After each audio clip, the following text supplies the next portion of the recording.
It's weird, my hotkeys seem to not be working. Let me test something real quick. The Tomb of the Giants is a pretty scary area, especially on a first play. Oh, I know why. It's because numlock wasn't. That's what I get for not paying too much attention. Alright, everybody, welcome back into another Dark Souls Remastered Prepare to Lore Edition stream. Hope you're all doing well. Senshin, Emlyn, Kerm the Derm, Zeonis, and D4C, welcome all back in. Hope you guys are doing well today. Seeing some faces we haven't seen early for once. That's pretty nice. Kerm and Zeonis, hope you guys are doing well. So, on the last stream, we talked to Solaire and sent him to the sunlight maggots to get sucked, essentially. And so this time around, we're just going to go save him and then initiate all the quests with Siegmeyer that we haven't shown off yet. So we've already taken care of the centipede demon and the fire sage, obviously, since we're at this portion of the game.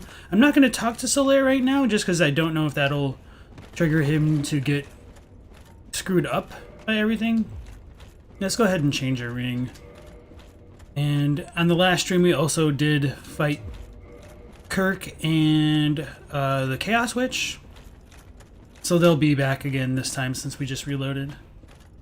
So we're going to go up to this upper level, I guess, and go in through the back way of Lost Izalith to kill the Sunlight Maggot before it has the chance to hurt our buddy Solaire. I forget what that item was. I'll come back for it later. Maybe. I'll probably forget about it. Maybe I should grab it now.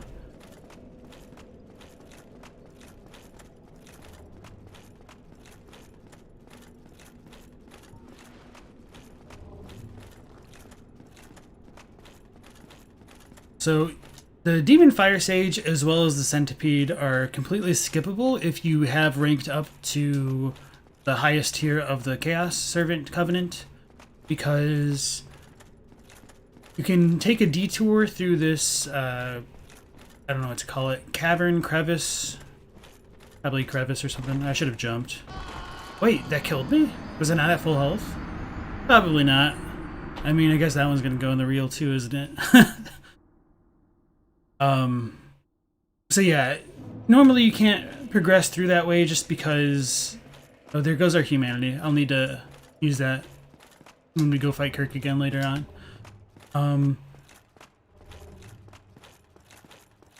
What was I saying?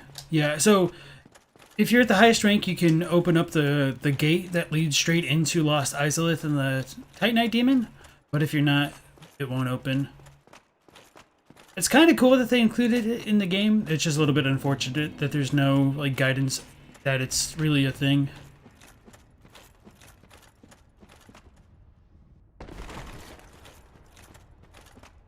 Elda, welcome in. Mbasa, fellow servants of chaos, don't you dare go hollow. With some more souls, pretty much what I expected. And so this was the, after we open the gate, then it'll be the place where we found Solaire. But along the way, we can see a couple sunlight maggots. They can be killed, and they'll very rarely drop a sunlight medal, which is kind of interesting because that's what's needed for the Warriors of Sunlight Covenant, which is related to Solaire, which might just tie into why he was enchanted or charmed by these things. So as we go into the next gate area, I wonder if Solaire moved because I died. As we go into the next area, we will come across one that will drop the Sunlight Maggot.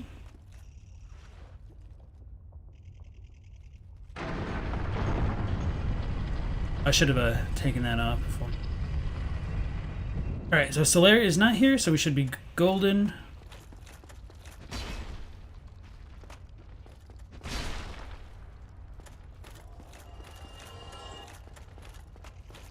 Gloriously incandescent. I don't have stamina right now. I think this one's the good one, yeah. Sunlight Maggot.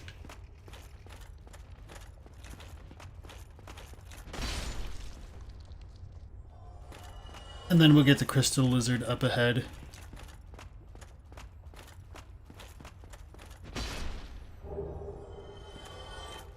So now that I've died, I might just solo the one Daughter of Chaos first, without worrying about Kirk coming in, and then I might show off a little bit more of her attacks, because we killed her extremely quickly the first time around. Katie, what'd you miss? Not much at all. We just got the Sunlight Maggot to save Solaire. Ziona says, you only need 30 humanity for the door. Yes. We've already ranked it up. So 30 humanity isn't too bad to get, especially if you know about farming the little skeleton babies, but it's still a bit annoying how obscure the attachments are between the Chaos Daughter Covenant and that door. Hilda says, it's interesting we don't really get an organized crime covenant or even really an NPC group. Closest we get are the bandit gangs. The Rat Covenant. Our rights a crime syndicate, though. Spectrum, welcome back in. Venom says, they only put the regenerating Titanite Demon on the run to the Beta Chaos. God, Izalith was so badly planned. Or put the only regenerating one, yeah. Honestly, like, this Titanite Demon doesn't even annoy me. I mean, it can be, you know, bothersome to deal with, or troublesome rather, but it still has way more personality than the dragon butts. Oh, I'm glad I didn't ember up, or human up. Rats are the mafia. These are awfully crickety little maggots. Yeah, so farming them is not fun to get the what's the Covenant item for the Warriors of Sunlight, the Miracles. I don't remember which lightning spell it is that you get at the max rank, but farming 30 medals from the maggots is just really annoying because they run away.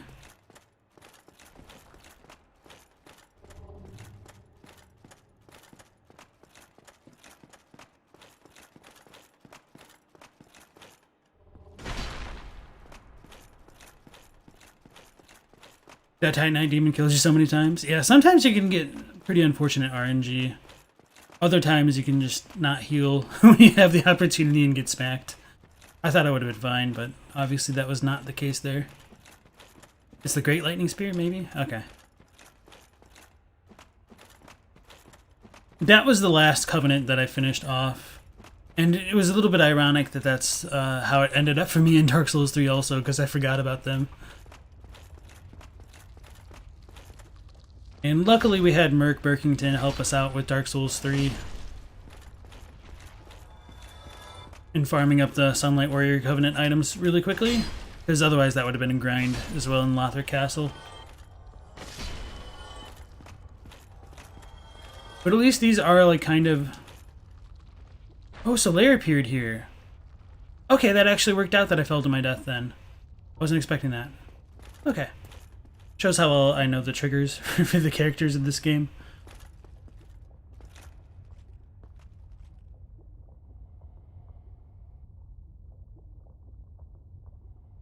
Was it all a lie? Have I done this all for nothing? Oh, my dear son. What now? What should I do? My son. My dear, dear son. Was it all a lie? Oh, my... Alright, so he's pretty much just going to stay like this up until we summon him for Gwyn. I think he disappears after this. I wouldn't be surprised if he disappears after, like, exit out and save it. But I imagine his combat dialogue would remain exactly the same here. Let's just go ahead and see it. Oh yeah, and before I forget, I might actually want to start summoning people for the Bed of Chaos fight, just to get a good perspective of the little monster that kind of exists inside it once you get rid of both of the arm things. But I'll probably have to do that fight multiple times just to get a good close-up of the bed itself, like on the inside, the little insect type monster, whatever you want to call it. We should get a Dragon Butt Covenant and a Dragon Butt Firekeeper. And if you give the Gwyn Soul, you get the Sunlight Spear. Okay, I forgot about that mechanic. Katie says, when you're comparing anything from Izalith to anything not from Izalith, the thing not from Izalith will be better. Emlyn says, do you have a co-op partner ready for the Bed of Chaos? No, not specifically, but if anybody in the chat is on PS4 and is or near Izalith, that's fine. If not, I might just summon somebody or jump into somebody else's and not help them whatsoever. That'd be one way of doing things.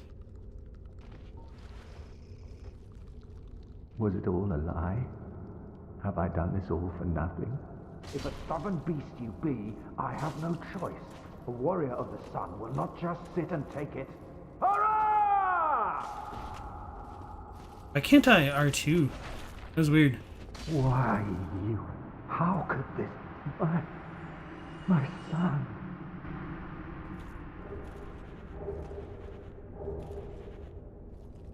So that's not too surprising. With that done, let's go ahead and just fight the Chaos Witch.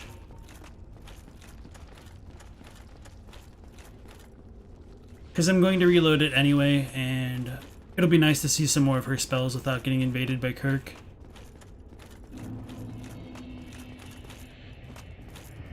Looks for sun, goes to the bottom of the world. Yeah. Chaos bug. Thank you, that's a better way of saying it.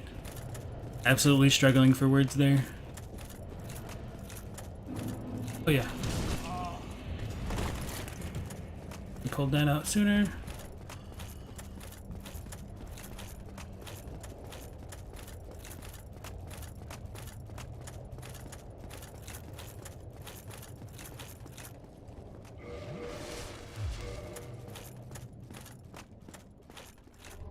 What am I doing? Oh yeah, we're gonna go see the daughter. And I guess I could, oh yeah, and this will also be a good time to do the first portion of Siegmeyer's quest. And let him die. Just for the footage. There's the Chaos Witch up there. I think I healed up before, whatever.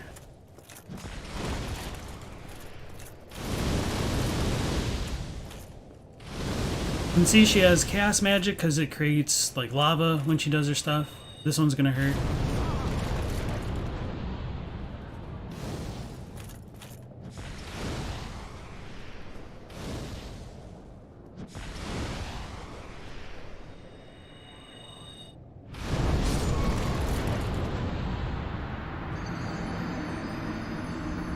That's actually some pretty good footage of her. Okay, that's cool.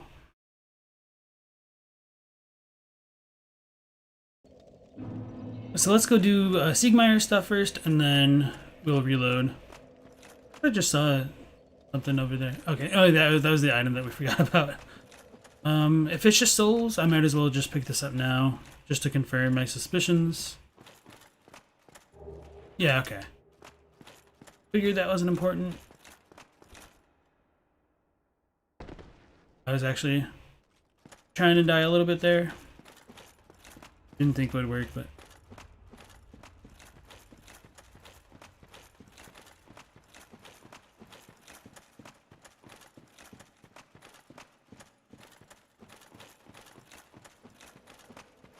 Then after we do all of the Bed of Chaos stuff, we'll finish off Siegmeyer's questline and then visit Ash Lake for the first time this stream. In Dutch, bed is a type of bug, so the insect is the bed. You just looked it up in English, it's called a woodlouse. Okay. In some mythologies, the sun goes underground during the night. Maybe you thought that's where all the lava and fire came from. That's kind of a interesting way of looking at it, I suppose. Alexander, welcome back in. Oddly appropriate. He's also trying to do the same thing you're doing, you're pretty sure. Gain power to link the flame. Sigdo, that Ire? You're trying to say Siegmeyer would also ultimately, if he had not hollowed. Okay. I think he got auto-corrected. Rip.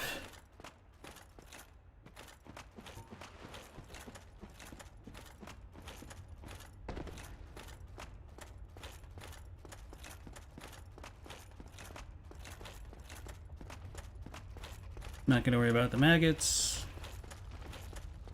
Bed of Chaos situation really feels like the old one, True King Allant 2.0. A lot of people are on the quest to link the flame. It even looks like the same will post a picture on the Discord. I'm not saying his sun seeking has anything to do with that, though. That's his personal quest. You screwed that up. Okay.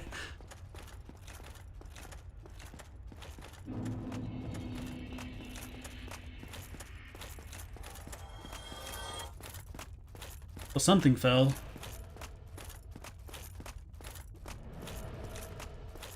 I would almost blame that on just, you know, it being Izalith, but that happens everywhere in all of the games, so I'll actually give it this area a break for once.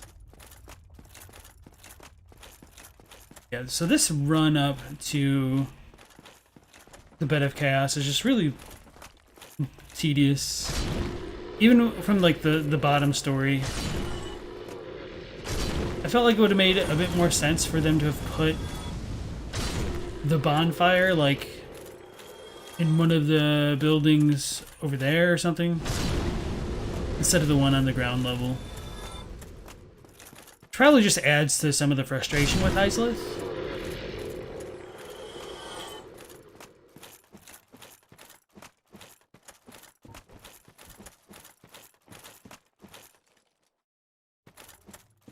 Like in something like this, or if there was some spot over there, I felt like that would have made more sense.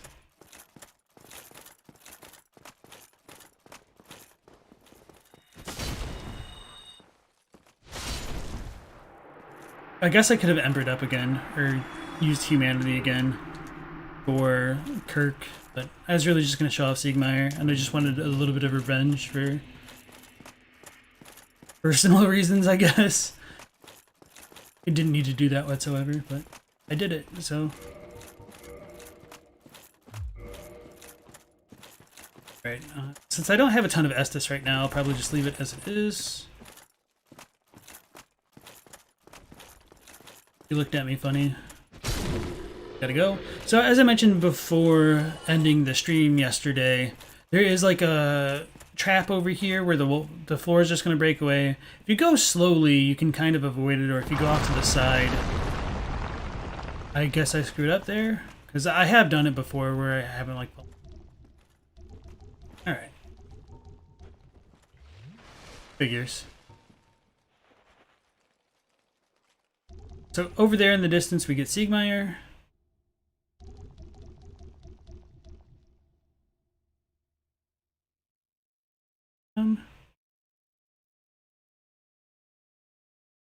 Guess I'm not close enough.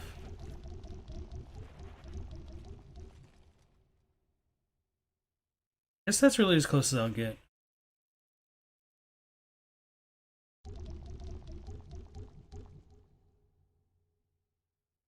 Way.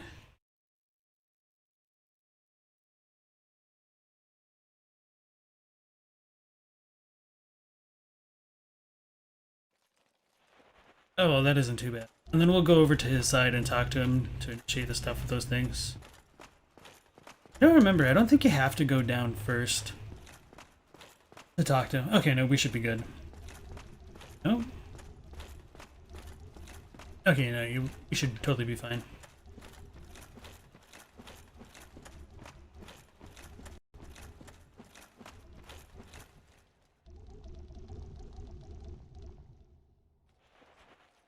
Now he's a bit more lit up. Okay, this is actually probably going to end up being a good vantage point. Theonis definitely didn't kill Bed of Chaos. He got invaded by Kirk going down. The big tentacular monsters, what the hell is their deal? They're chaos demons. There's really not too much else that I think we could say about them. Bobbin, welcome back in, and Blackloom as well. It seems like the current Lord of Solaire is just that he's eccentric. They like the suck, but for real, you think it's like the Blighttown mutations? Maybe. There really isn't much to him, contrary to what some people have you believe. You also think that the bug is like a hecaton chair? Oh, I mispronounced that. Many armed being pushed back into Gaia's womb by Uranus. Him being the banished son of Gwyn kind of made sense, they just didn't do it.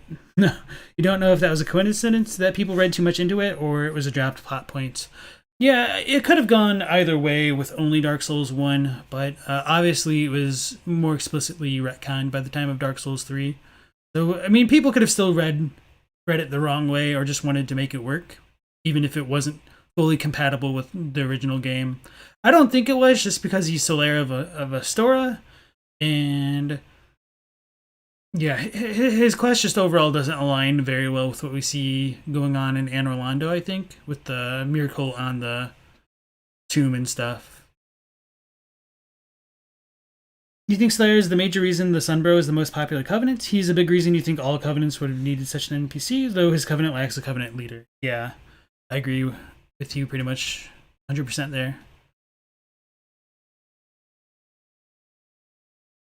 So that did not work out quite as well as I would have liked. Whatever. Maybe from here. Okay, this might work.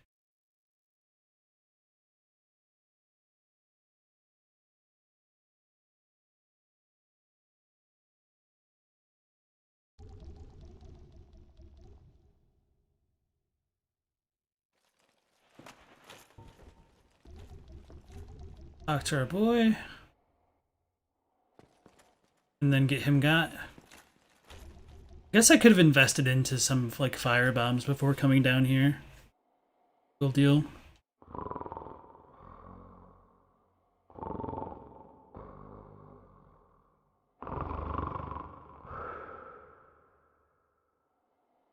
My man sleeping, standing up. Oh, ho! Excuse me, I was so absorbed in thought I just drifted away. Must be the warmth. Well, what's on your mind?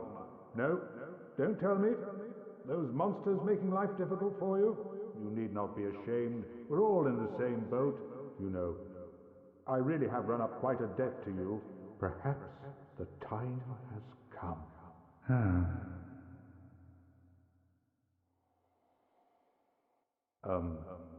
Friend, I have an idea. A good one, really. I will rush those dire fiends, and you can slip away in the confusion. Please, friend. I owe you much more than this. By the honor of the Knights of Katarina, allow me to assist you. And now, I go. Don't be slow. Come on! Over here, you fiend! He just died so quickly. Holy crap. My dear little dude. Why can't I jump?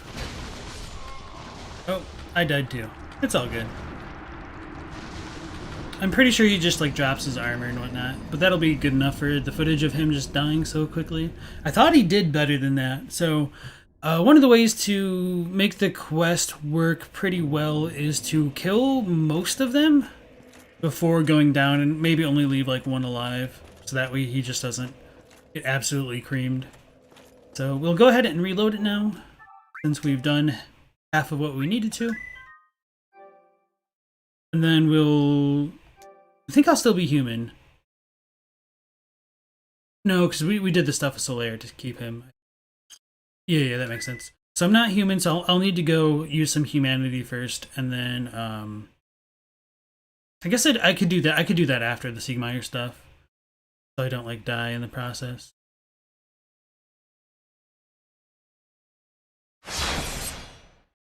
But I do kind of want to, you know, I'll just go back, use the humanity, and then kindle up the bonfire. Because it might be a little annoying if I don't. Was it all a lie? Just want to make sure we talk to him. Not that it really matters at this point anymore. But at the very least, I do like how they have the characters kind of progress on their quests, regardless of what the player does. And it does add into like some of the background story that, well, maybe if the chosen undead walked away from the first flame in Dark Souls 1, Solaire could have still linked it in his world. And that could have been like the canonical lead up into games like Dark Souls 2 and 3, but that's not terribly important, I don't think. You really feel that From stretches themselves with the Covenants? You join the Knights of Katarina. Heartbeat. You kill him solo. He dies too quickly. Also friendly fire. You can friendly fire him? Oh yeah, probably. That would make sense, just because of the way that the games operate.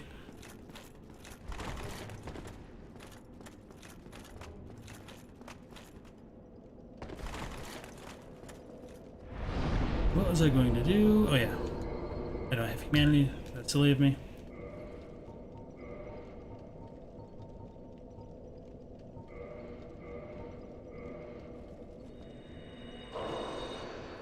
Either they only cover a single area of the game, Forest Hunter, Aldrich, Faithful Wolf, or they lack the NPCs to explain why you should join.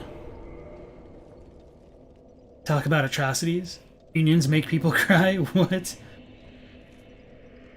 Never leveled vitality. Thing about Solaire is that his quest is mostly unrelated to his covenant, but him introducing you to it is enough.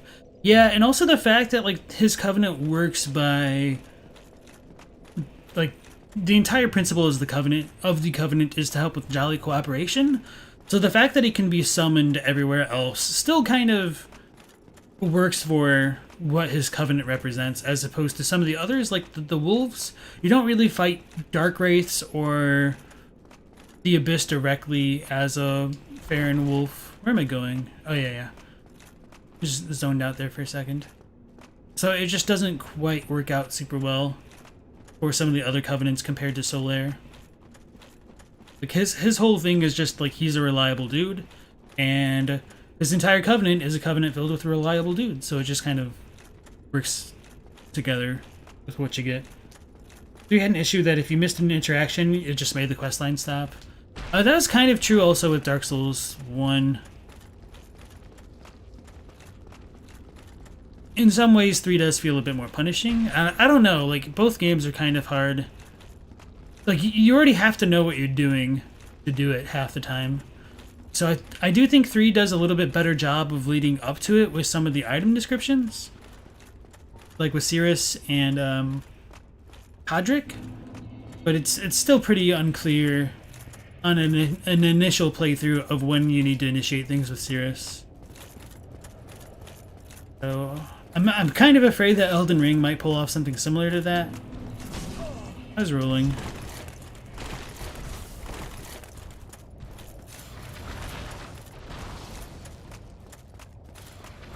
Almost ran into it from the side. Ow. Almost got.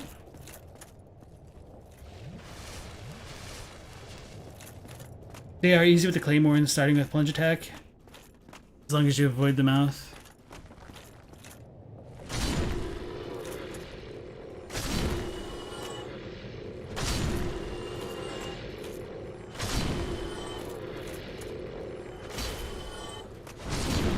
That up a little bit.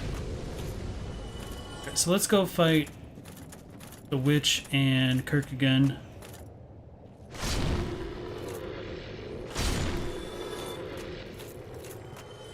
And then these things are just a little bit too slow to really be worrisome. Threatening. Maybe it's just because I do enough damage to one-shot them. Maybe they're more difficult for like daggers? I don't know.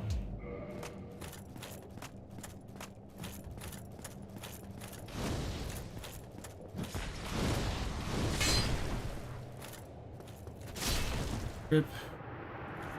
I wonder if he invades as soon as she dies. Did I one-shot him because I caught his roll? Holy crap.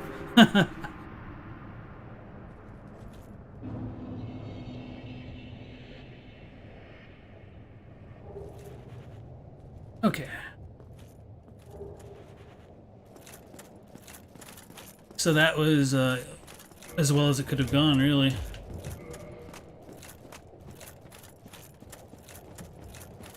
These one characters felt more independent. They could move on without you as they had their own goals. Okay, yeah. If you say it that way, I see what you guys mean with that. That makes a lot of sense compared to 3, especially.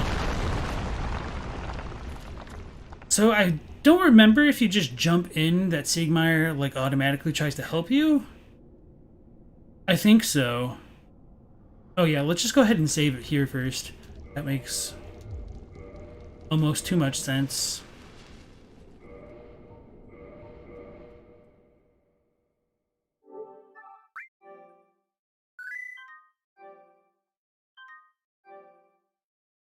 And then after Siegmeyer, I'll probably turn on the net play if anybody's interested in joining. If we don't have anybody, that's fine. I kind of sprung this on you guys suddenly, especially because it requires like a little bit of finagling to get down to Izalith, I guess, and get summoned in, but Kirk is weak. Why are you running? Let me scroll back up. You wish there was a Dark Wraith NPC, for example, a guy trying to tempt you to the dark side? Oh, okay, I see what you mean by that. I'm like, there's Kirk. And then there's Koth, but not so much in 3. You don't think you need to make the whole questline about the Covenant? Just have the NPC embody the philosophy of that Covenant.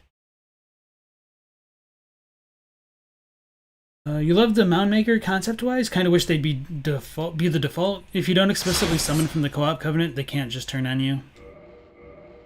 2's harder. There's a bonfire with an NPC next to it after a hard area, and if you sit at the fire before talking, you fail the quest. Dang. Yeah, 2 just feels a little bit unforgiving at times.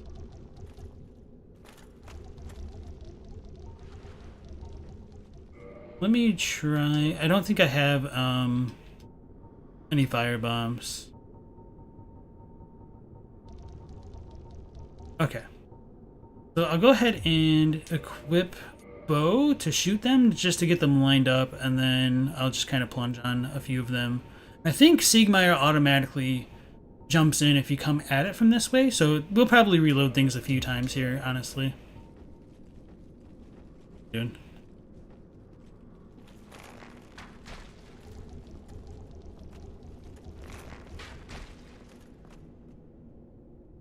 Alright, well, I guess they're not going to come closer. Can't aim any lower.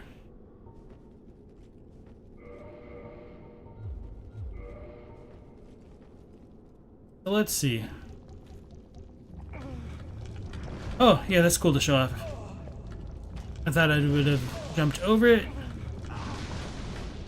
So I do like how this can happen. I think I might be screwed. And Siegmeyer didn't jump in. That's fine, though. At this point, I actually think reloading will be faster than waiting for the game to load and actually running all the way back.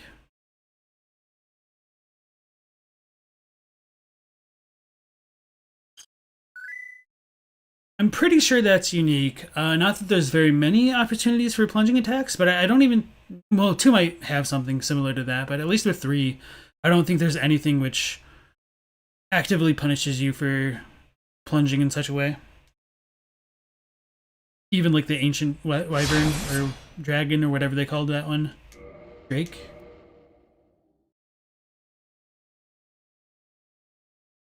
Ziona says, originally thought linking the flame resets the timeline, so whenever the chosen links, they loop back until they eventually let it linger longer. That's how you thought New Game Plus fit into the lore. Kirk is weak. And Black Bloom says, you feel the Mound Makers are very fitting to the tone of this world, where you have to choose whom to trust, but they were not handled great. The best experience is when you summon them, and they can either help you or attack you. But who would summon them once they know? Saturn, welcome back in. Hope you're doing well. Kirk's his name, speeds the game, gotta go fast. I think the ideal would be if the Mound Maker was just the default of how summoning worked, but that you could become purely hostile or helpful with certain Covenant. Ziona says, what's the password? We haven't gone online yet. Once we do the stuff with Siegmeyer, I'll turn it on, and then the password will probably just be lore with a capital L. As per usual.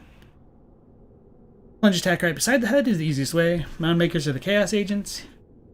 I don't think they're, I mean, not like Dark Souls chaos, but just general chaos, maybe.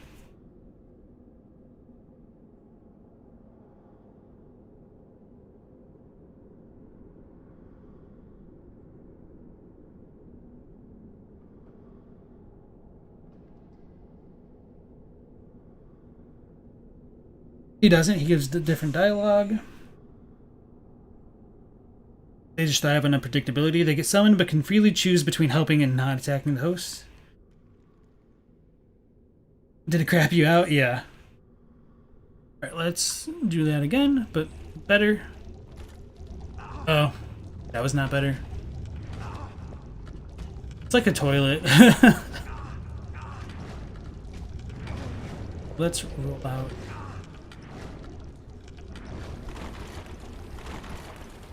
And then we get poisoned like pretty much automatically.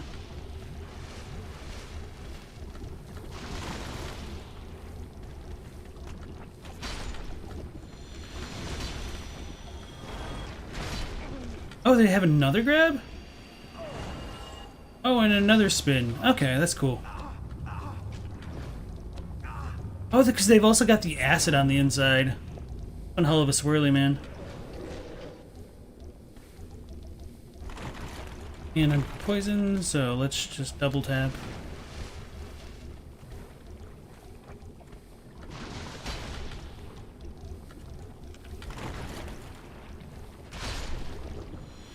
Alright, so if we kill all of them first, Siegmeyer will become a sad boy because we didn't let him help us. And I think that actually fails his quest, if I remember correctly. This is dumb. Like, I'm just gonna get poisoned immediately. Okay. Because I have no poison resistance with this build. Red Titanite chunks. Soul of a Brave Warrior, and I'm pretty sure this is garbage too. And 2 green Titanite shards. Okay, so this treasure down here is not really worth it. It's really just to progress Siegmeyer's questline. And I'm pretty sure this one doesn't count for making him not be a sad boy for being unable to save.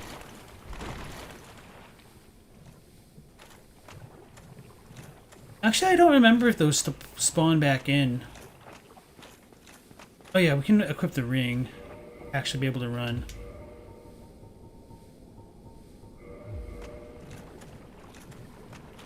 I didn't even think about that. So I'll probably turn that one on the next time we go through.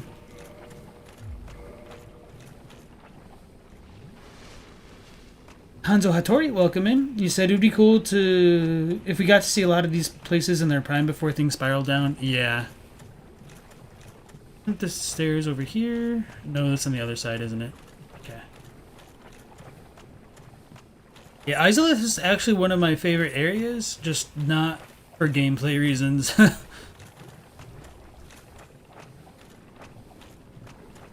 If we go over here, I think there's another Chaos Demon, and then there's actually some treasure. I don't remember how good the treasure is, though. I thought it was like a slab or something pretty decent. So it might be worth coming up here the next time. Oh.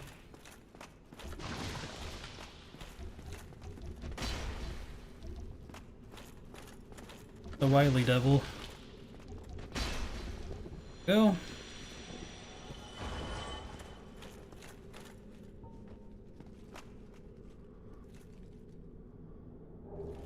Okay, so it's just a chunk, so it's not the end of the world if we don't pick that one up. Let's go see our buddy.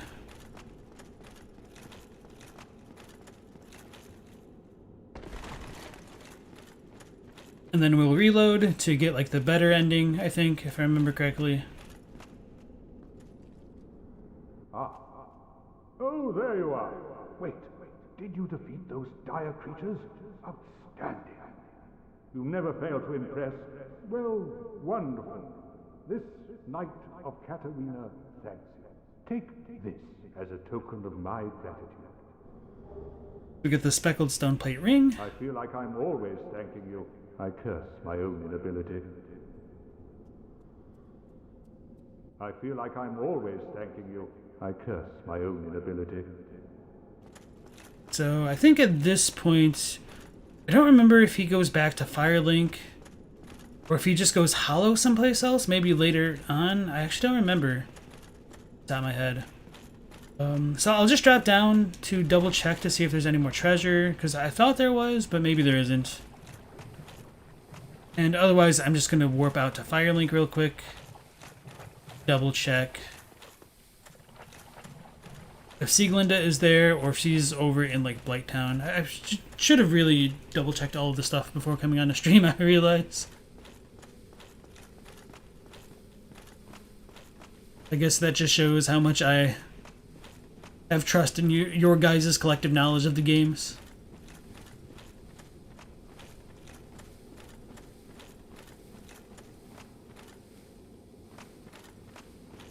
And so this is the way out.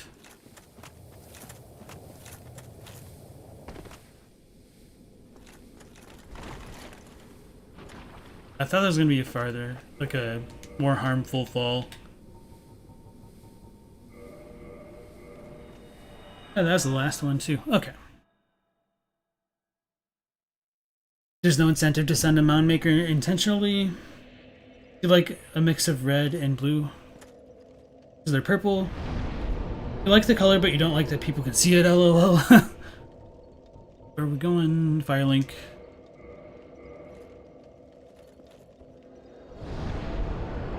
I don't think Sieglinde will be here, but I might want to also double check Blighttown, because I think he might go hollow outside there first. Okay. It's unfortunate that there is no, like, true warp to it.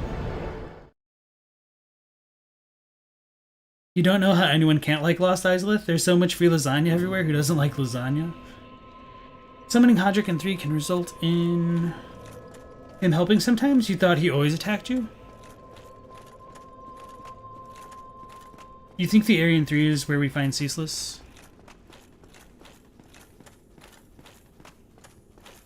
Sieg Hollow's at Ash Lake. Okay.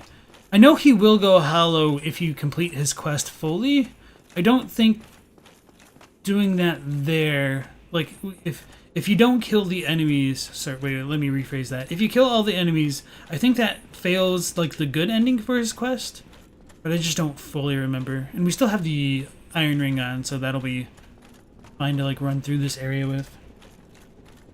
Actually, getting to Ash Lake might be a bit annoying, because we haven't done that yet.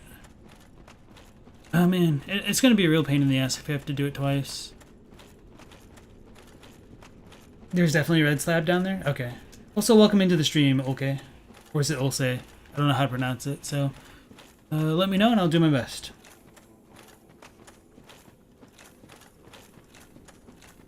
When invading, you don't get to attack the enemies, it's a shame. You fight in Sieglinde in Ash Lake after killing the father. You don't recall if she manages to tell him the wife's words, which was what.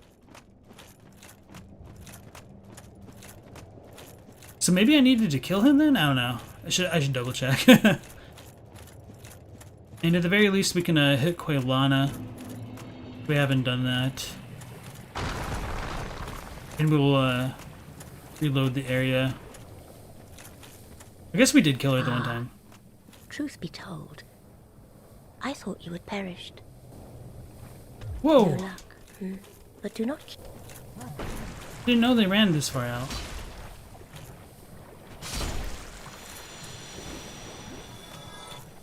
Bastard. Ah, there you are. I was expecting you. Let us begin. The voice of reason fails. Then here is a lesson for you, that you can farewell. My mother. My sisters. What have you done? Get Fire Tempest from her.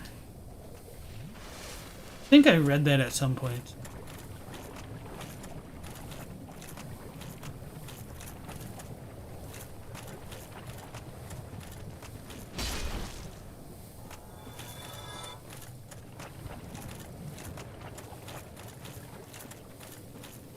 The red slab is near the chest in the poison maze? Okay, so it's probably in the back on the left, I think. I remember what you're talking about. There is no happy ending? I mean, I feel like the one when you help Sieglinde kill him is a quote-unquote good ending for them. Because at least it brings finality and helps her with her quest, and his, I guess. A roundabout way. The onset of that poison was slow.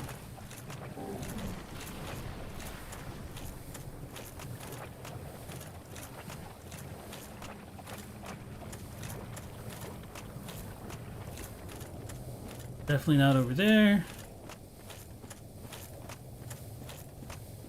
Let's just go up the damn tree and make some mistakes and not get, try not to become crystallized along the way. Oh, they can come up the tree. Didn't realize.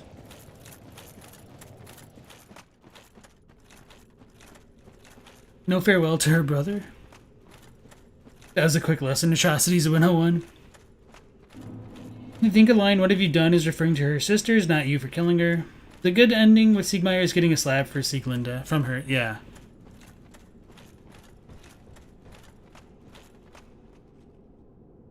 That pronunciation give you Discord flashbacks? I'm sorry. I'm really bad with, like,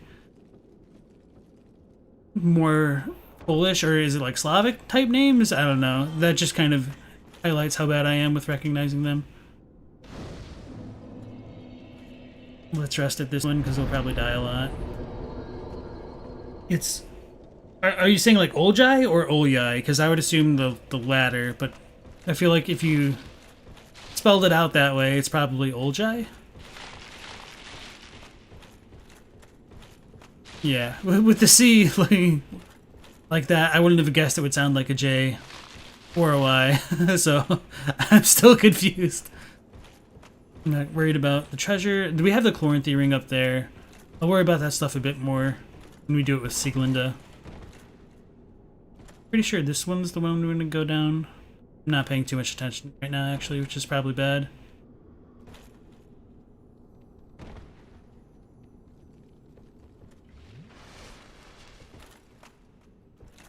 This one goes down in... Yeah, okay. Then we can fall onto the branch if we're lucky. Get that item. Wait.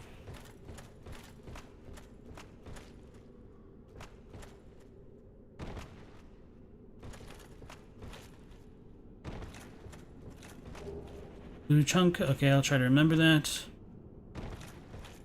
Alright, so this is the one that we wanted.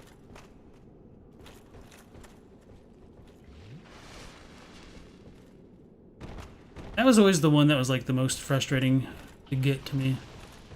Get a bunch of basilisks. That up.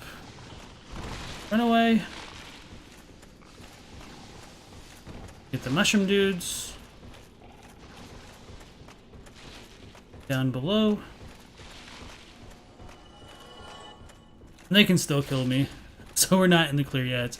I think the basilisk will still keep chasing us. Okay.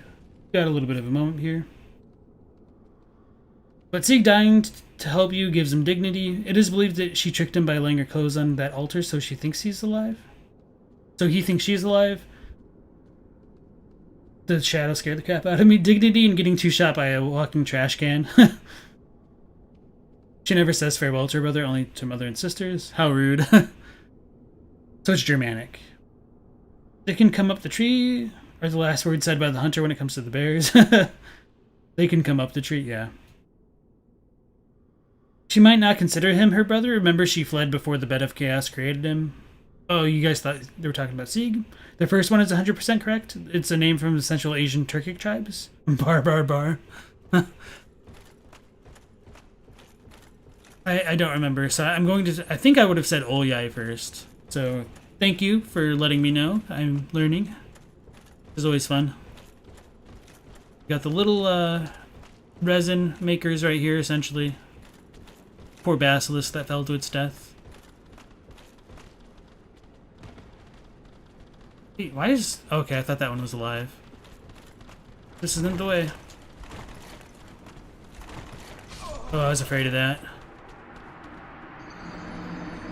Oh, the door is okay.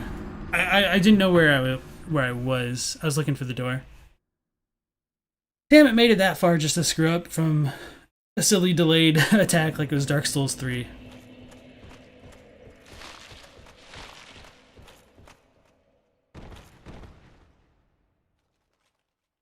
I did it. Soft lock the character because I don't have any. I don't have any shards or bones. Rip. That was a weird death. I mean, I probably didn't have a lot of HP at that point. The Paladin armor has insane curse resistance if you have it on you. Yeah, we're doing a little bit of a cosplay run. Otherwise, I would totally wear the Paladin set right now. Thank you for the advice, though. She's truly the rudest NPC. Let's just go.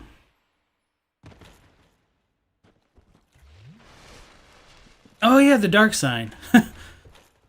The item that I would never ever use, so I forget that it actually has a function. Chunks. Some more basilisks in there. It's really the ring that's like the main reason for coming here.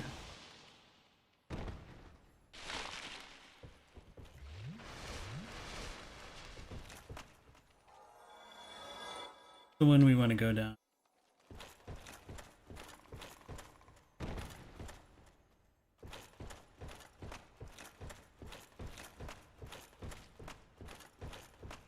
That was it, yeah. Okay.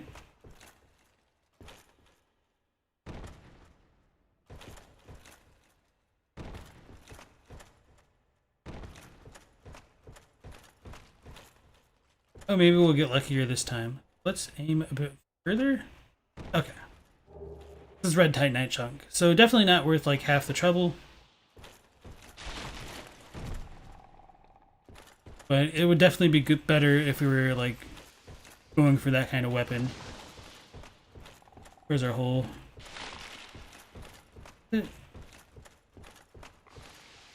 Yes. Should have rolled. Oh, no, we got it. Blue chunk.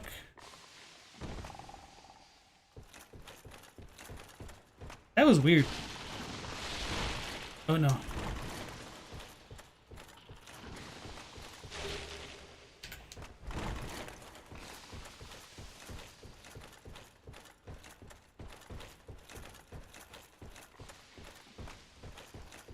Yeah, so most of the items down here aren't too great, but there are like a ton of crystal lizards, which is nice. And also annoying, but I totally forgot for a while that you could just respawn or exit out of the game and reload it to get the crystal lizards to spawn back in. Because there was one time I was trying to just run as fast as I could from the bonfire to where the crystal lizards will spawn in like across from where the bonfire is. I know that's not like the best of directions, but I don't really know how else to describe it right now. There's the exit. Not get got. Okay, we should be fine. I don't think they're actually going to be down here, which will be the funniest thing. But I think we could at the very least just spawn back into Ash Lake. I don't remember if you can warp to that one or if it has to be the one by the dragon.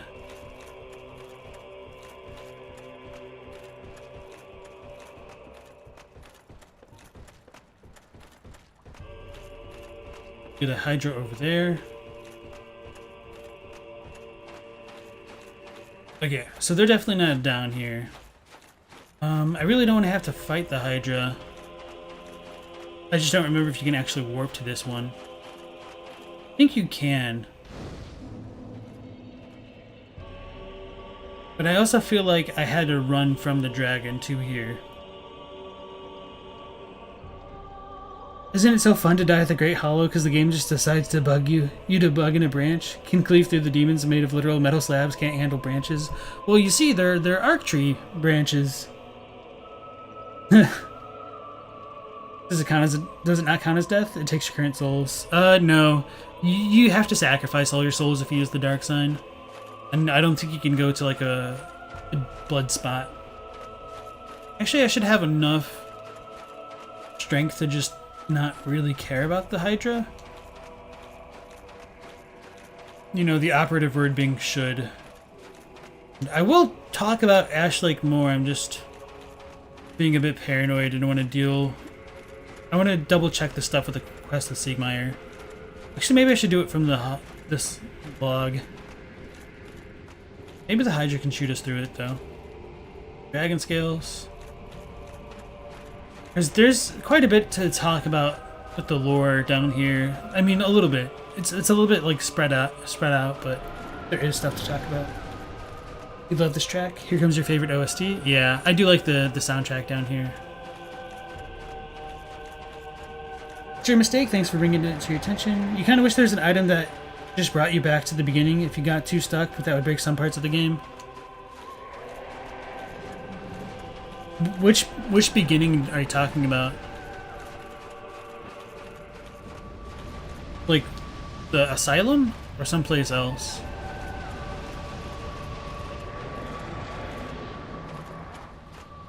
Hydra's looking that way. Maybe it doesn't follow me all the way over here. Oh, that was wrong.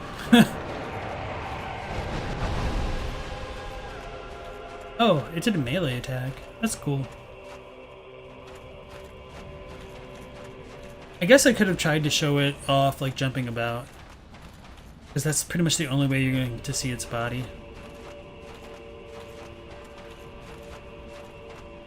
So, yeah, now that I think about it, in many ways, Ash Lake feels as quote-unquote unfinished as Izalith, but nobody complains about it. One-shot me? Did I not have full health? I probably didn't have full health, and I probably didn't even rest at that other bonfire. So we'll find out if I can warp or not. I called it. No Ash Lake. I done goofed. Okay, let me look up this damn thing, because I forgot. The Hydra can fly and will wreck you with bubbles. Or bubbles.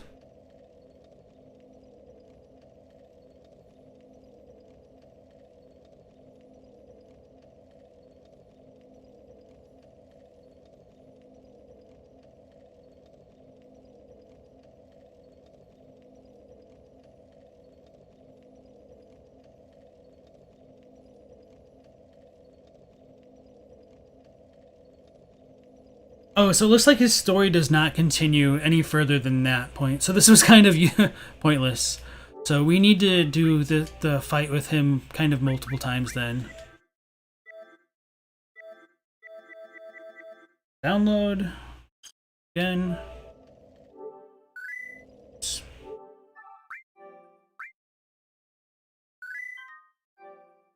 Go.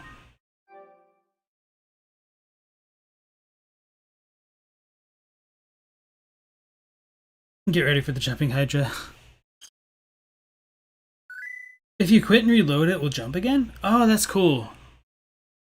That would be one way to avoid all the bubble attacks too. That makes a lot of sense. Izalith's required zone. Ash Lake is a double secret area. Yeah, I mean, I'm not trying to say like they should be that it's completely fair to compare them together, but I feel like Ash Lake probably works better because it doesn't have just a bunch of cut and pasted dragon butts everywhere, and there's less is more in that scenario. We still got Siegmeyer over there. Let's try to jump a bit better.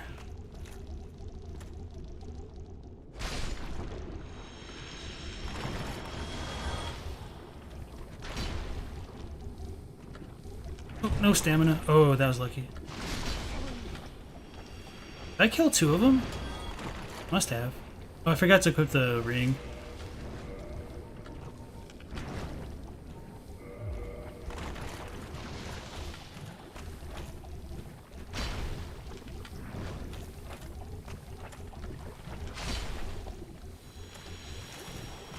Let's go see our buddy. Then we should be good.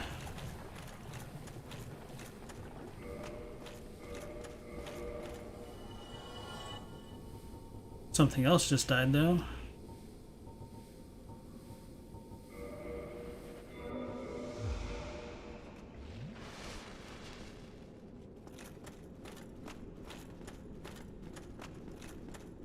Quitting and reloading lets you see it faster. The Featherfall spell helps here. Oh yeah, that would make sense. I never think about that stuff. Yeah, so next time I go through the tree, let's just put on some stuff like that. It's a very good idea. Definitely shows me being a pure melee build here. Wait, so the other one just die? Ah. Oh, there you are. Wait, did you... Damn it. Well... Why did it die?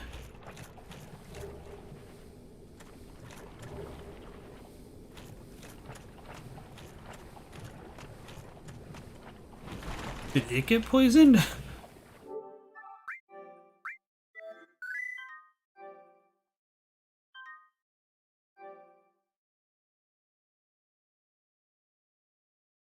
Nobody complains about Ash Lake because it's a side area and it's not annoying to go through. Going through Izalith is a pain, while going through Ash Lake gives you a feeling of, that's it? Yeah. And then, I mean, that's kind of my point. Like, Izalith just becomes a bit too annoying, and it feels like they didn't put much thought into it, whereas, like, Ash Lake feels like they put some thought into it, but they just didn't make it annoying.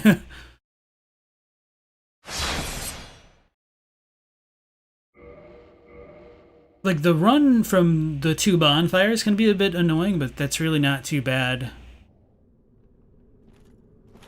There's like even the warping in Lost Izalith is kind of a pain to deal with. But that's unfortunate.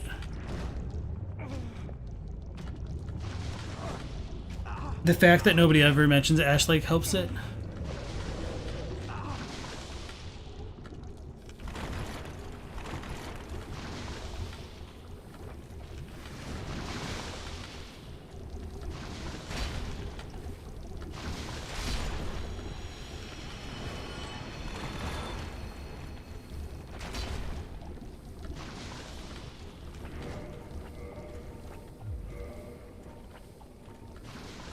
Where is it? Where's the iron ring?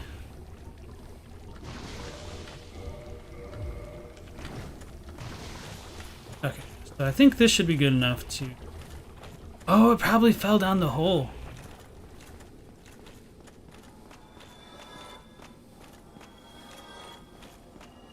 Damn it. Okay.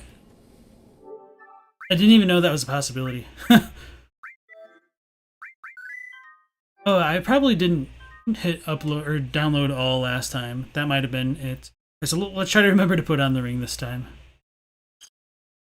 Actually, I might save it before or after putting on the ring, because I tend to forget. I think people hated Ash Lake when they had to go back up the tree. Yeah, that can be annoying for sure. But my point is, like, nobody really complains about Ash Lake. I mean, there's definitely complaints about the Great Hollow. But that's just because it's slightly annoying. But, I mean, that's kind of the point of it. You find it super annoying because you have to run for like 5 minutes? Yeah.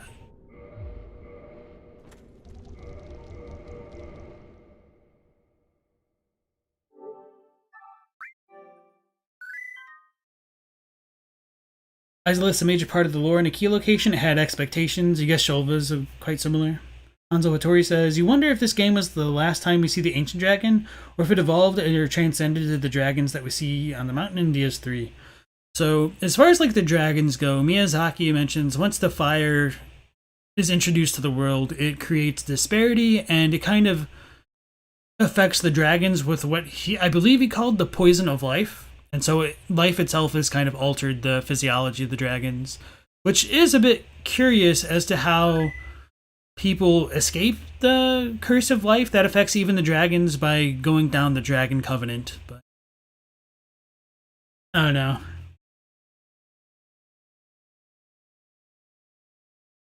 Shova literally has dragon butts. You don't really go back to Ash Lake unless you want to, though. You do it for New Game Plus. Look at the water. The ash is very fine if you can sink into it like mist. Getting slapped by a giant tree gets annoying. Pretty sure people despised Ash Lake a lot more. You gotta remember, some people went all the way down without the Lord Vessel and sat at the bonfire. Imagine getting cursed too. Yeah, I mean, I've done that before. It definitely sucks a bit.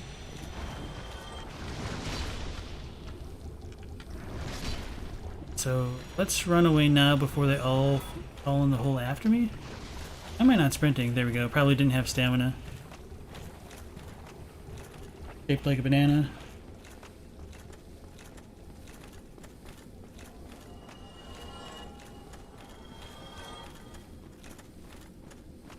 So that's 2. We should still be okay. Didn't run far enough. Okay.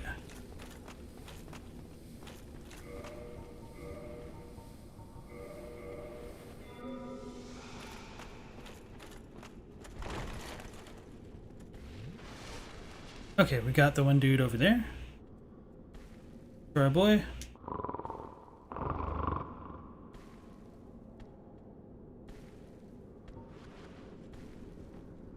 Hmm? Oh, ho! Excuse me, I was so absorbed in thought I just drifted away. Must be the warmth. Well, what's on your mind? No? Don't tell me. Those monsters making life difficult for you? You need not be ashamed. We're all in the same boat, you know. I really have run up quite a debt to you. Perhaps the time has come.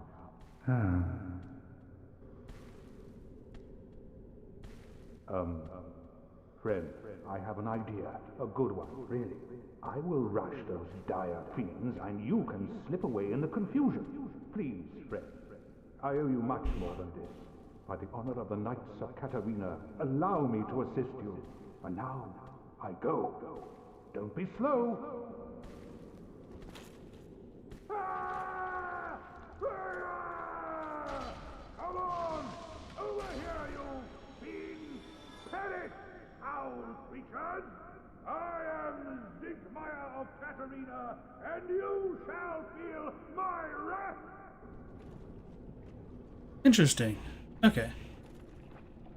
So I might need to reload it, because he probably has too much health at this point. So he should also be poisoned.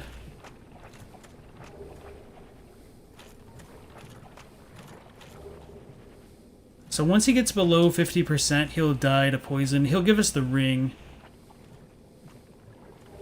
Or not like as soon as he gets below 50%, but like that's kind of the threshold for his quest line apparently.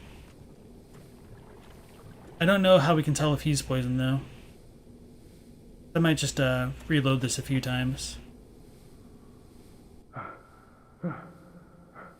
But you, didn't you get away? Well, you've saved me. Once again. Oh, thank goodness. I'm exhausted. I think I'll have a rest. Oh, don't you worry. The ground below me is my pillow. I'll recover shortly.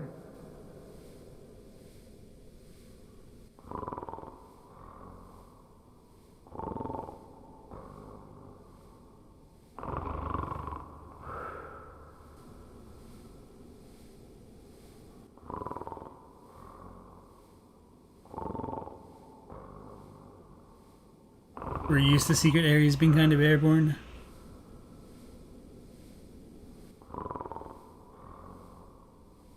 And so maybe this is it, and then we can go see his daughter. I guess we could finish that stuff off first. No, we get the slab, so maybe I'm gonna show that off. That's your game, is it? Well, I'm certainly not backing down. By the honor of my knighthood.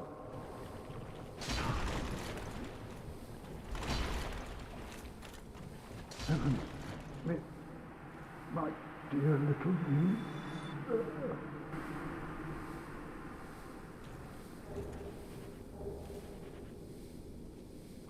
So that's that. Let's redo it.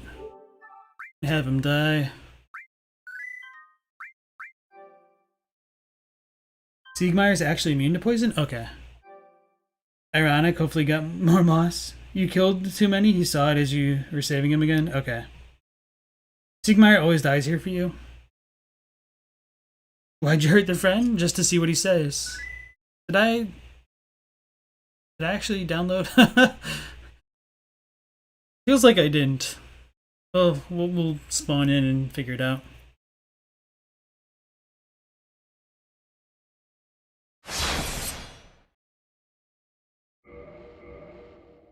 You're saying the lore behind it is enough for Dark Souls players to appreciate it, unlike in other games with more expository stories? Something just fall there? That was weird.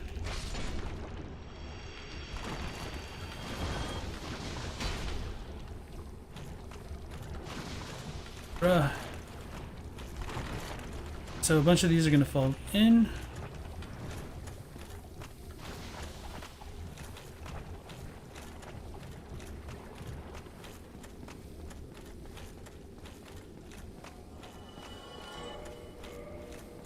I guess only one did. Nope, 2. 3. That's not good.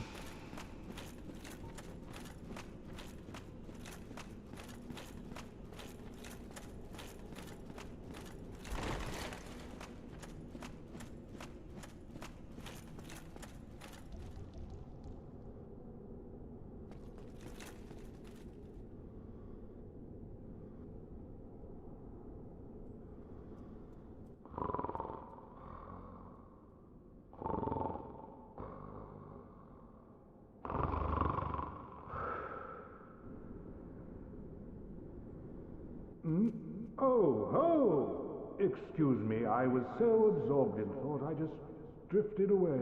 Must be the warmth. You must be new here. What's on your He really mind? called you out. That's your game, isn't it? He knows about the videos. Monsters making life difficult for you? You need not be ashamed. The pain never We're all in the ends. same You think he boat. needs to kill one? Okay. I really have run up quite a debt to you. I'm actually trying to get him to give me the ring from getting hurt. It's a little bit of a pain trying to get all this. And the next time I'll just get through the dialogue, but this was just a pretty good angle. Friend, I have an idea. A good one, really. I will rush those. Yes, Dragon Ruins in 3 was much higher quality, though Demon Ruins was really bad. Please, friend. I owe you much more than this. By the honor of the Knights of Katarina, allow me to assist you. So I do like the fact that he just kind of charges in here, because it's kind of uncharacteristic for him always waiting for everything else to finish. Come on! Over here, you fiends! Panic! Hound creatures! I am Siegmeyer of Katarina, and you shall feel my wrath! Screwed up again, that's fine.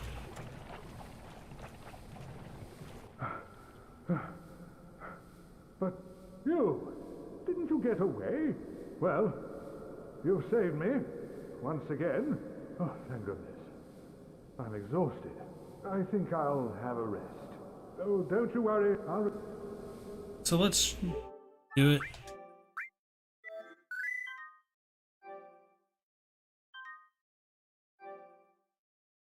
Dragon Sanctuary was about as well hidden as Ash Lake, if not more. I feel like definitely more. Well, I don't know. The 2 walls... They can get revealed by, like, cast light, can't they? So, yeah, I feel like maybe DS3 might hint at it a bit better. I don't know. I think it probably just depends on the player.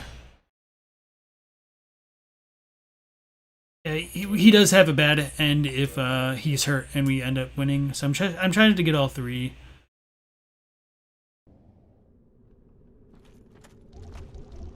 So it's just like a rock or whatever. So let's try it this way.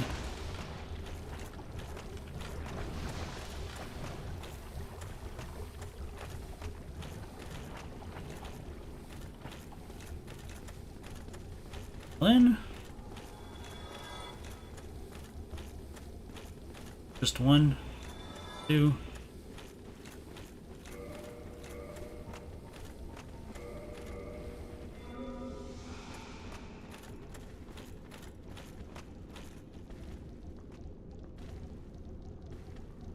Oh, so there's still 3 there. Were there 4 before? I don't know.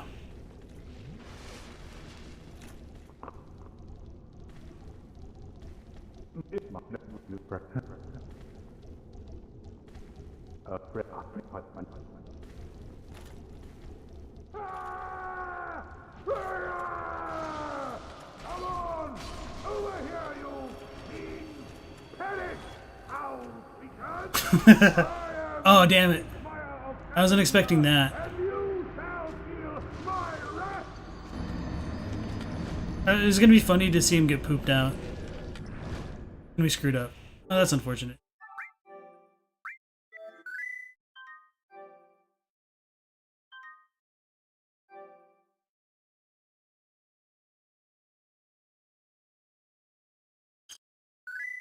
I'm trying to get the hurt ending right now. You guess imitating the gesture of a statue is not too hard to figure out, but you do have to get the gesture after the Osiris boss fight, then you have to remember to go back to the dungeon. Yeah. It's nice we get to see Siegmeyer live again. No, so those are technically 2 different characters. The Siegmeyer is in Dark Souls 1, and then Siegward or Siegward is in Dark Souls 3. And that's maybe supposed to be a bit more strongly hinted at, like the quote-unquote good ending to his quest in Dark Souls 1, where he just goes hollow. Spoiler alert. Wait, damn it. It's annoying when that happens. They eat you and crap you out, that's metal. They got the little, like, slip and slide hands, I guess. That's kind of a good way to show it off. I'm gonna get grabbed. Oh, didn't get grabbed. I wonder if they just 3 stooged. earlier, and that's why.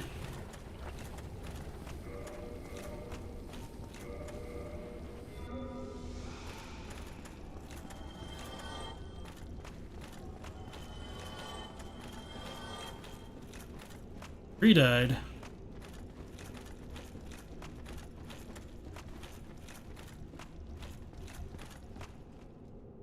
Two left. That should actually be pretty good. Get this to work the way that I want.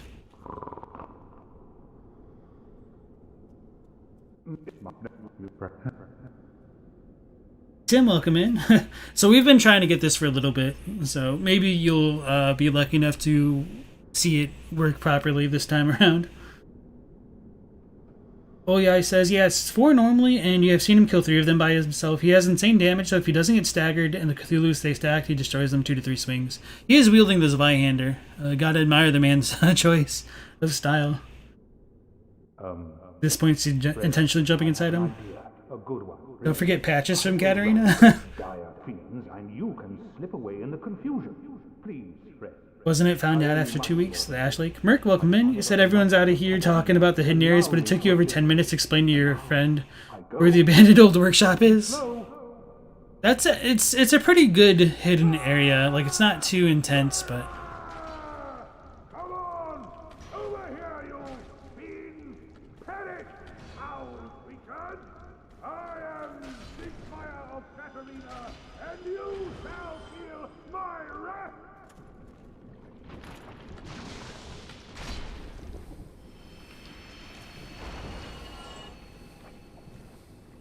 that's pretty badass. I don't think we can interrupt him as he's walking. Oh, that didn't really work out. Maybe that was a mistake.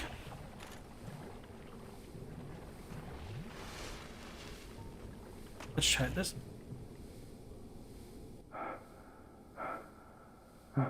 Why, you! Didn't you get away? Well, you saved me once again. Dear me, what can I say? I have failed you. Okay, here we go. My dear little...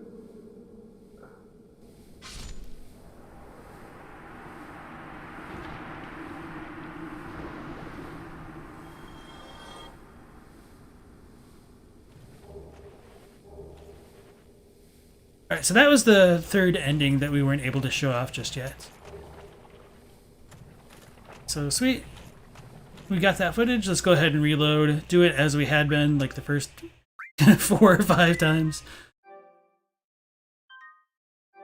And then we can proceed on from there. And then I will turn on the online functionality and then set the password to lore with a capital L. So hopefully we can get some decent footage of the Bed of Chaos. If anybody wants to get summoned in. I think Zionis said he wants to.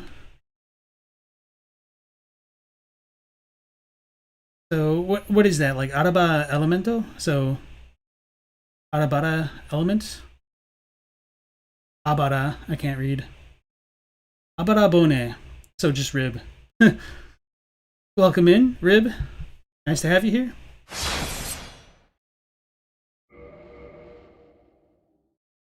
The old workshop's so hard to find. That's so sad, F. Did he seppuku himself? No, he didn't really have enough HP to continue on, is kind of what they're going for. So maybe it is supposed to be read as seppuku, I don't know. He needs to be over 50% to get the good result, which is super hard to do. I feel like the good one isn't too bad if you kill like 3 of the dudes beforehand. But getting him below 50 is actually the harder one for me. Which are the other 2? So the other one is just killing them all beforehand, and he's like, "Oh, you did it! You're awesome!" And then his quest ends there. We just saw the second one sort of, and then the good third one will be if he kills them with over 50% of his HP. Oop.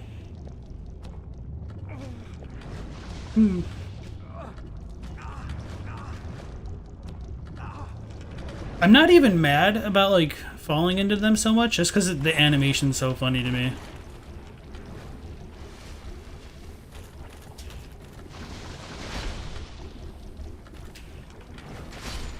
Run away.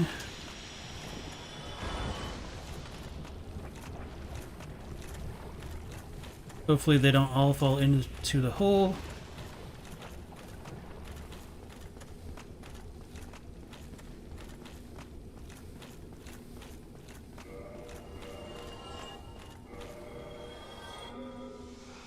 Alright, so 2, so we should be good.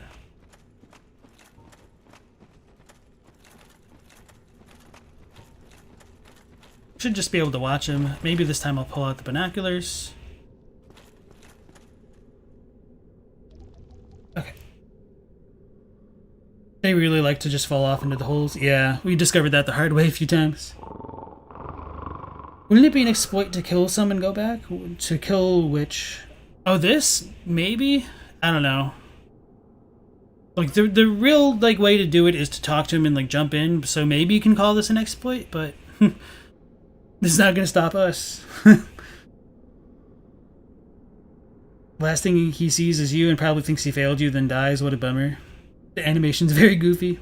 Keeping him alive as you fight 4 Chaos Eaters would be pretty tricky. I've done it before. It is a pain in the butt. It's a lot easier now when we can like one-shot these ones, but the real worry is if he gets grabbed, because I think he might end up getting one-shot if that happens. Must be the warmth. Well, what's on your mind? No? The male main character sounds like he's having the time of his life going down their throats. 10 out of 10 would jump inside the Lovecraftian monster again. I really have run up quite a debt to you. Perhaps the time has... Funny thing is, he can technically kill all of them and he'll still be like, you saved me. Yeah, they didn't give him like additional dialogue to be like, you should be grateful to me.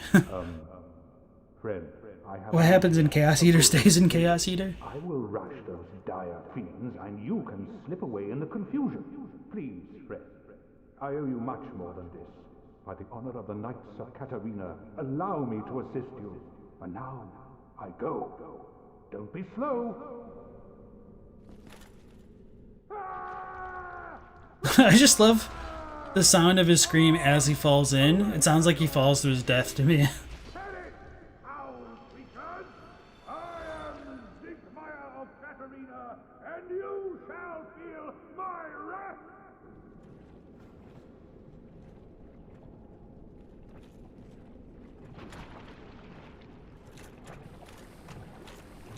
What a boss when there's only one enemy. That's how I feel.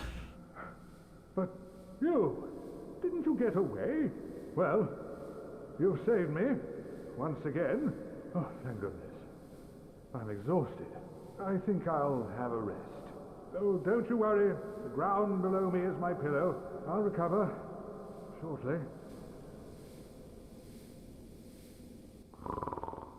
A man just sleeps in a poison muck. So let's go pick up all those items. Yeah, and I think I remember the chest that you guys are talking about. It's like actually in the middle. It's in the back though, if I remember correctly.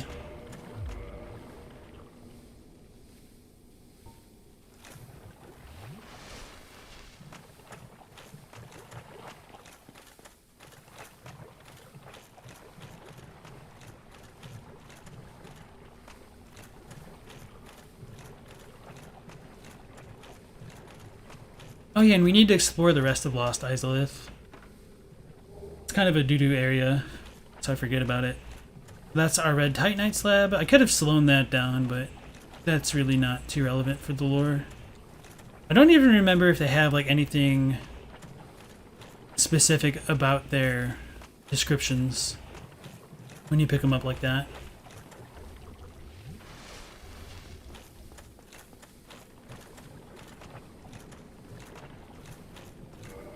Thank you guys for reminding me about that, as I had been forgetting that. Okay, we're almost at full health. If you had miracle powers, you could heal him. Them having a great time, you see. The ground below you is poison, Siegmeyer. At least get out of the water, Sig.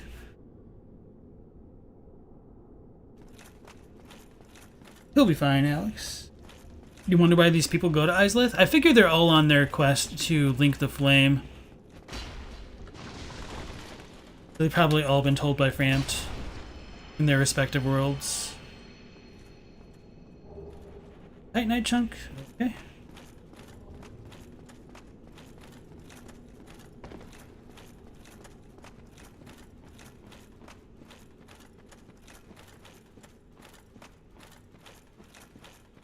Why am I going this way? We need to go the other way. Do I need to go back down to get down? Maybe. If so, that's annoying.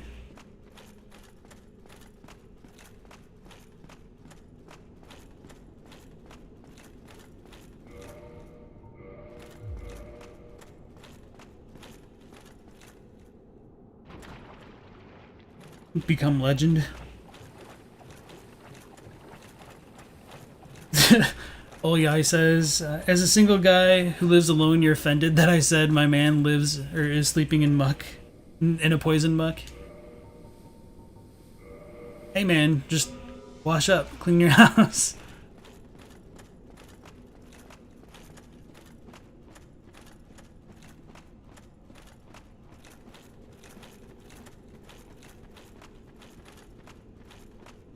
Either that or just make sure you have a bunch of moss that can cure the poisoning growing where you live. You don't really quite grasp the path to Solaire and Siegmeyer.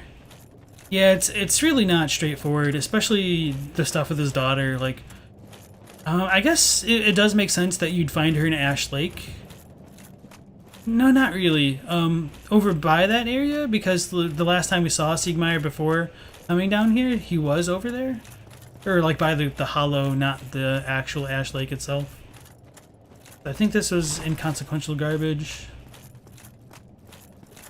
I think just souls. And then there's another spot we needed to get to. Orange chartering. Let's turn on the online stuff now. Are we online? Okay.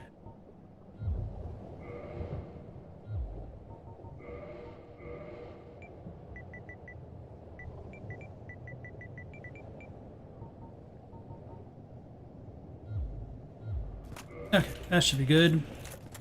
Then I'll go get the other bonfire, because we haven't come back this way on this save scum setting. We need to go over by the other Chaos Eater then.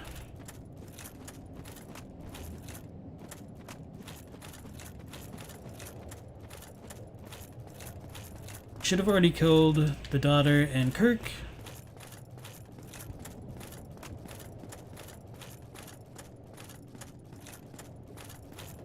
There's a YouTube video that sounds compiled and you sincerely believe it's all part of Miyazaki's true vision, just straight shameless masochism. They all hollowed after fighting the bed of chaos. The sad thing is I can't even tell if you're being unironic about that. Oh, wait, this one has more health. Okay. Siegmeyer dies because he sleeps face down in poisonous sewage. What a hero's death. He goes hollow, yeah. Oh, there's a chest over here. Chaos Fire Whip? Okay, I was wondering why we didn't get the trophy for killing Quaylana earlier. That might tie into it. Yeah, I always felt like maybe one of these should have been like breakable to reveal like another bonfire, rather than having the one on like the outside. I did switch the ring. Okay, yeah.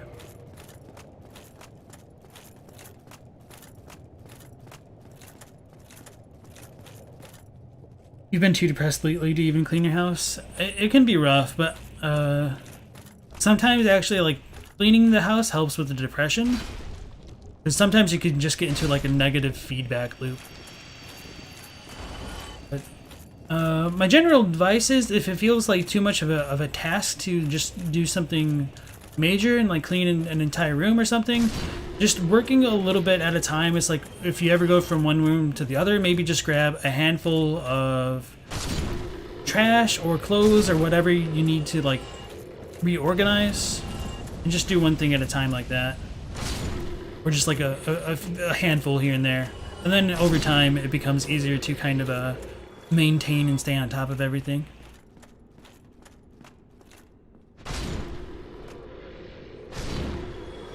And then sometimes it's just like remembering to do that stuff as you go between rooms.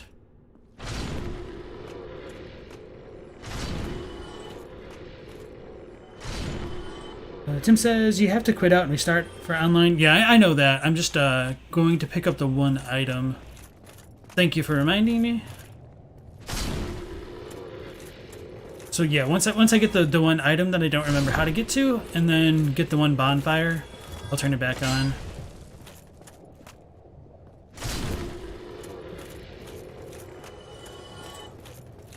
The most basic tech support available. Did you try turning it on and off again, or turning it off and turning it back on? It's kind of the feels of that right there. So I thought there was... Maybe we picked it up, actually. Oh yeah, we probably see it as we come in. Okay, so I'm going to assume we picked it up. We've got our ring on, we've got our dragon butts. If we die, that's going to be annoying, but not the end of the world.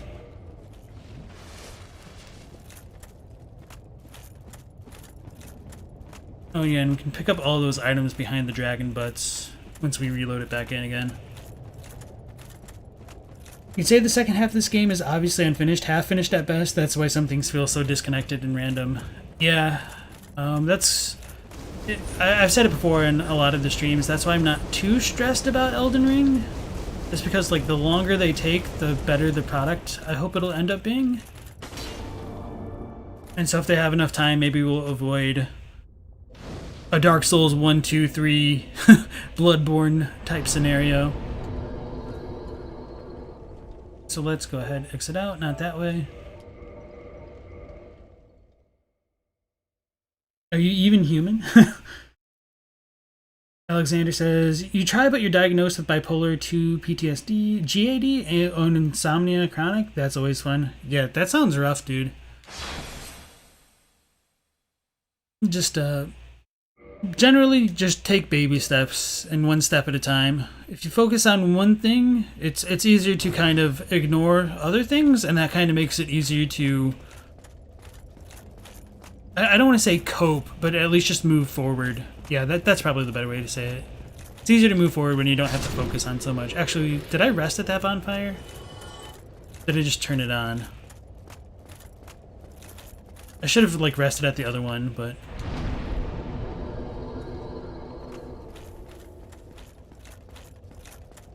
The bed of chaos is either you kill it or you don't. Like, you don't need a ton of Estus for that fight.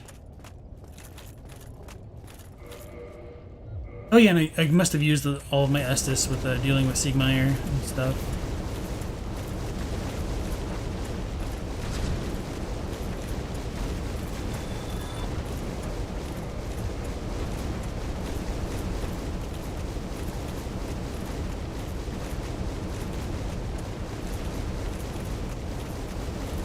I feel like a really knockoff Sonic. Divine Blessing. Divine Blessing. Interesting. There's two of them. I really have no idea as to how one can make a lore rationalization as to why they're there, but they're there. Other than, you know, Izalith's relations to the royal family. What else is there?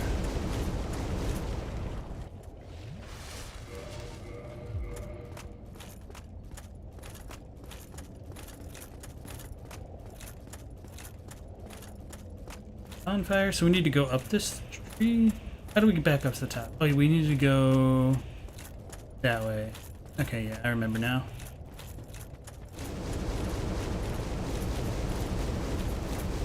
I'll need to burn humanity, won't I? Duh! Summon in. It's a vital step that I almost completely forgot.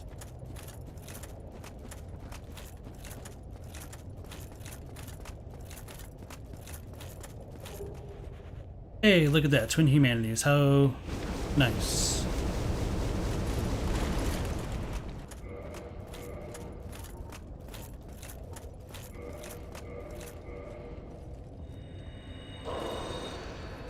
Beat them butts. Weakness attacking.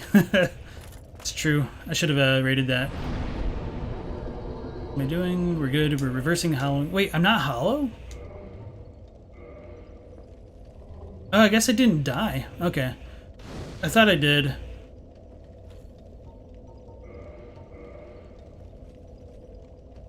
And then we got more humanity from killing Kirk, so I probably didn't even need to use the twins.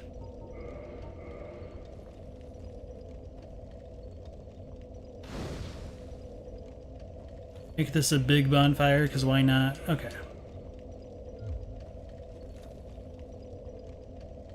Oh, guy says, sparing an hour or so to do the daily chores actually gives you enough. I did something, did not feel guilty about spending 7 hours on a game. He finished 10 times over. Yes, that's another good point. The moral victories from doing something like that can be pretty beneficial.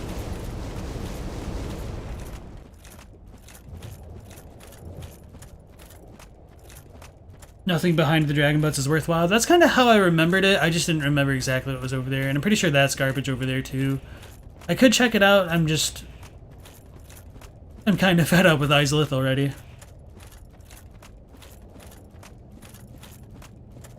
Maybe part of it just stems from, like, there's no reward for killing the dragon butts. They're just there. And annoying and really difficult to kill and deal a ton of damage.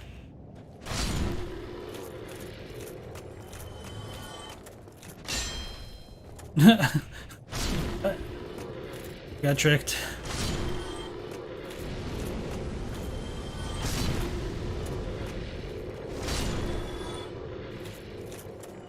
Wait, so that's... How do we get to that one? That's the one that I was thinking of. Oh, so we need to drop down. Okay, okay, so that's the same spot. We just drop a little bit. Okay.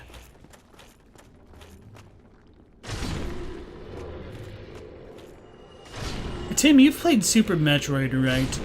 Is it the boss in Brinstar that looks like these things? Or, like, vice versa? Like the yellow dude? I never remember the boss names from Super Metroid other than Ridley, because, I mean, it's Ridley. And I remembered him before Super Smash. Every time you hear dragon, you think of the dragon form, and when you think of the dragon form, you think of... Nah. Alexander says, you're improving day by day with periods of hopelessness, but you're slowly getting there. Well, I mean, not too glad to hear about, like, the periods of hopelessness, but I am glad that you say you're improving. So just keep it up, man. I appreciate that. And as I was saying, just it is helpful to just focus on, like, one thing at a time and not try to get overwhelmed by everything. So that's just kind of my biggest advice, and hopefully that'll help. And good luck with everything in the future. Elda needs to clean your apartment, but it's not the biggest, so it's all crammed in there. Maybe you'll be able to clean some when you take next week off for wisdom teeth extraction.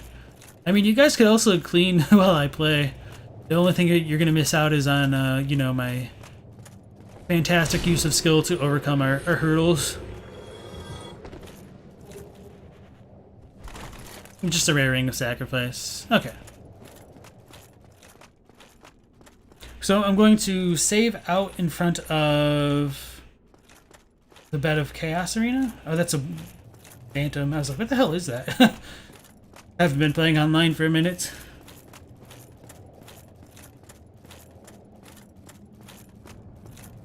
You have the urge to play DS again just to beat these dragon butts with the notched whip. You haven't played Super Metroid? That surprises me. It's a good game. I recommend it. Even like by today's standard, it's really tight with its level design. I kind of want to replay it, to be honest. It's been such a long time since I did. Who's this? Probably just... Oh, yeah. If we're seeing this, we could that's probably Justin then. Okay, let me go ahead and quit out. Because we've got the password on. So it might take me a minute to see the summon sign again. So Justin, if you were trying to get summoned in, go ahead and let me know. Chat if you're still around. Yeah, the guy who has 3 belly buttons, you're totally here. I actually managed to motivate you to clean up a little? Sweet. That's great. And remember, it doesn't have to be a ton, just like maybe a handful here and there as you go between rooms, like going to the bathroom, just grab something, put it in its proper place. Or for me, when I let the dog out, I try to clean up a bit. And it really makes everything more manageable. And this isn't even just like a depression thing as much as it is just like a life thing. Thanks for not saying bye yet. Elda can't clean because you're at work? Not with that attitude. Then it's too late and too tired to clean after work. Yeah, I understand what that's like. Profane Dirge. Hey, we got Justin. Now we're gonna watch the Bloodborne man destroy the bed of bullcrap in one shot. I mean, if you know what you're doing, the bed of chaos really isn't too bad. I was thinking about maybe... That's weird. About, if you have 2 firebombs, you can cheese it. So maybe I'll exit out and do that after we get the footage of this. I'm gonna let Justin do all the work. I'm gonna sit back in the middle.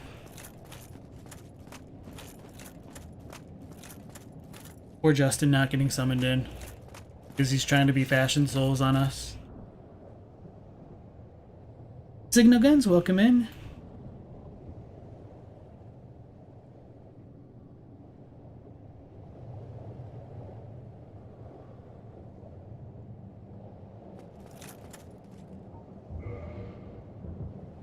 Hopefully this will be the time. Summoning failed. Justin, have you killed a bed of chaos yet? Because I could probably also try to get summoned into your world. This doesn't work.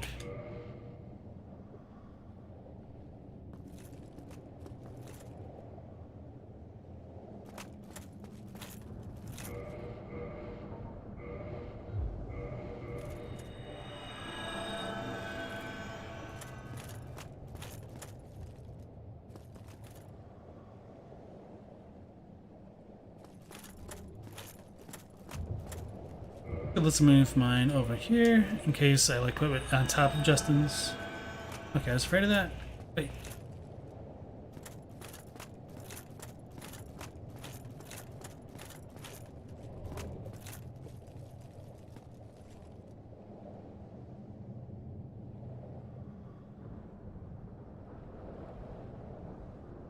Exiting out is definitely the way to go for this fight, in your opinion? Fight cheese with cheese.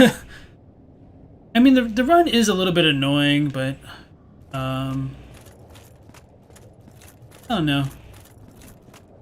This fight never really bothered me too much, although I know, like, a ton of people hate it. It's just a gimmick fight, which I understand why people hate.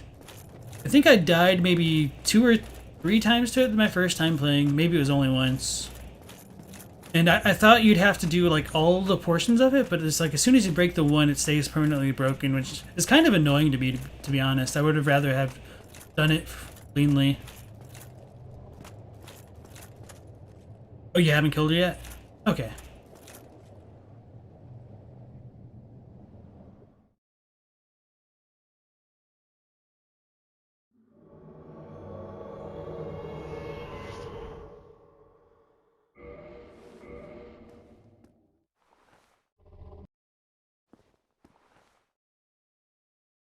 Weird.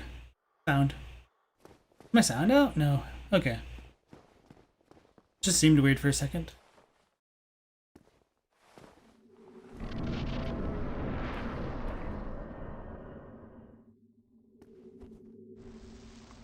I don't know where the safe spot to stand is, actually, now that I think about it. Once it, like, starts breaking the floor. Like, I don't know if the back breaks. I don't think it would. I just don't really remember.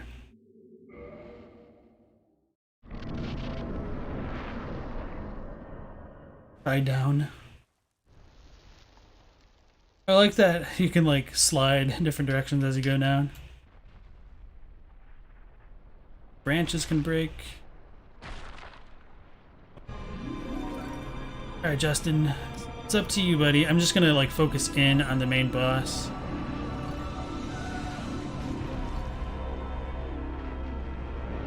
Actually, that's kind of cool with you in the Quailana set, essentially.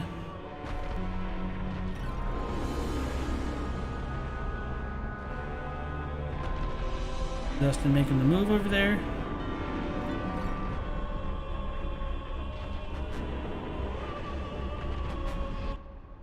So there's a cutscene, I forgot. So he broke through that one orb, essentially over on the left. We saw like the root tendril thing break.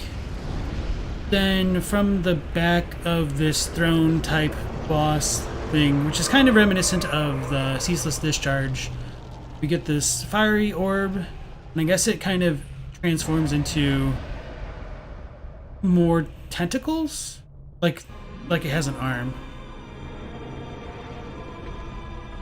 So as we come to this portion, the boss will start breaking the floor. I don't know if I'm actually safe right here. But it also kind of reminds me of a pilgrim butterfly with just how it looked. See Justin running. But now he's getting smashed. Now as he goes along, the floor should start breaking.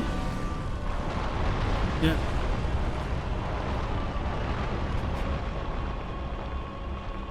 And then once he breaks that orb, the middle portion of the floor will fall out as well.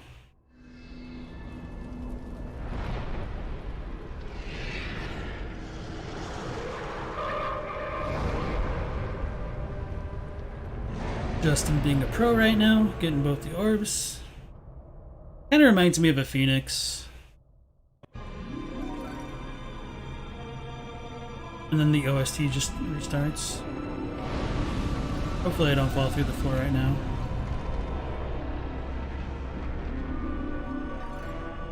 The floor hasn't completely broken yet.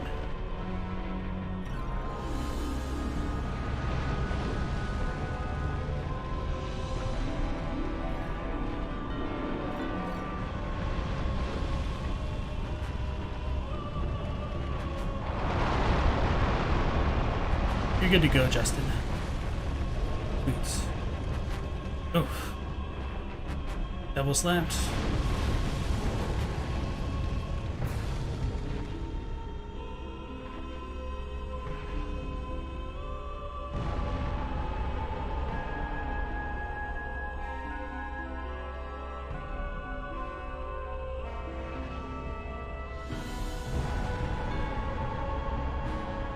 That's it, trying to like use fire on the inside of it because Justin's inside. And as he kills the bed of chaos. That was it. Okay, interesting. Falls apart like that. Thank you very much, Justin. It was a lot less visually interesting than I was hoping it would be, but that's the bed of chaos for you, I guess. Yeah, that was awesome, man. Thank you again very much. Definitely I'm going to end up using that footage. And also thank you for putting on the Quaylana set. I like that. It's a very atmospheric. You the man, man.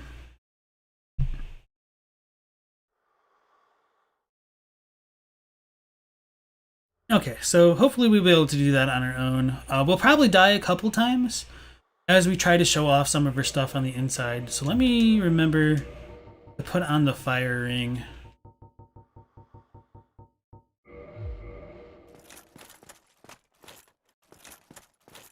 Because it's going to hit us on the inside as I try to pull out the binoculars to look at it.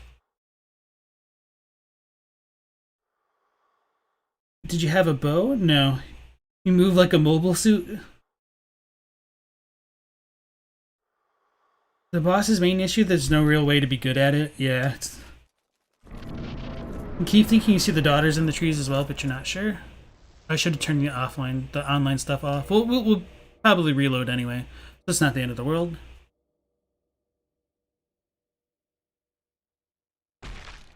I always go for the left one first. I wonder if there's any difference for going to the one on the right. Probably not. Oh yeah, I actually need to pay a little bit of attention. I guess you can't just iframe through that. Shouldn't be too surprised.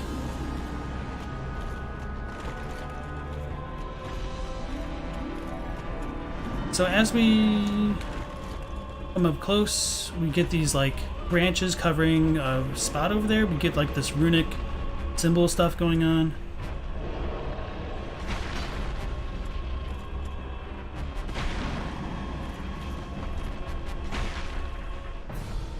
Oh, it's okay. So you hit the like root itself. I forgot.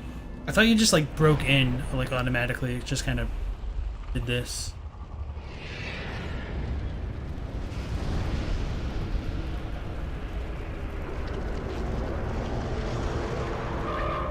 So yeah, as Loco Baxter was saying, he thinks he sees the daughters. There is a popular theory that the two orb-type things to the right with the roots are the daughters of Chaos. I like the theory overall because we saw them with the catalysts in the earlier cinematic. Oh. Just got me got. I need to like jump, but I could probably make it over there. Ooh, nope, not like that though.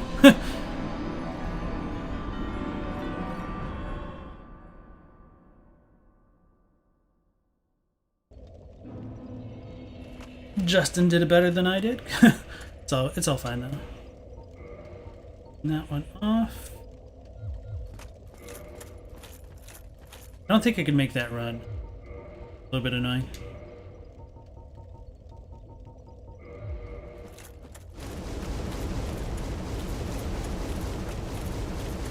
Should have ran to the other bonfire maybe. It's all fine. Oh yeah, I forgot we have like 20 Estus. We have ridiculous amount for this boss fight. For some reason in my head I was like, oh, you only have 5, so be careful, don't be too bad.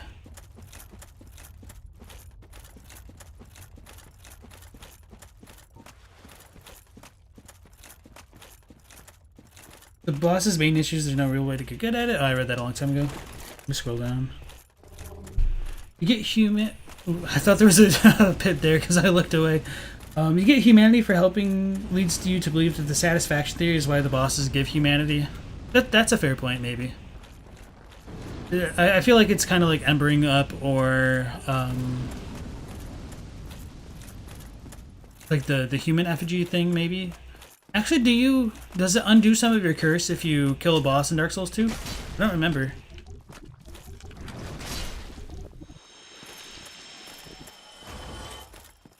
I guess I could have just reloaded it, but at the very least, dying once is fine because it'll show off that for whatever reason, the gimmick of the fight will already have us starting in the second phase, which has kind of always annoyed me.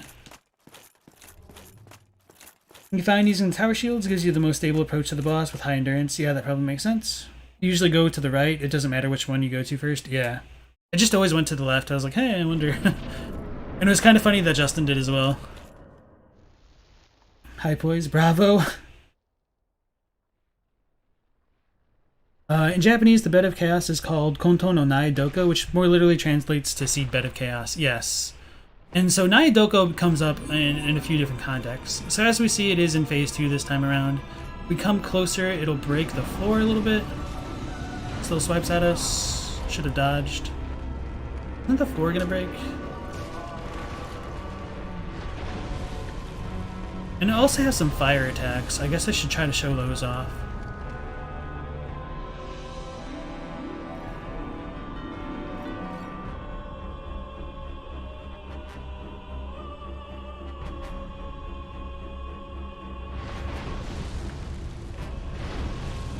I just in a safe zone? Actually,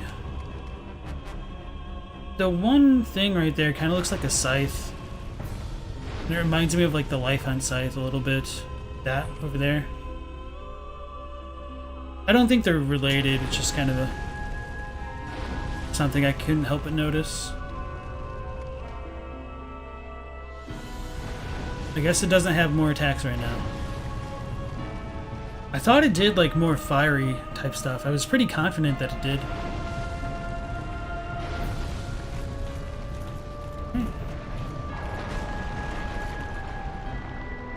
Okay, so there's the claws and the hands. We just chill for a second though, that'd be dope. Oh,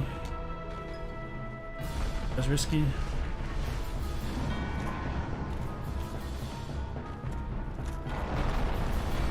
Pretty sure one of us. I think I need to go around.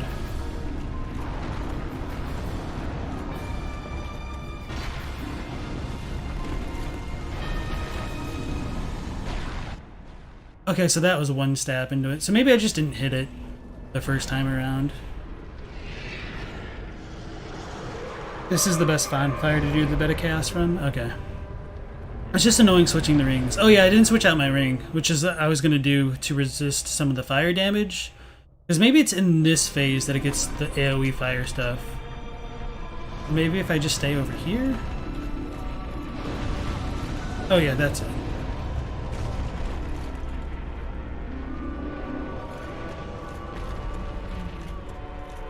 And then as we come out to the middle, the floor will fall away. Ooh, almost got.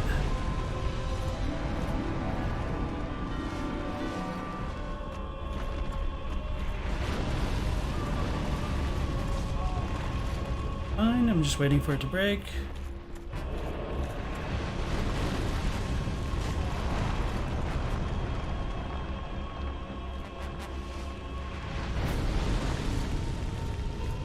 Do we need to get closer?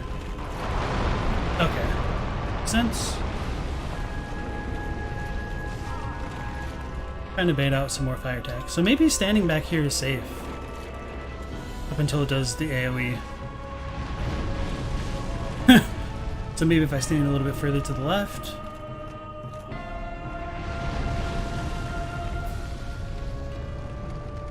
Well, I guess I could have shown enough. We got the binoculars out. So that might be important for when we get to the actual boss itself. So I think I can just run straight once it goes into that animation. Okay, we'll try that.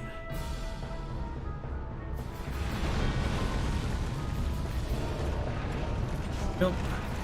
Close though.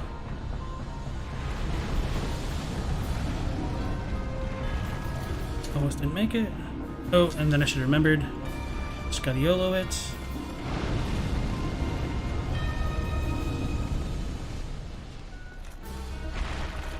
So this is the phase that I wanted to have the flame ring for, because as we get inside it will do some like fire-based attacks at us. Oh, and we got all these notes in the way, that's annoying.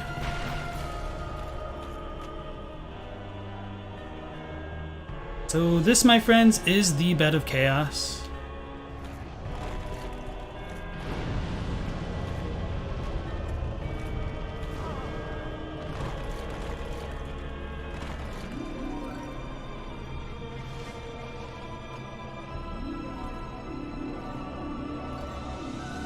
Damn, but that damn note's pissing me off. Okay, I'm gonna kill it and then just reload it.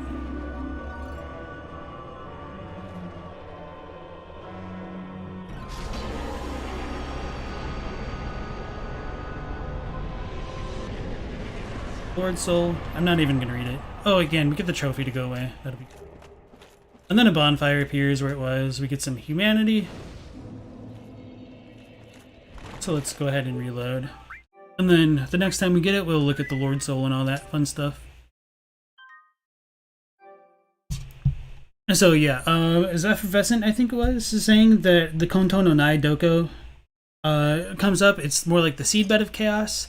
That term Nai Doko comes up quite a few times in the FromSoft games. Like the Milkweed rune in Japanese is called Nai Doko, like the seedbed rune.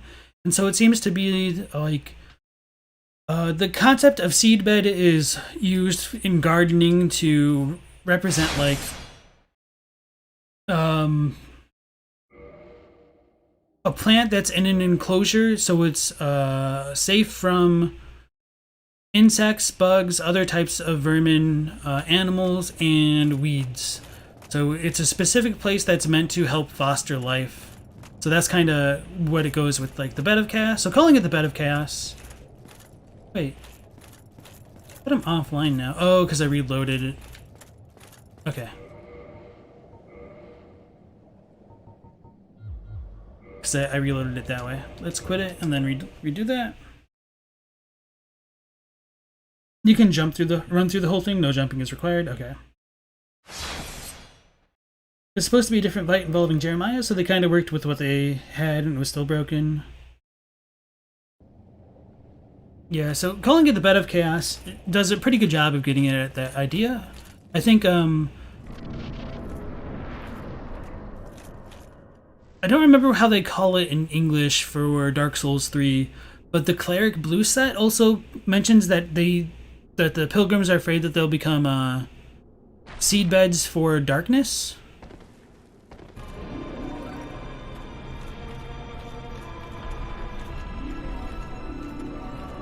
So it does come up in multiple contexts, and it is kind of related to humans more than the others.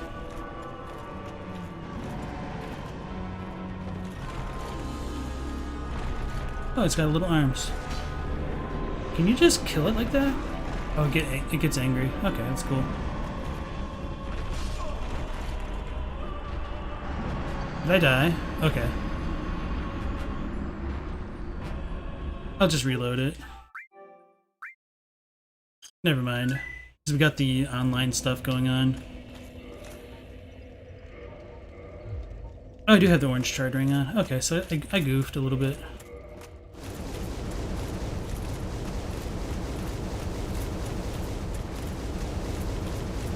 Actually, reloading might have been faster now that I really think about it.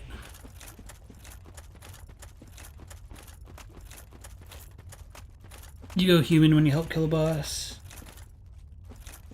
You like killing the left one because no matter which one you destroy, the left side breaks. Just feels more... Oh, is it no matter which one you kill that the left side breaks? Damn it, now I want to kill the right one again and pay way more attention. Okay. That's a good thing we done goofed. Doesn't start doing the firestorms until you break both sides. Okay. You stay towards the wall, toss fireballs. You didn't think there's much a little bit behind the humanities for killing bosses. There's probably a gameplay mechanic. Present since Demon Souls. Makes sense.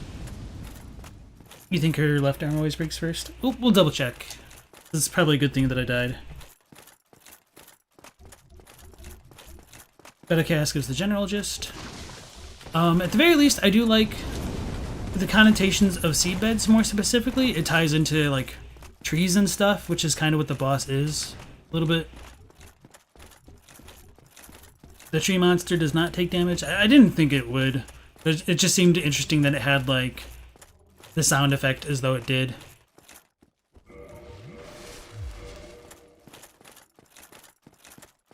It said that they were entrusted with the duty, still its nature is yet to be revealed. They bore large covers on their backs to ensure they would not become seed beds for spreading darkness. Okay, so the English has it as seed bed, but that doesn't make it as like connected to the seed bed of chaos. So that they sound a little bit more divorced in English when they're a little bit closer in Japanese. Thank you for pulling that up for me.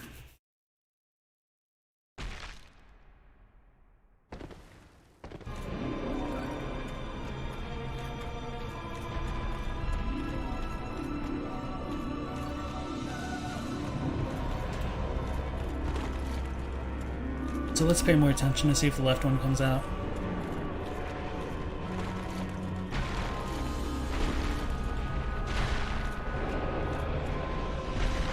So there's definitely one hit on that side.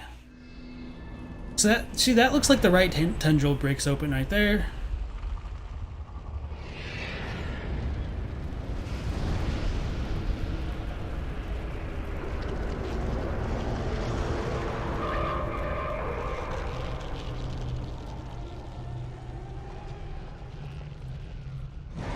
Cedarhead would be more fitting, but when did you ever hear someone speak into the west? Can't look. Which arm is it? I need to actually run.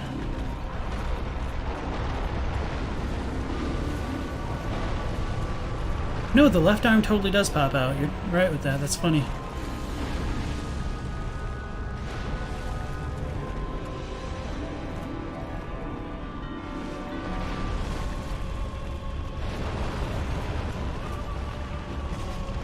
Oof, that was almost it.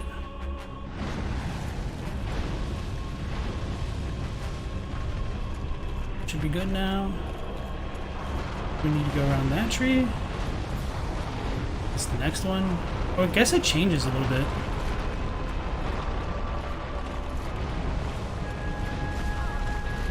That's annoying.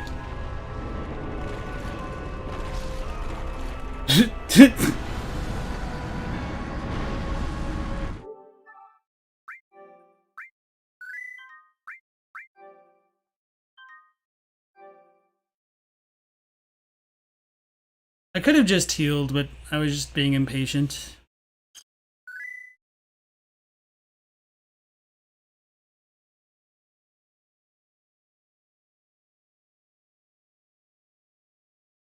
That's what I get. Seedwood would be more fitting, but when did you ever hear anyone speak of it in the West? We aren't as much into gardening as they are, at least from that form of gardening. I mean, I don't think it's necessarily a Western divide as much as it is like rural versus urban or suburban even.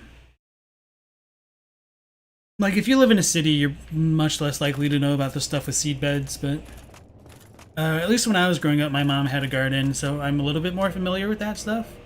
Not a crazy amount, mind you, but just a tiny bit.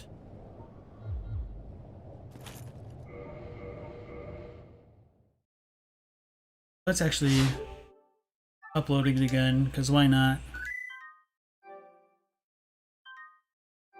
I should have equipped a different ring, though. That's a little bit of a goof.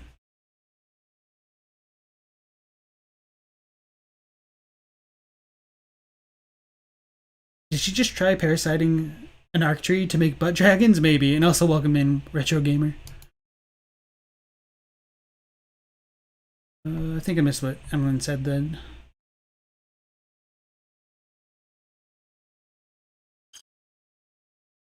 DS3 doesn't explain much why the back needs to be protected from becoming a seedbed, and the pilgrims put bigger shells and they were cultivating seedbeds. So I don't know about why the back specifically. Like for me, it would make more sense that if it was more related to the dark sign. So maybe it's on the opposite side of the dark sign. I don't really know. At the very least, there is some consistency with the back being related to the darkness because all of the pilgrims sprouting the crap out of them. We've also got Father Ariandel using his whip to lay his back. And that's where he gets his blood from for the painting.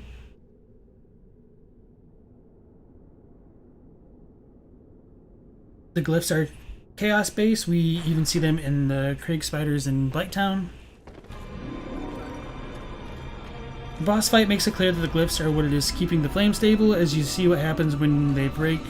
When you break them, you don't get how people reach other conclusions.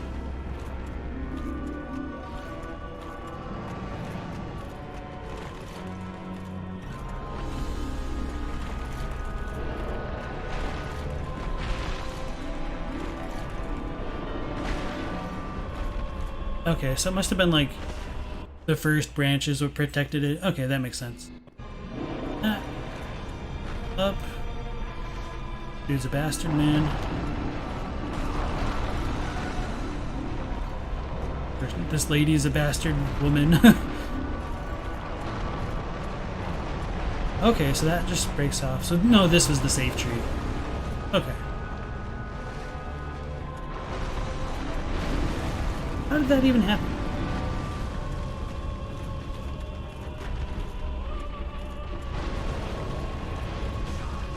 Thought I was out of range. It's full heal. We'll probably get knocked into the cliff or some crap. Oh, it was really delayed, but take it.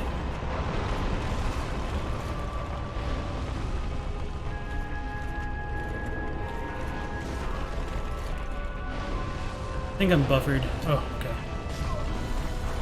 okay. I should have just dodged that time and I would have been fine.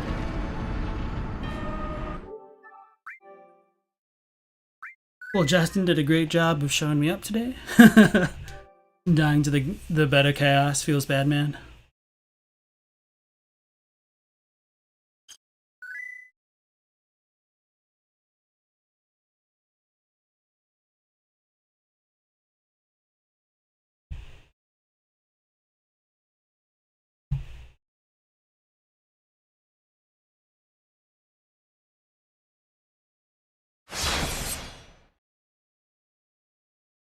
The old one was a giant tree monster, and Alant was a deformed, helpless wretch inside of it. The Bed of Chaos is a tree monster, and the witch is a deformed, helpless wretch within it as well.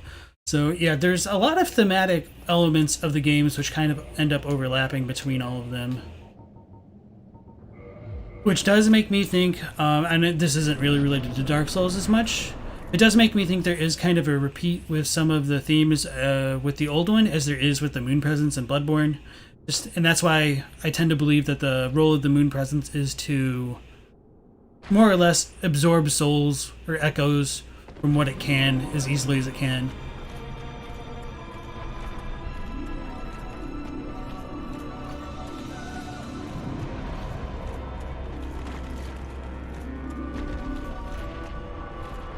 I guess I could probably just keep my eye on the hands and we'd probably be perfectly fine.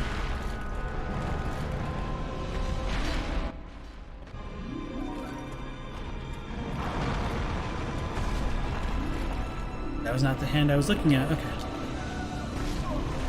Chill. Wait, how did I die? That only hit me twice. Ugh. It's annoying.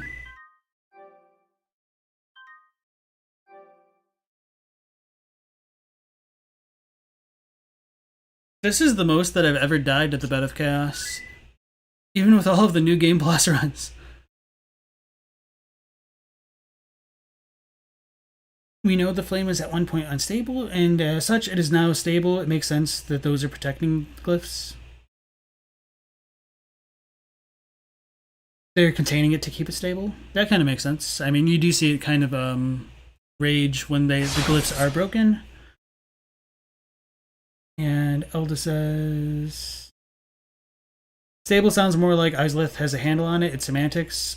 Yeah, I mean, I think you understand what he's trying to say, and maybe the words there might be coming across as a little bit misleading. I don't know. Or they're not just being taken properly.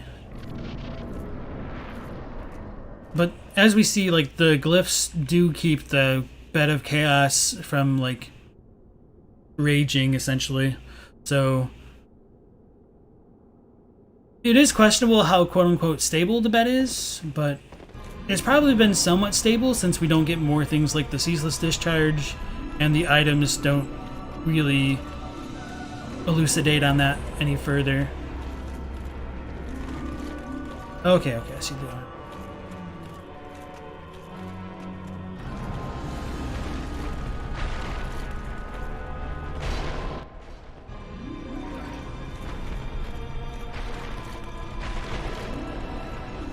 Squished.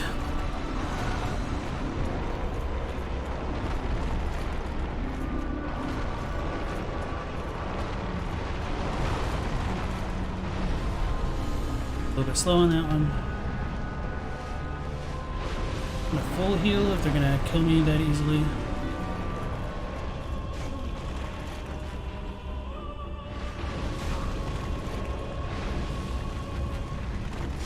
I rolled into that. Okay.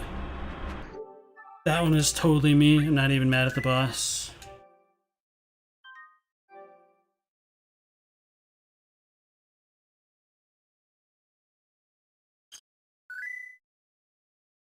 Why is it that I gotta die this much when I'm streaming? As opposed to playing it normally? It's the curse of the streamer.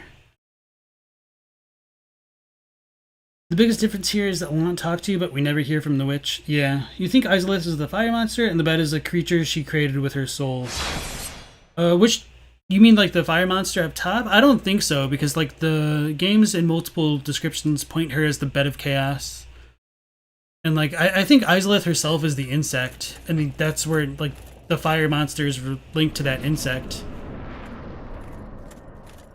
Because you see that insect appear in Dark Souls 2 as well with the Lost Sinner. You don't think it really matters? You agree on the general seals, the reason the chaos isn't active? Yeah. After it became contained and stable, that's when the normal demons came about. The ring tells you that? Yeah. Do you think the bed still regularly spawned things until you killed it? Or do you think it ruled the demons or just shepherded chaos?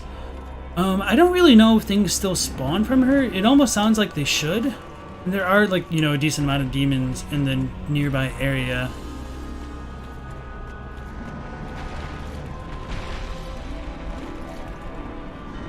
So I think it's probably linked to the Chaos Flame, and by having a stronger Chaos Flame, the demons and stuff are probably stronger, or maybe they were able to procreate some other ways, I don't really know.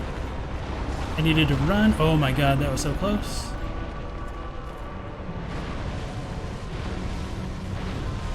So let's wait for the evil stab. And the swipe. Try to get stuck. So this one we'll wait for the swing and then we'll roll away, probably into the cliff.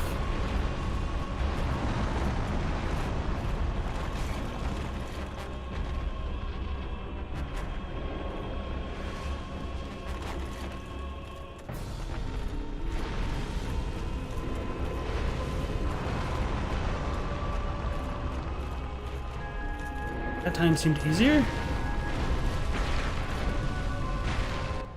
So a decent amount of the boss feels like a little bit of RNG with when the swipes come and where they come.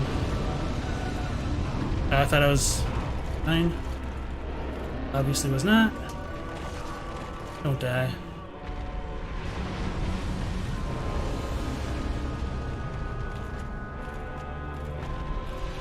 And into the middle, hopefully the things break.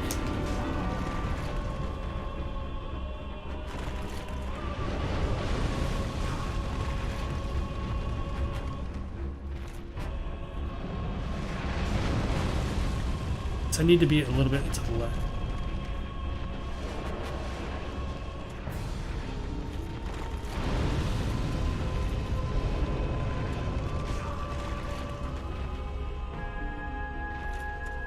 YOLO jump? Don't YOLO jump. Got it.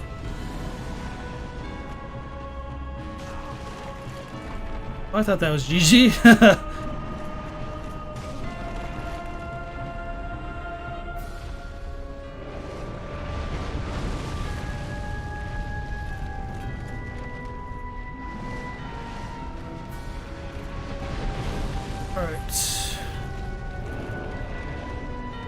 Got the binoculars out. Hopefully we don't get stuck on the branches. And get some good footage of the actual boss.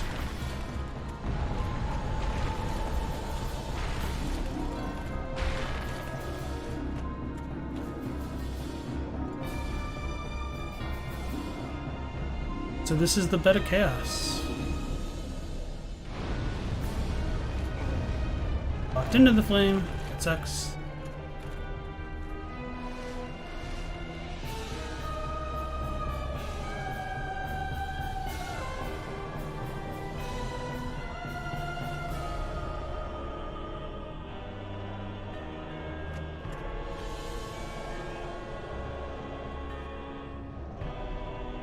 Okay, that's a really good angle for it, I think. Just chill here for a second.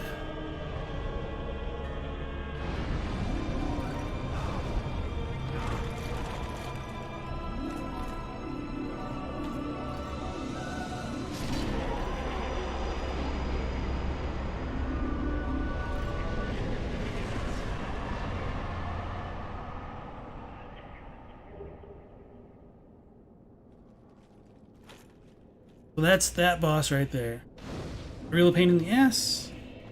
Terrible RNG, lots of deaths. I mean, I could have just YOLO'd and jumped in, but I wanted to make sure I would have had enough health to survive some fire. I used way too much Estus for that.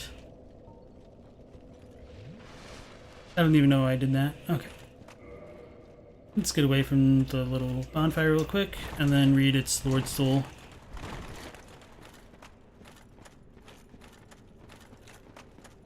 We did it, guys. We beat the hardest boss in the game. Let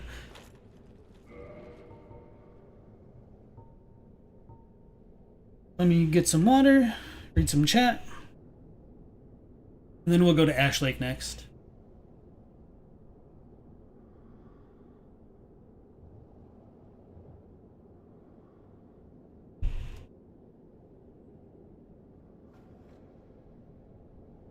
So the bed was their fuel, basically. The Chaos Flame both spawned and fueled their fire. That's kind of how I feel about it.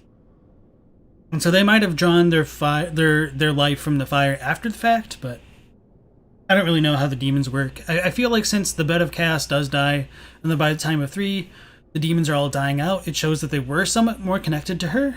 But I guess, like, killing her might get rid of the Chaos Flame, and it just loses its source of fuel, I guess.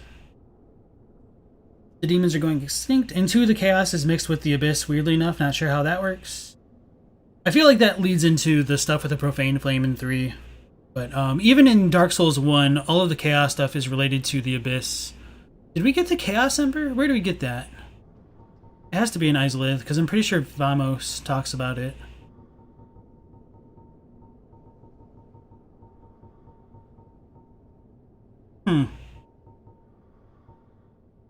I don't remember off the top of my head.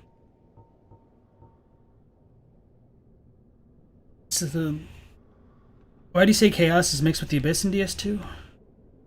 The witch is now part of the fire, and you kill the thing producing that fire, she would also be dead and the fire gone. Well, I feel like the witch was the bug, and the bug is producing the fire. Like, the bug is the bed of chaos. Because it's once you kill the bug that the boss dies, so I don't know how you can divorce the soul of the bed of chaos, mother of demons, from that idea. So this is soul of the bed of chaos and the mother of all demons. This Lord Soul was found at the dawn of the Age of Fire.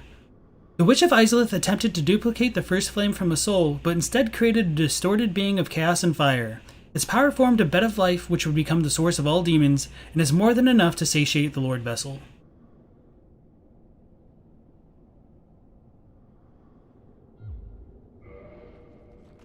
So, I do feel like it isn't like she literally, like the demons literally crawled out of her. Maybe they did, maybe they just grow super big super quickly.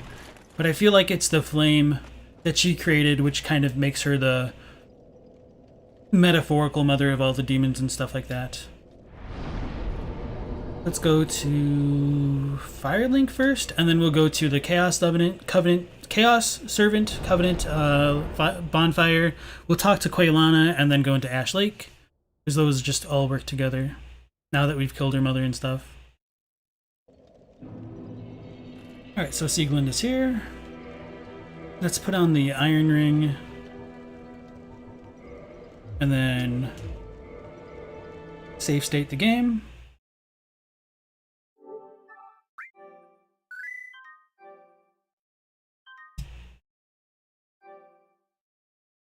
You think one of the DLCs takes place in an icy area, has both the Chaos Flame and is corrupted knights by chaos? Are you talking about like the Smelter Demon? I don't know too much about 2's lore, but I don't know if it is explicitly connected to the Abyss in that one. But even in Dark Souls 1, I don't know if I finished my point. The chaos is associated with humanity, and humanity is dark by nature. So I feel like, at the very least, there is still that kind of connection, even in times of Dark Souls 1. You don't find that the old chaos behaves exactly like the Abyss did, giant chasm opening up under the ground. DS2 chaos felt... Oop, missed that. Felt pretty standard with the whole parasite theme going, where it possessed the Ivory King and the Lois Frogs. It almost looks like a sunlight maggot? Yeah. Didn't chaos originally come from below the ground? Ash Lake is below the world. You also have text still talking about the witch doing things after the bed is created. Not like a ton. It's more like the other witches, I think, rather than the witch. Unless you just mean like the demons and stuff being born from it. Elda says, Abyss and Chaos are both corrupting influences, but you don't see two different in Dark Souls 2. Everything seems to come from below. Like seeds, wood pilled? Yeah. So I do think there is a lot of arguments that could be made about like the wood pill, as Justin likes to talk about it, but with the seed bed of chaos, with embers in Japanese kind of already using the kanji for seed within them, there is a lot of similarities in terms of like the imagery present within the language itself.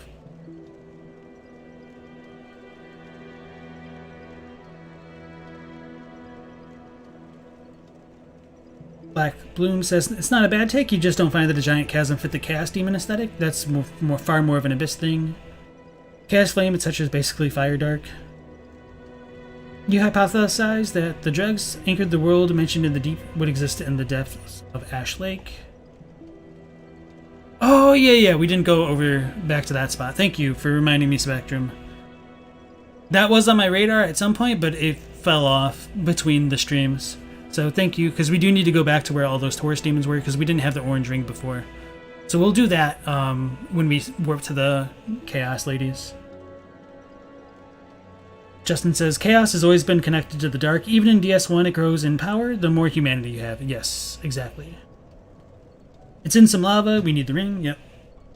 You feel like the being she created consumed her, so she both created and became the bed of chaos. That's how I feel as well. Izalith in a cavern too. It only appears like a chasm because it was going upwards to corrupt human kingdoms. You're not even convinced Ulium Lois was a unique phenomenon. And then Borquapsico, welcome back in. You said maybe the Chaos Flame / Life Soul unites, enhances, and transforms the forms and disparities of life, feeding on humanity as a base for the parasites transforming the humans. I personally strongly disagree with the idea that the Chaos Flame is associated with a Life Soul, or that Nito has a Death Soul, but I feel like the games would have made that a stronger point if it was more of a thing.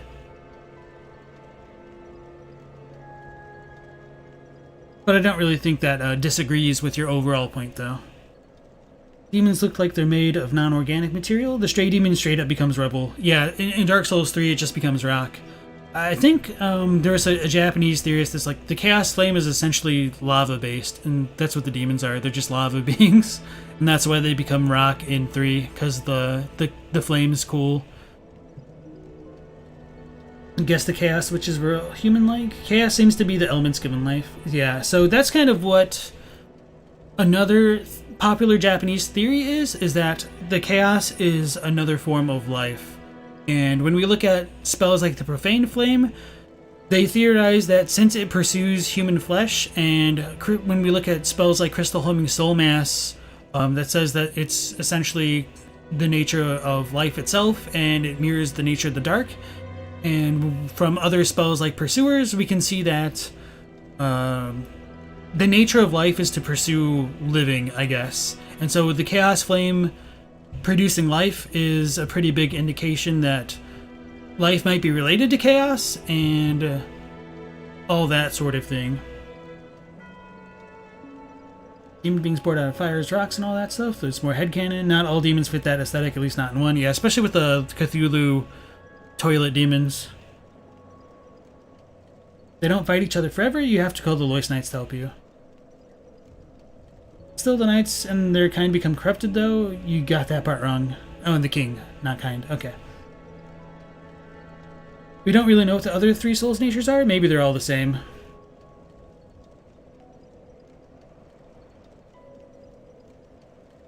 Alright, so let's talk to Sieglinde now.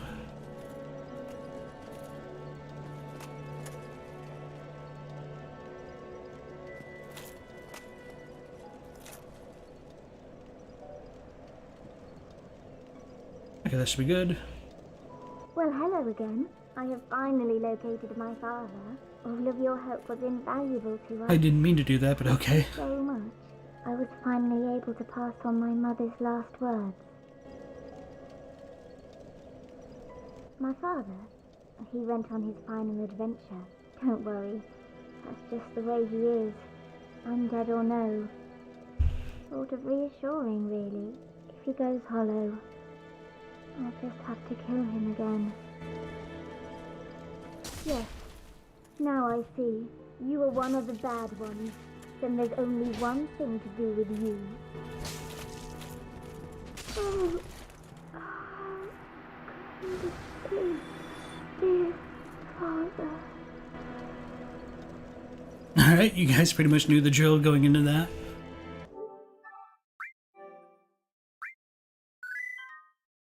So that essentially is why I would say, like, this is the good ending for Siegmeyer's questline, because he kind of gets the closure, even though it ends up being a bit bittersweet.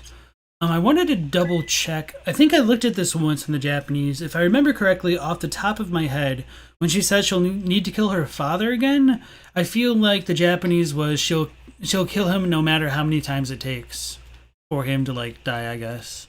Let me double check that. So I'll try to pull that up as we let the dialogue go again.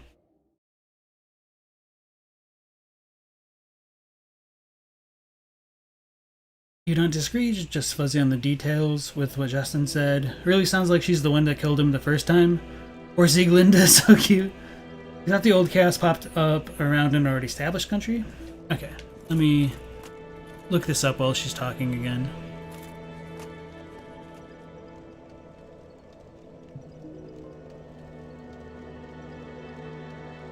Let's try this angle. We'll just keep it to the right as we did pretty much every NPC.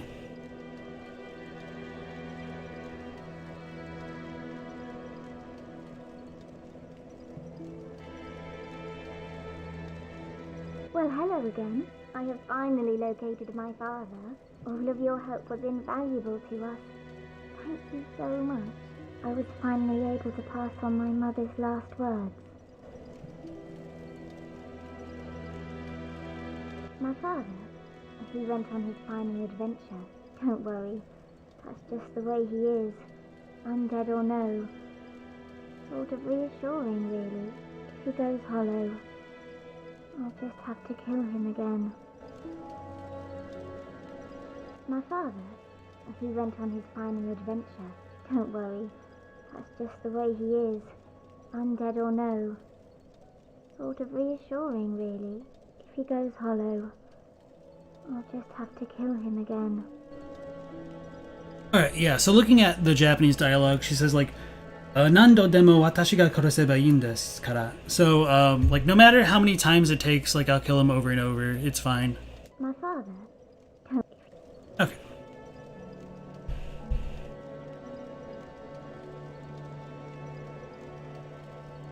The DS3 Irithil is hinted at that Sullivan built the city to harness the Chaos Flame's power, or the Profane Flame. The king gave his own soul. Ivory King was a king there, and the old Chaos pops up under it. Let's go back to the Chaos ladies. We'll go through the lava crap to get our embers, and then we should probably give all of the embers to the other NPCs, now that I think about it. Because otherwise I'll probably forget. We'll try to do that after finishing Siegmeyer's questline.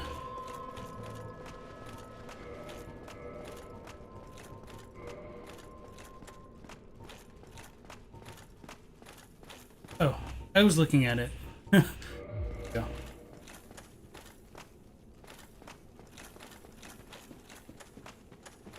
Spectrum says, perhaps the Lords embodied the different aspects of the First Flame. Gwyn is light, Nito is the ability to kill, the Witch is heat, and the humans being the shadows it creates. I mean, that's a pretty common theory. I understand why people like it. I feel like the games would have placed more importance on that if it were true, though. Which is my main reason why I don't like it. I don't really think it adds too much, and in some ways, I think it takes away from the cosmology of the universe by limiting the power of life and death and whatnot to specific portions of the souls, as opposed to the disparity that the flame itself brings about.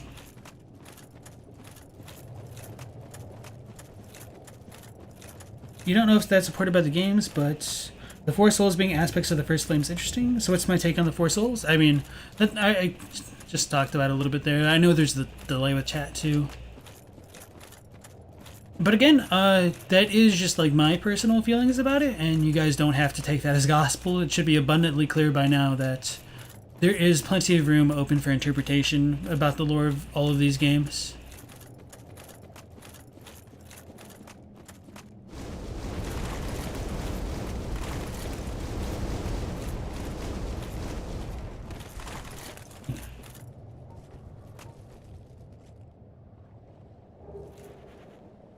Soul.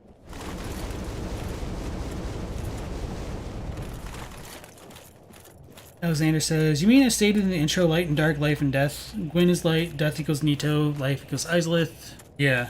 I mean, I understand what you guys are saying. I just don't think it helps serve the games better. I understand that like, a lot of people like that idea. It just, I don't, I guess, is all it can really come down to.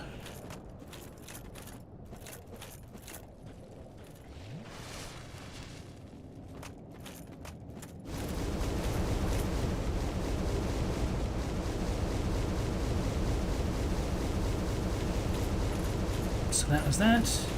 I don't think there's another item down here. I guess we could have like gone back down to Izalith as well to look through those areas. I'm pretty sure, confident there was nothing down by the centipede demon. I'm not gonna fret about that. Maybe it'd be faster to just die here. Or whatever. Oh yeah, we just killed the boss. Never mind. I probably have a decent amount of souls. Holy crap. 185,000.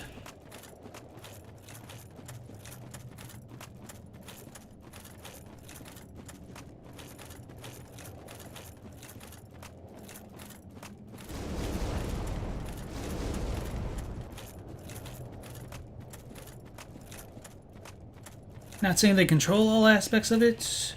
It's symbolical, as Izalith does indeed create life. Am I missing?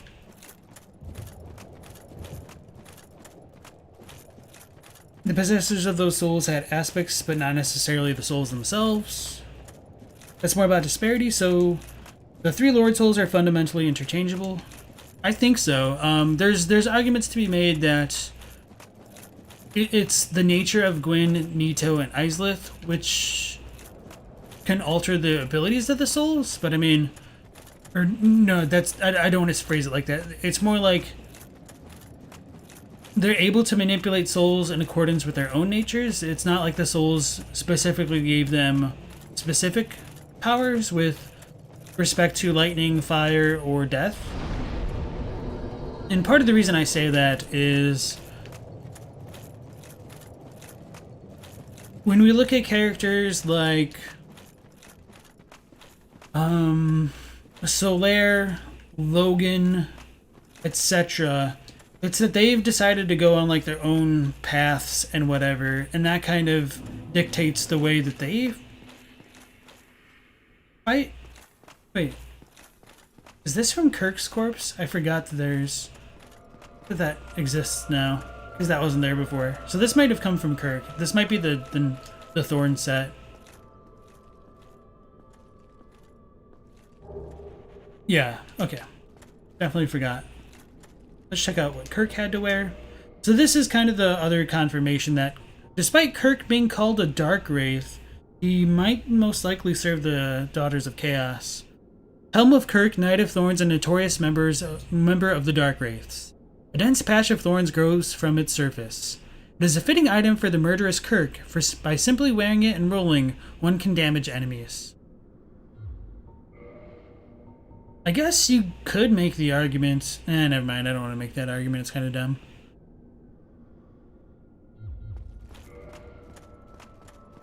So there's not too much else to Kirk.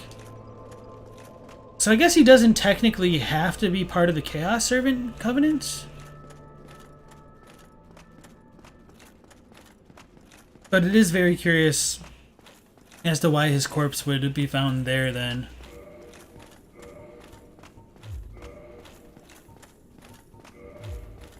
Of all places. Sorry for getting sidetracked or distracted like that.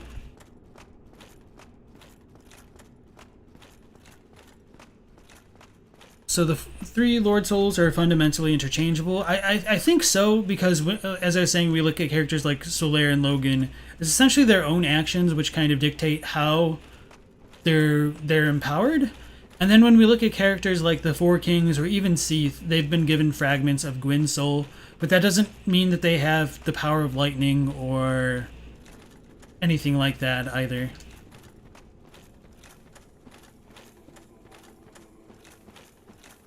But, I mean, if people want to argue that, like, maybe Gwyn didn't give them the part of the soul that makes them use lightning, I feel like that just kind of defeats the point, defeats their own arguments before it really begins then.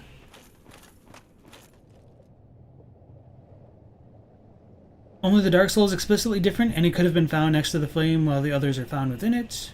Yes, they do single out the Dark Soul.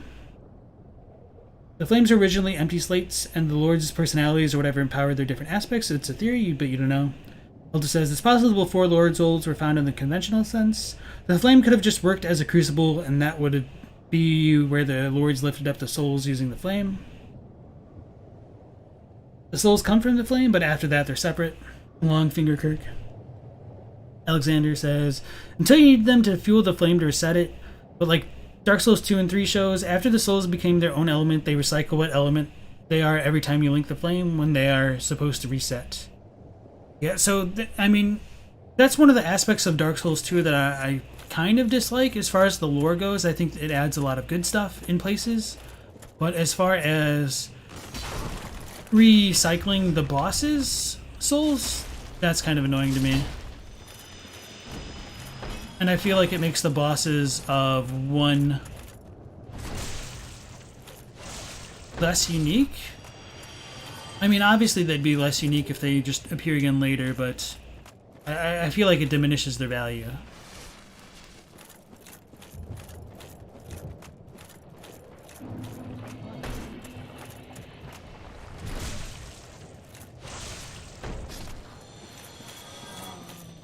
So let's get rid of these mosquitoes, and then we'll talk to Quaylana again. I didn't try to do that actually.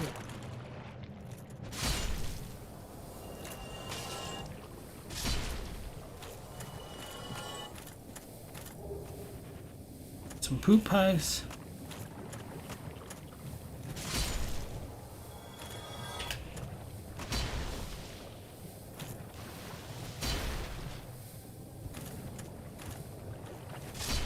Okay. Should be good enough.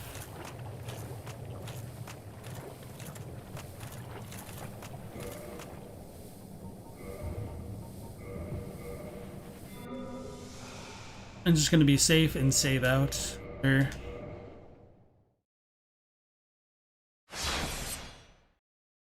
to do that?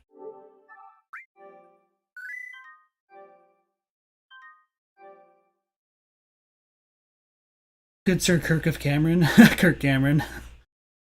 Kirk's corpse showing up there is another reason this could be the other end of the tunnel in New Londo. Maybe. The big problem with Izalith is that it's unfinished, so a lot of things have to be taken with a grain of salt.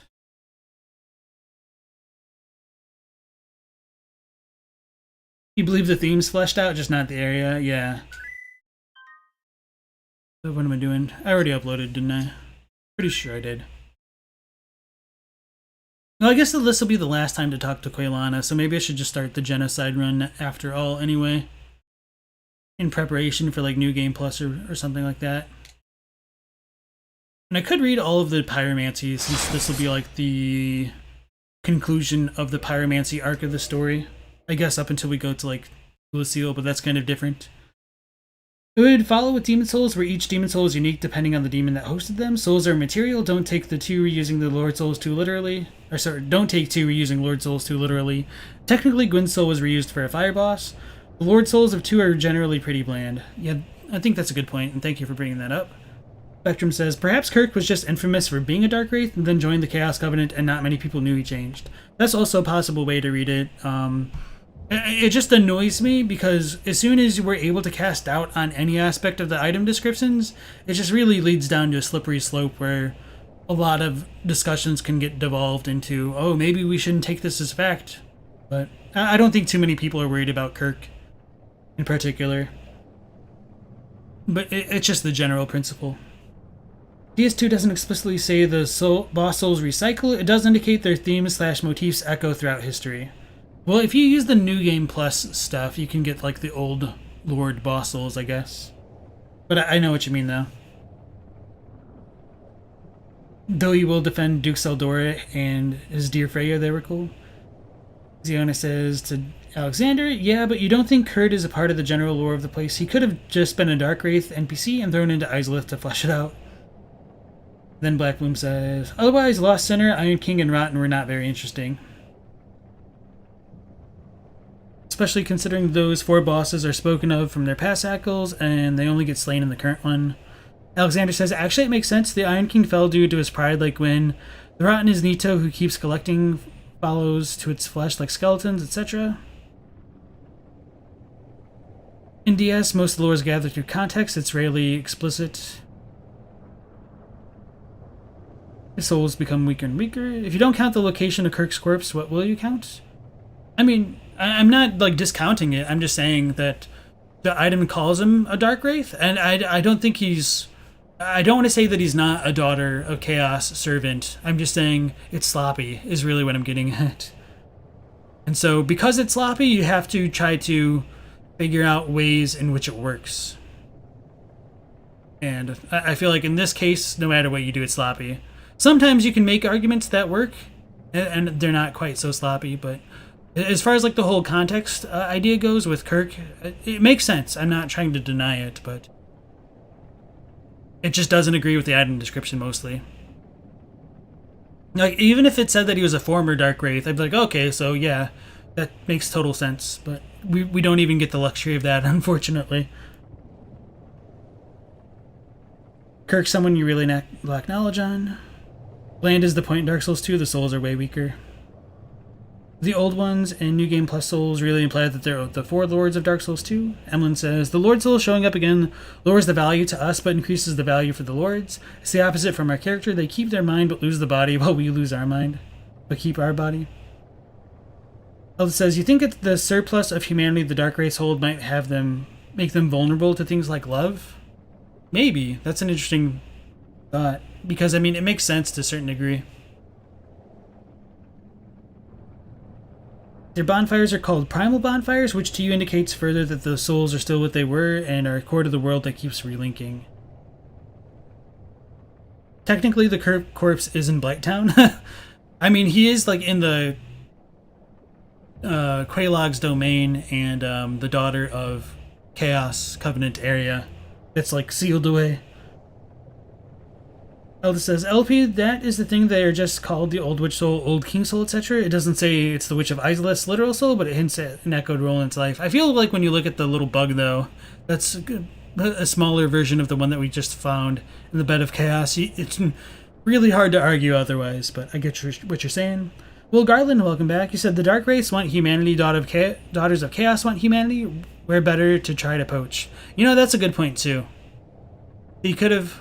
well, it's interesting that we only find his corpse there rather than being invaded there, I guess. That's enough of chat for now. Let's go talk to Quaylana to finish out her storyline. This...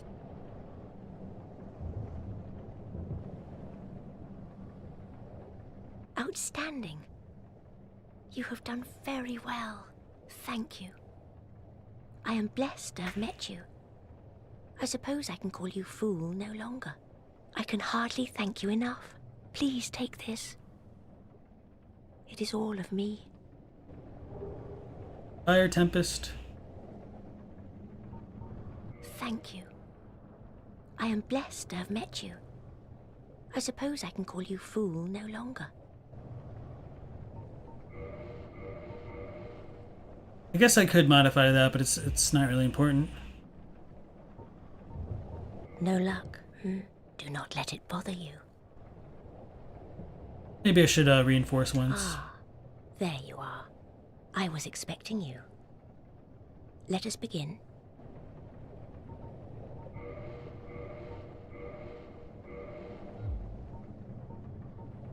Thank you. Now go. Don't you dare let yourself go hollow, lest my time spent on you be wasted. Ah, there you are. I was expecting you. Let us begin. Thank you. I am blessed to have met you. The voice of reason fails. Then here is a lesson for you that you can only learn once. Farewell. My mother. My sisters. What have you done? Alright, so that's pretty much it with Quaylana. Let's check out her spells and feel sad that she's not going to be hugging her sister when we play Dark Souls 3 next time. So Fire Tempest, I'm pretty sure that one was hers, which is interesting that it is in a Chaos Flame. But it makes sense, I guess. Primal Pyromancy of Quaylana of Izalith. Erect giant fire pillars in the vicinity. The tempestuous, raging flames resemble those summoned by the Daughters of Chaos when they challenged the ancient dragons and scorched the very earth. So at the very least, this might set up as to why the dragon butts were in Izalith. That the witches may have fought them there, but I mean, why would they? It just doesn't work out very well, in my opinion, but whatever. There's a little bit of justification for that headcanon. The Storm of Flame is indiscriminate and incinerates all nearby life. Trying to remember if there's anything else. Maybe we just needed to get more from Eingi, and that was it. Because I don't know what else we're missing. Acid Surge? Toxic Breath? Something like that. Maybe we need to kill him. Get it? I'll have to do that later. And then that should like round out the trophy for the Chaos. Or not for the Chaos crap, but for the Pyromancies. And then after we do the stuff with Siegmeyer, we'll go and turn in our stuff to the blacksmiths. There's zero chance they're not the Lord Souls. The game really makes a point of telling you this, so you fully agree. Yeah, I feel like you pretty much have to take the stuff with DS2 is kind of, I mean, as being canon, because they put it in there in such a way. I mean, it annoys me, but I mean, you take the good, you take the bad, take them both, and there you have the facts of life. And that's a reference to an old TV show called The Facts of Life. I realize that as I get up there in years that not many people are going to understand my stupid references like that, which really are stupid references.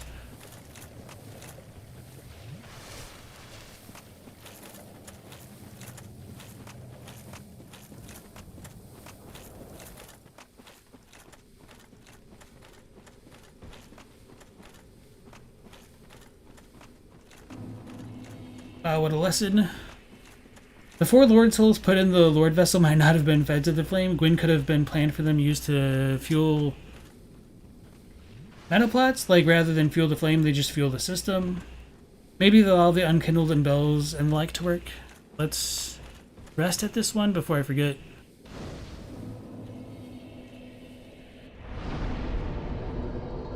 And then we'll go into the best area of the game.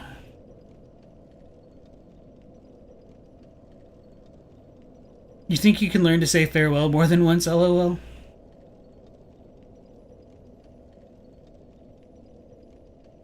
Zionis says, Lost Sinner is a derivative of the Bed of Chaos. Duke's Dare Freya is a derivative of Seath. Yeah. And then Black says, what are you arguing? You never contested that they're reincarnation? You're saying they're not derivative of the 4 Lord Souls at all? Lost Sinner is better than the Bed of Chaos? Yes. Joseph says, oh god, you were hoping we were past killing Siegmeyer? Your heart can't take it? So, we'll have Sieglinde do it? I don't know what else to tell you.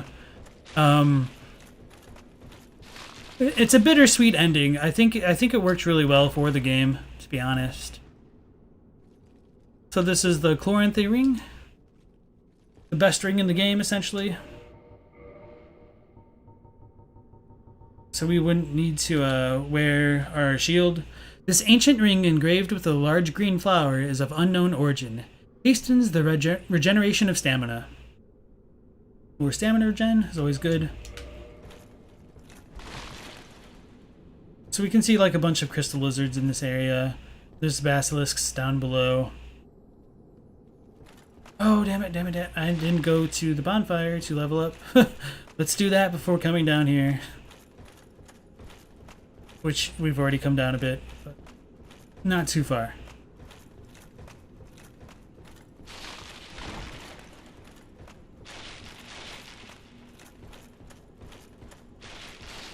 Because it would be really easy for me to lose all of my souls coming through here. Okay. Yeah, 4 levels this late in the game is a lot.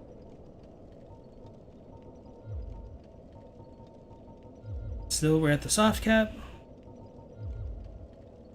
9 points.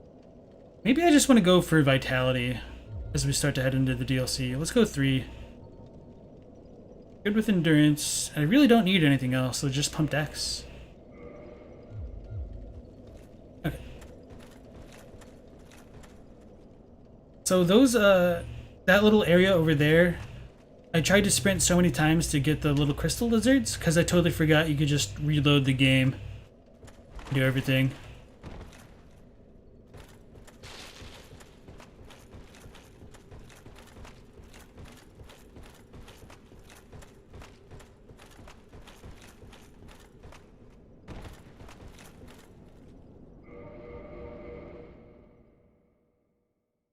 To be honest, all of the 4 Lord Souls kind of suck.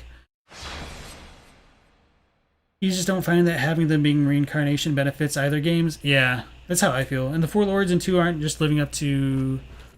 Damn it.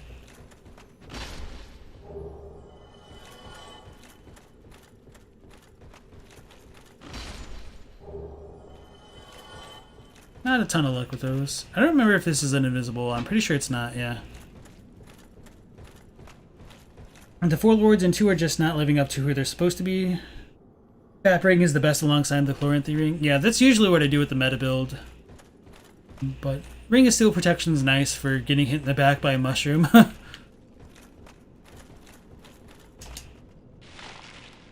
Whoop. Oh, we did it. Not exactly how we intended to, but it worked.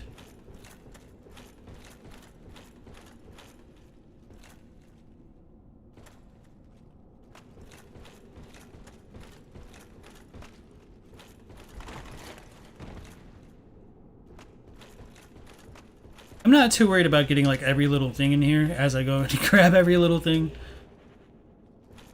Just the major stuff, mostly.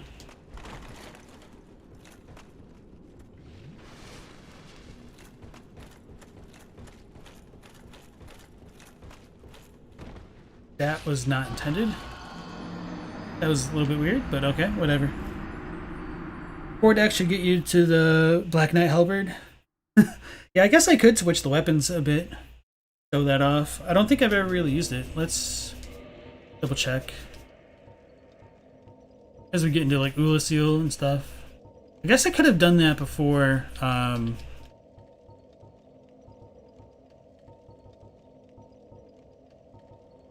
Did I not loot it? Oh yeah, I don't think I got one, did I? No, I did. I totally did. Didn't I? So we can equip this. I've never used this.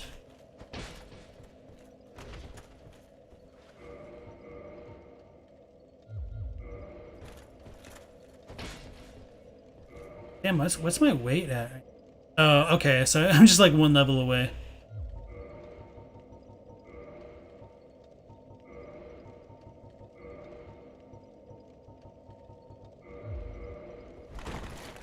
I got the fast roll.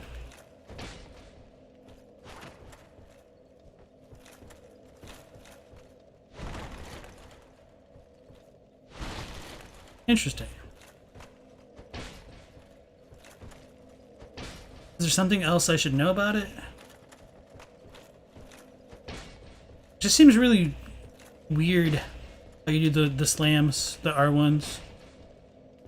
Feels like you're flailing about.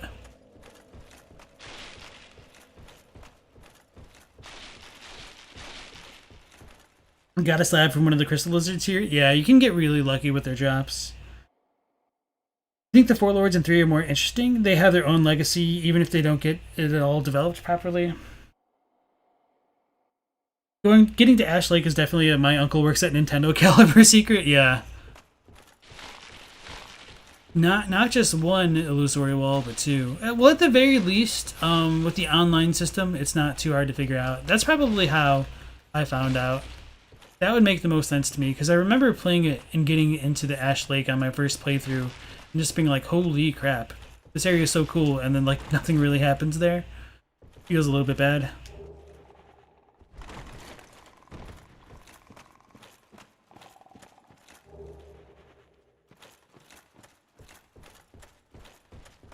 It deals a lot of damage.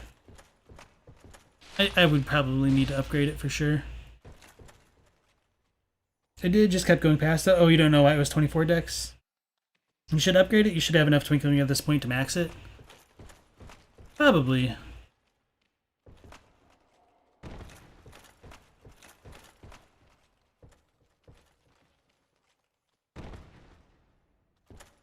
What's... I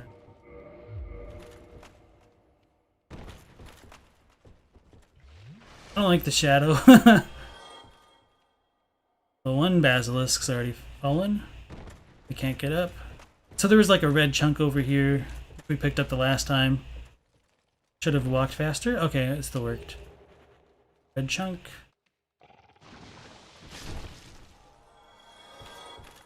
Still enough to kill a basilisk.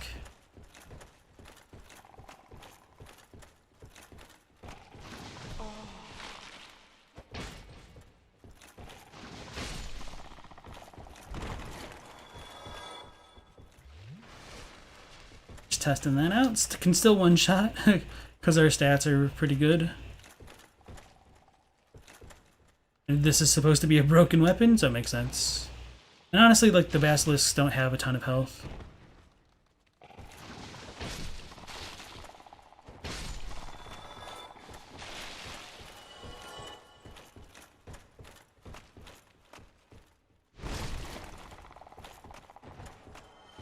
So I think there's an item that we can, like, fall to. I just don't remember where or how safe it is. Over there. I might regret this because I know it's not that big a deal. After I said I wasn't going to worry about getting everything. That one over there. I don't think this was safe. Probably wrong. Okay. Oh, that goes too far. Rip.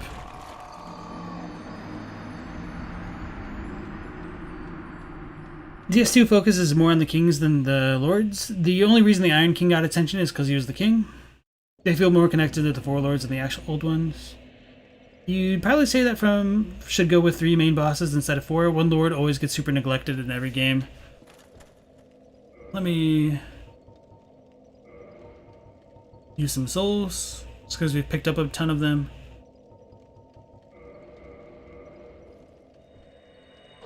Let's go ahead and upgrade the weapon, because why not? Oh, I know why not. In case I want to, like, build up for a boss soul. Oh well. We'll figure that stuff out later.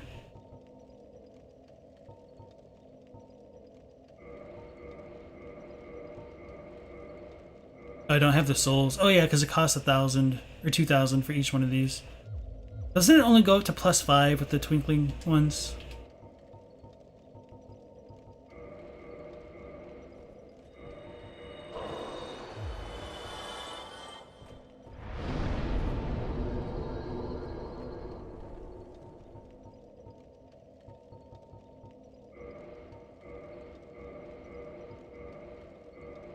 Okay, 4.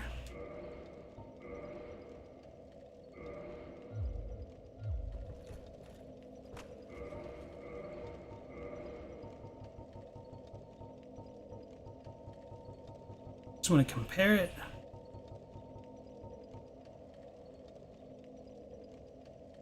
It's hard to tell just because of the scaling. Alright. Oh no, this Zweihander does more damage because it's more of like a late game weapon. 566 versus... I'm not too surprised. 508. So yeah, 508 is really good for potentially how early you can get this weapon. And it's really easy to build it up just because you don't need to go to a lot of the blacksmiths to make it work.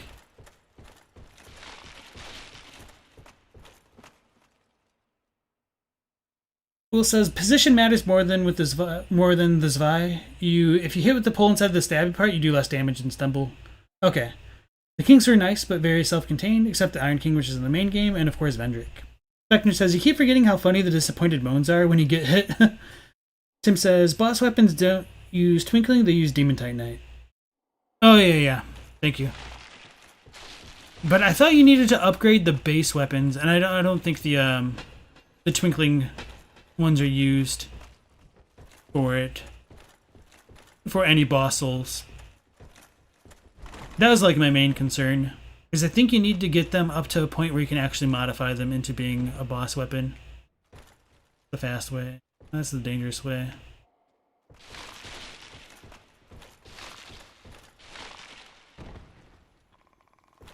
Worry about that? I guess I could.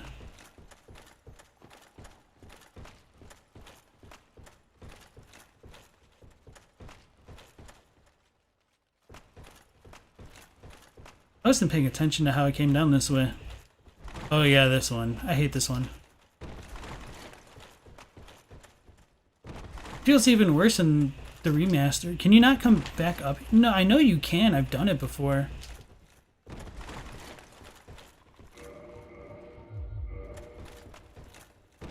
What the hell?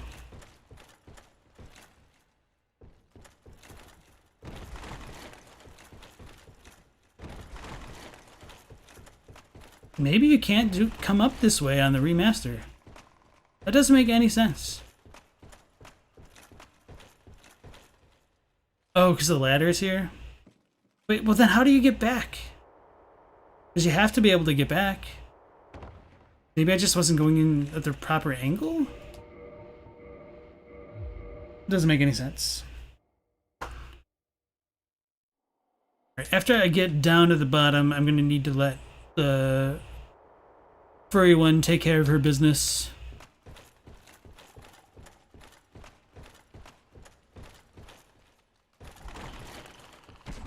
What a jerk. Weird. Don't get cursed. I'm not gonna worry about the item. But like for real this time. I almost yelled myself off the side, or yeeted myself off the side. Woo! I looked at chat, that was so dumb. It's because I get impatient because these portions are slow. I feel like I can look. Apparently I just can't hold my control stick forward without inputting some directions on it.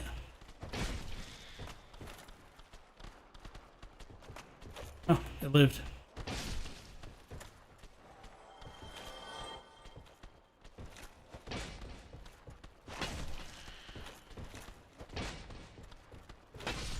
Interesting, okay.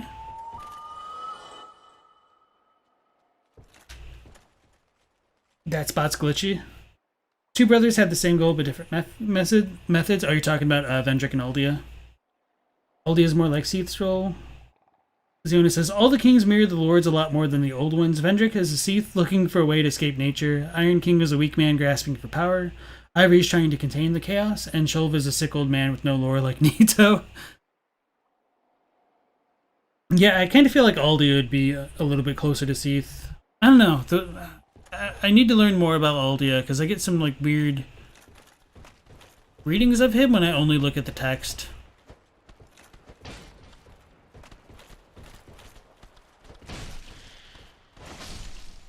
Interesting. Okay. I see what you guys mean about like the sweet spots. I don't want to fight the big boys just yet because I mean, why? Oh, hit me. Okay. We should be good. Oh, we'll go back to the Zavai for our encounter.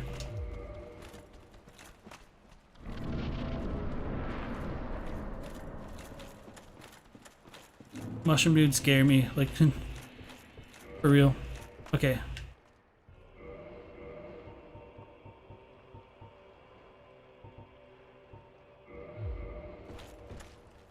Okay, I don't think they're following me, which is fine.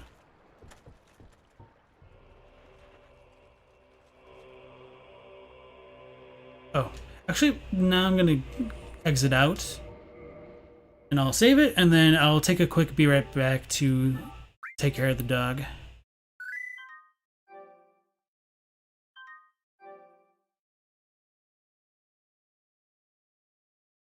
Alright folks, I'll be back in just a moment, so sit back and enjoy the Be Right Back screen. The Tomb of the Giants is a pretty scary area, especially on a first playthrough. I'll just go ahead and say it so we get cursed. I do kind of remember the layout of the area, but a lot of the specifics are hard to remember. Byhander, and I think as we start to go down now we get shot at, if we're not being shot at right now. Okay.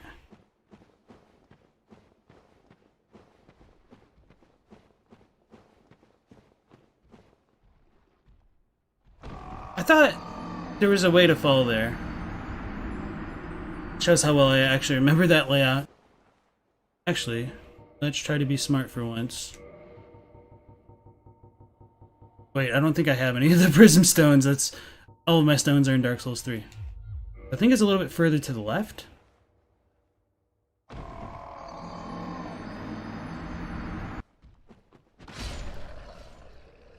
Spamming the R2. We said we're going to go about this normal style. It's actually going this way. And then we slide down here. And make a right. Oh, it's this one, isn't it? That we just dropped down. Okay, so I was misremembering where. So now we should be like right by the bonfire. It's like down there, yeah.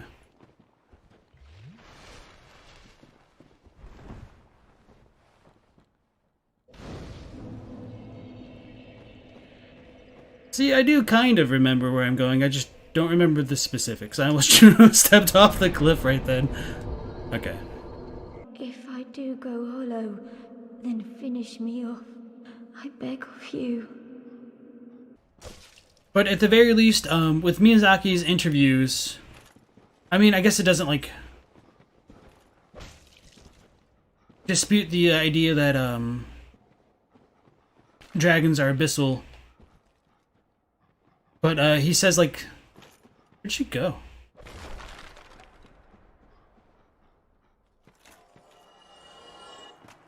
She really just killed herself.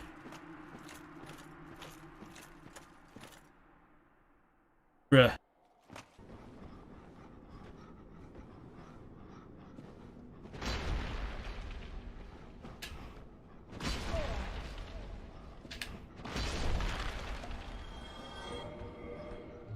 Oh, shnikes, the third one scared the crap out of me. I got by the HUD. Alright, everybody, and we're back.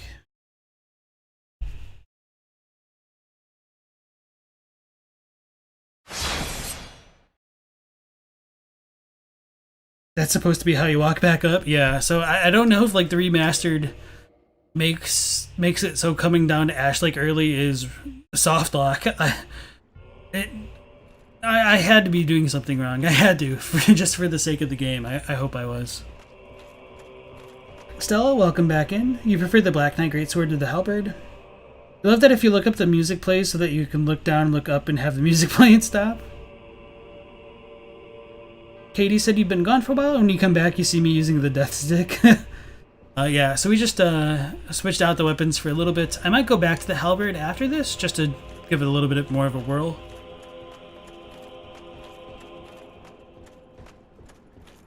Since we've pretty much done the main content of the game. Yeah, let's put this stuff away. Make cinematic.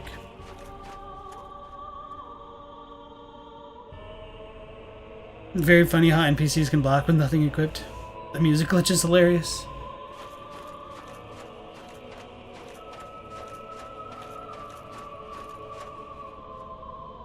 See, we didn't kill Siegmeyer guy, or Siegmeyer. I thought I said the other one for a second. It wasn't us this time. You guys always paint me to be a very bad person, but all along it's been Sieglinda.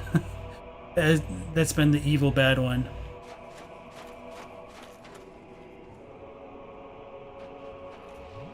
I should have remembered. Get got by my hubris. Oh, you can kind of see her face from over here. No, never mind. That's just the lighting.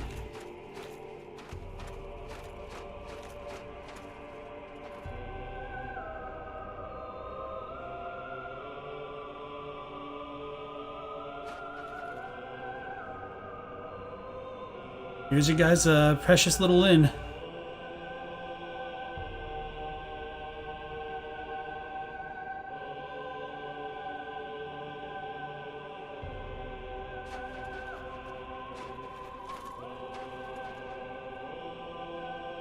That's creepy.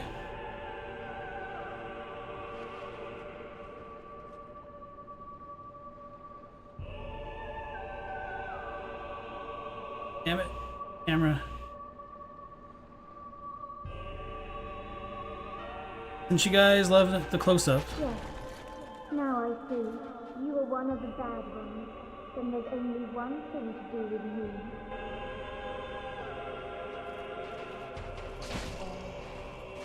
Oh,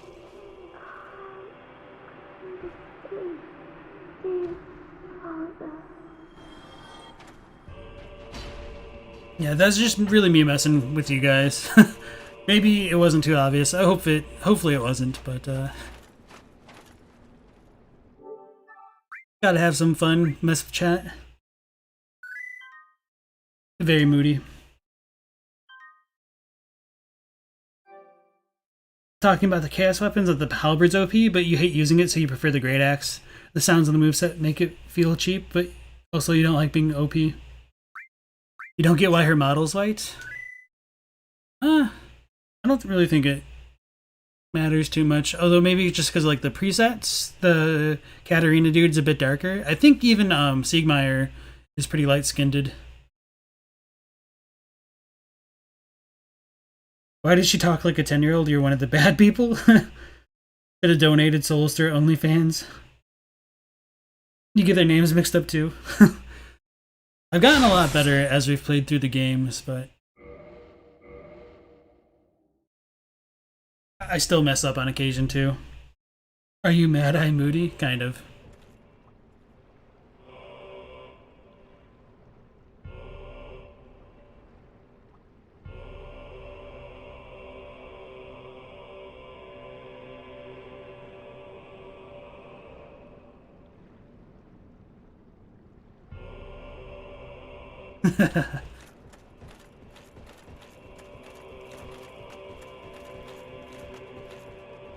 Yeah, she's using a story royalty preset for female.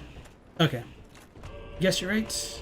So, oh yeah, I didn't even think about the gendered presets. You're quite meant to see the face. Yeah, I wonder if the female preset character for Katarina is white now. I don't want to check. Maybe I'll do that after this.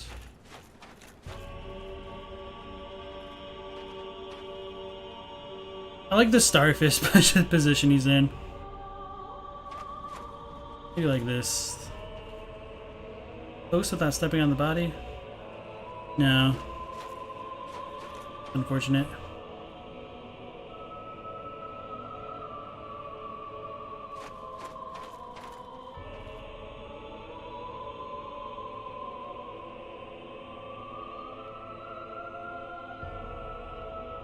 Actually isn't gonna turn out too poorly.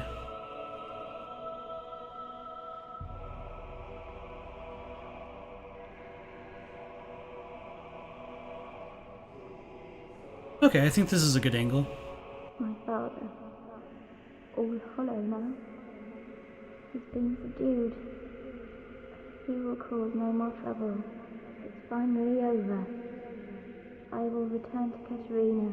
You assisted us both greatly. I can hardly return the favor, but please accept this. It's of no use to me now.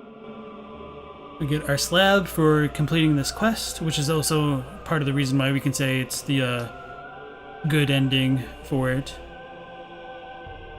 Oh, Father.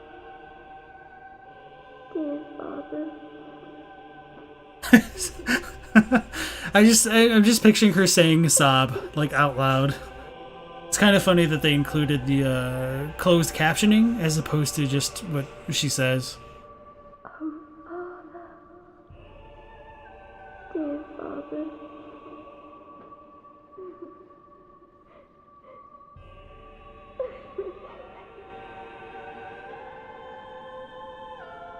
Alright, so that's pretty much it with the Katarina questline there.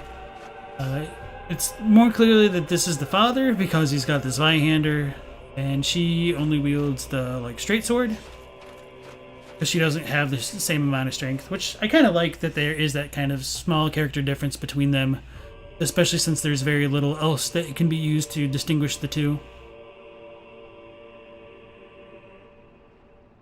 That was worse than killing Siegmeyer, lol. Her face is inspired by Hermione, according to Miyazaki. Oh yeah, I think I remember the interview where they ended up making her cute, and he might have said that, but he forgot he did. Maybe they picked the face to fit their personality. Sieglinde is pretty morose. She's pretty young and also naive like her father. Also, the Kingdom of Cream isn't warlike at all, and are jovial at all times. Are you trying to say that half of every NPC in Dark Souls isn't bald?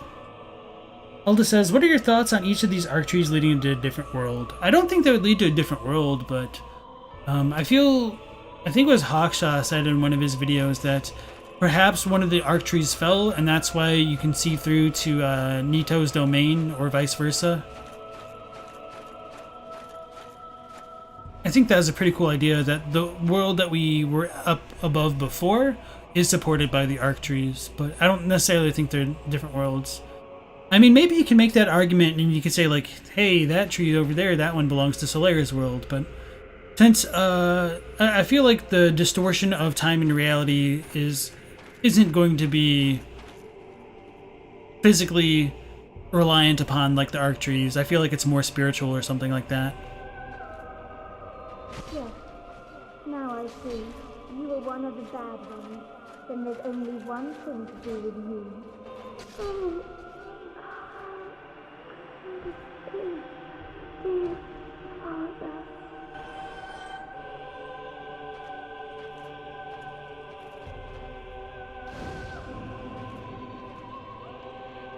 Okay. And she hardly gave us any souls, so there's really no point doing that other than making chat feel bad and angry. She builds the Claymore? Okay, thank you. Siegmeyer's the original Giant Dad? Pretty much. Hawkshaw's Ash-like video makes some interesting leaps. Oh, I 100% agree with you. Like, there's a ton of it that I disagree with. But at the very least, I do think that's an interesting observation that he made with the potential part of, like, the giant catacombs being that way because of the arc tree collapsing nearby. Oh yeah, I wanted to show off this thing running or jumping, I guess. How they decided on making Katarina rather than, or Catalina instead of Katarina? I mean, sometimes you just go with something and just work with it. Maybe they get some insight from the developers.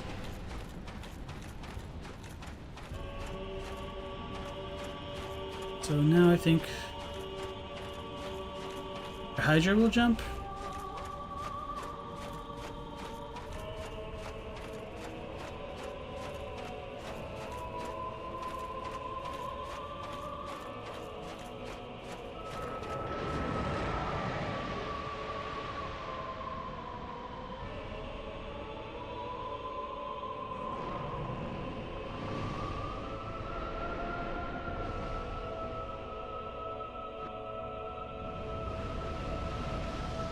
That was actually better than I was expecting it was going to be for a first run.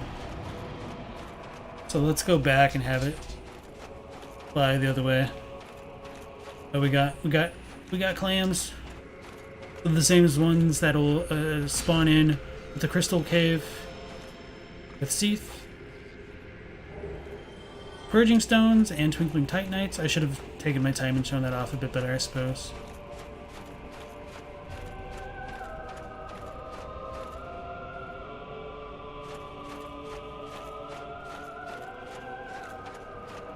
Water breath.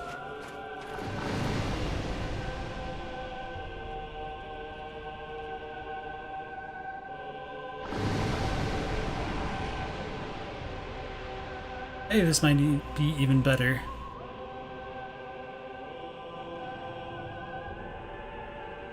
Or not. What died?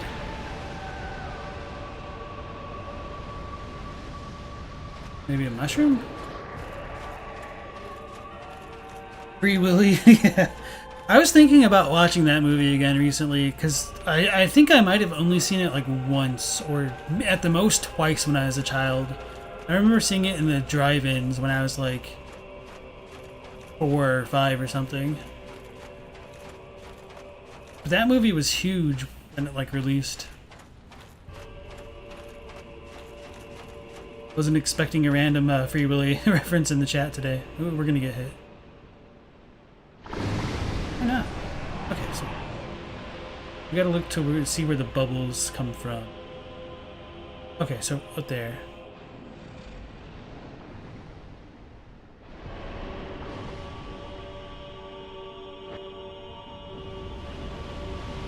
Alright, I think that's pretty much as good as we'll get for the most part. Get behind some cover, I'll look what you guys are saying, and then show off some other stuff as we fight it. He has a Seath-like bottom. It's a bit different. When you look at the concept art, he really, like, the Hydras really start to look more like, oh yeah, we need to get close. The Hydras start to look more like, what are they? Manta rays or something like that? Is this bro not going to do melee crap?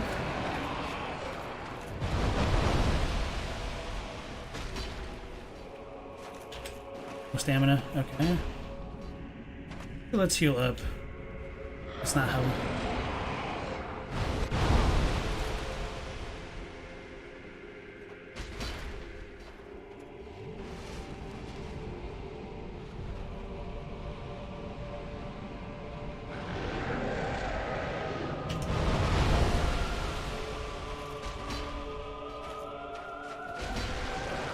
I wasn't aiming for that one, but it works.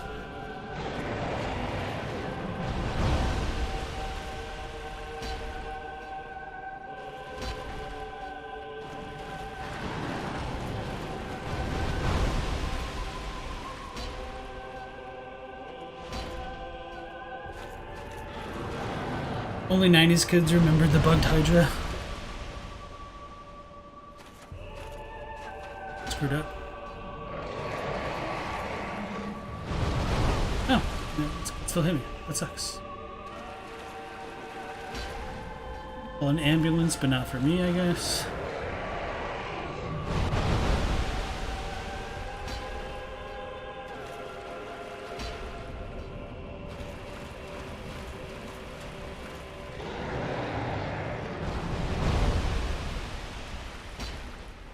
I keep missing. I suck.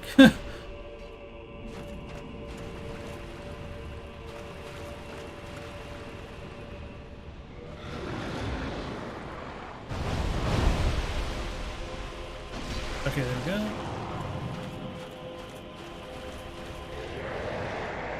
As empty as it is, you like this level? Yeah, it's really got some cool ambience going with it. Ambience, whatever.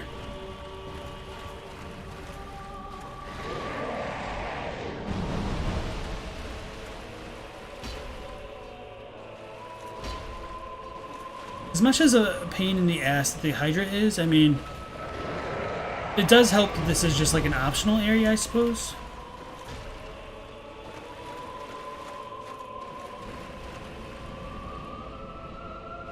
Up. Gonna shoot crap at me.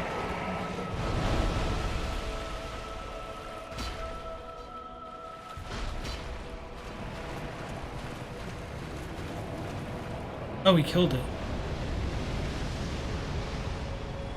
Dragon scales. Okay, and now we can talk a bit more about what all's in this area.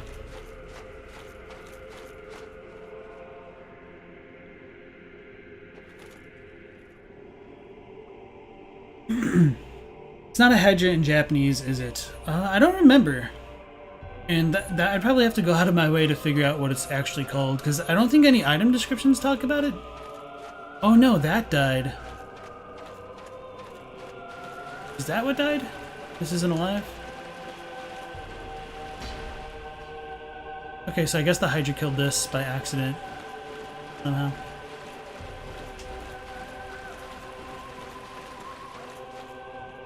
So we've got this enigmatic skull over here. Kind of resembles that of a giant, but it's got fangs, which makes me wonder if this is kind of what they eventually would call the Oni in Dark Souls 3. We never really see an Oni enemy. In some ways, this also reminds me of the skull of the ogres in Dark Souls 2, but obviously, like, much bigger.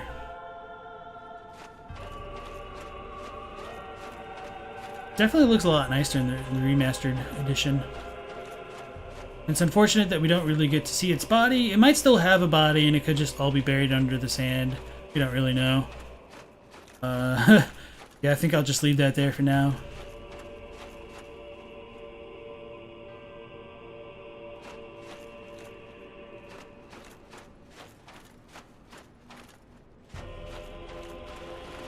If we go out too far from like the water, we'll just fall through and die.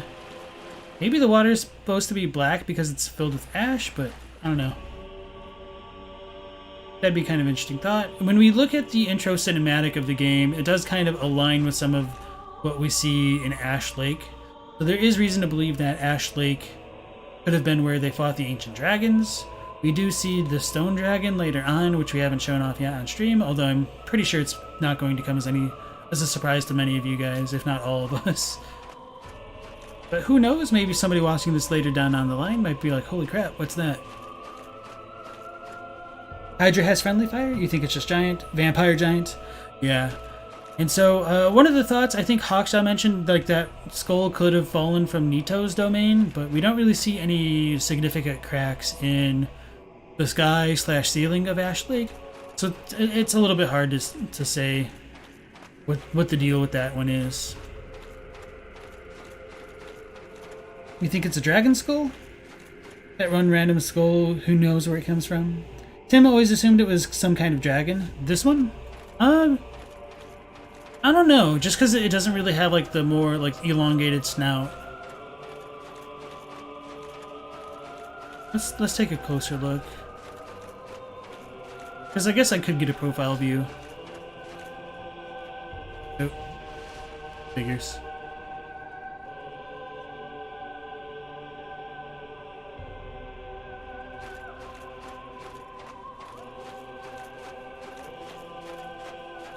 Just like the skulls overall are a bit troubling.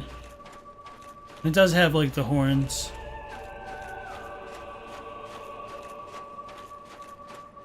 Like in many ways it's more reminiscent of a demon, but not necessarily like a Dark Souls demon.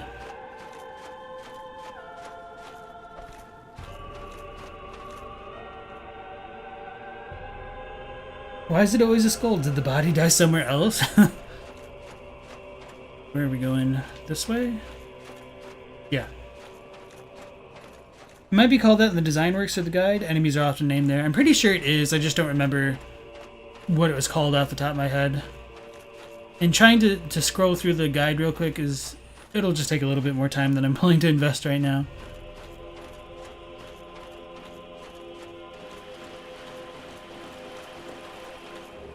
We get some more dragon scales.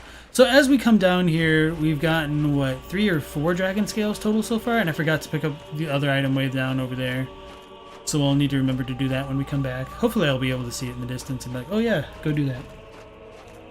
And as Justin says, we can see Ash Lake from the Tomb of the Giants though. But for whatever reason, we can't see the Tomb of the Giants from here.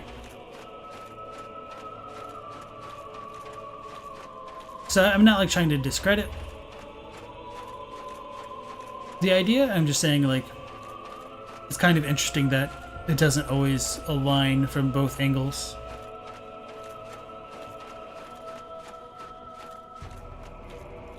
Oh yeah, I should be full after like healing myself so much. 4 vials? Okay, we should be fine. But unfortunately, these enemies don't really give a damn how much health we have.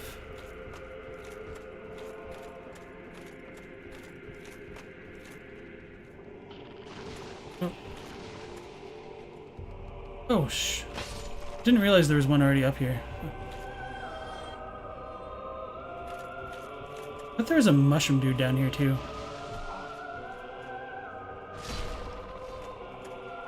Okay, there is. Do we need to do something else? We need to go in from this way. I like that there's like already blood on this mushroom, like he's a badass. And he already murdered something right before facing us.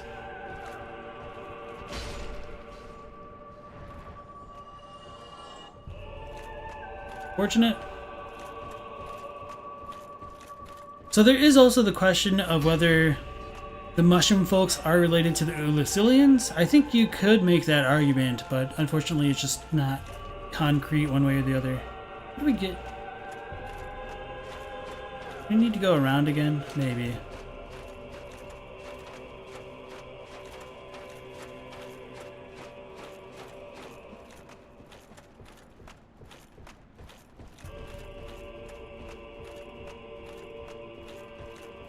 Why not that?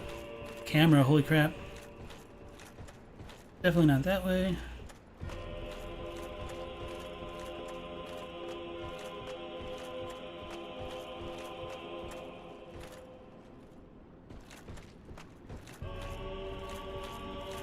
I'm definitely misremembering something here. And I'm shaped like banana. Okay. Truly the most tragic story in Dark Souls. We don't have any indication Nito's encountered the dragon here, so a lot of the names are made by the guides, yeah.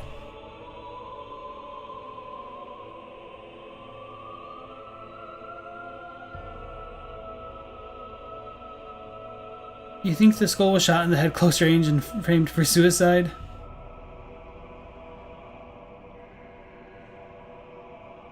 Might have been an early god somewhere from sometime from Allfather Lloyd's era. I don't know about that, but Jerry, good riddance.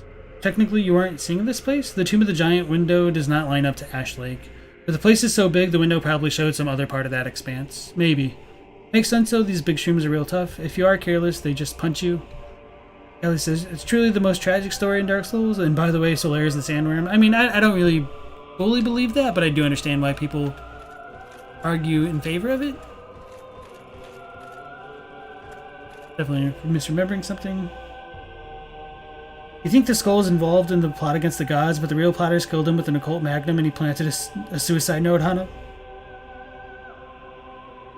Shall we send Chris Redfield to investigate? Seven implied they descended from Elizabeth. I mean, yeah, but we don't know for sure. So maybe we can get onto that big route over there in the distance. Or is it that one over there we need to climb up? Probably. I just don't remember if we fall to our deaths or something. Need to pay attention to the water as we go closer. I don't think that lines up though. Should. So yes, as we pointed out with the crystal caves, these kind of clam things have a bunch of human skulls in them. We picked up the purging stones from the first one. One of the questions that some people have is, did Seath have a role in coming down to Ash Lake and creating the Hydra? Or did Seath have a role in creating these clams? It's kind of hard to say. I almost feel like he would have picked up the clams because he's interested in the nature of the souls and humans.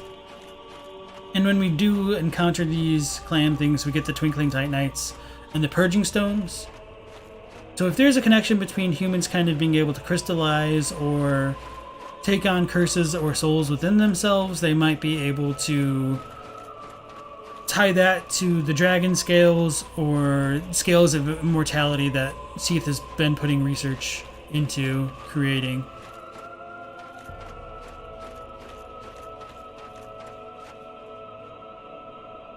Do people really believe the Sandworm thing? You saw it in an odd Strava video? Thought it was a joke? No way. Yeah, no, some people do actually believe that. So it's kind of hard to tell when people are joking about that at times. It might be correct, or a reincarnation of him. He's some guy that posts Souls PvP vids. The clams are so doofy, you love it. No indication Nito encountered the dragon here? You're talking to El Gusto. Yeah, so... how the hell do we get that item? Because I see... maybe I just need to work backwards and it'll be more obvious that way.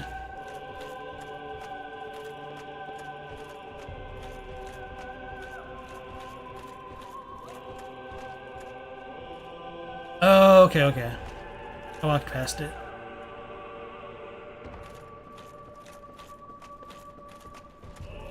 That's one of the things that I think the FromSoft games do well for the most part.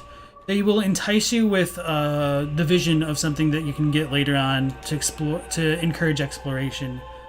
And here we get the Great Magic Barrier Miracle, which is another thing relating to Havel, which I don't want to talk about. Miracle of Bishop Havel the Rock. Cover body in powerful defense magic coding. Havel the Rock, an old battle compatriot of Lord Gwyn, was the sworn enemy of Seath the Scaleless. He despised magic and made certain to devise means of counteraction. So again, in this description in English, it makes it sound as though there's one bishop, whereas the Japanese is more arguable that it's plural, but there may have been one figure named Havel, and then he might have just had a bunch of followers, and so his followers are called like Havel Knights and Bishops of Havel. So as far as I'm concerned, I don't necessarily think it has to mean that Havel himself came down to Ash Lake, or anything like that. I digress. He never said that. People need to read. He said Seath. Thanks for clearing it up. Just funny to come up with absolute BS for the skull because it has absolutely no lore. To be fair, it's possible it could be Solaire. Just saying. I mean, it is possible. It can't be fully discounted.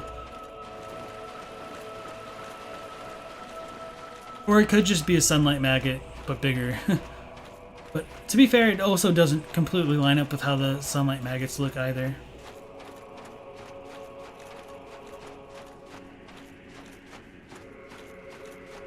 What's the evidence for the sandworm thing? Because you wouldn't know the train of logic. Basically, the sandworm, you get the Great Lightning Spear spell from it, which is kind of weird for just a random monster to have. And when you do the Solaire's quest, you can have him eventually get taken in by the sunlight maggot. And so maybe over an elongated period of time, the maggot that possessed Solaire ends up becoming the worm. So people say that Solaire is the worm. Probably should have shown that off a bit better, but I think that'll be fine. Oh, this one's already lit, technically. We didn't... Oh, yeah, because it's a firekeeper. Sort of. Should have figured. So this is the stone dragon, and this thing is a bit problematic because it's supposed to be like an ancient dragon. But part of the problematic nature of it comes from its relation to this bonfire over here, which as we saw was already lit, and when we rest at this bonfire, we get 10 Estus flasks as opposed to 5, which suggests that it's a firekeeper.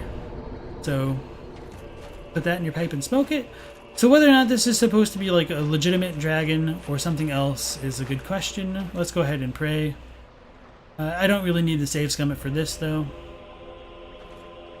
Let's get a trophy.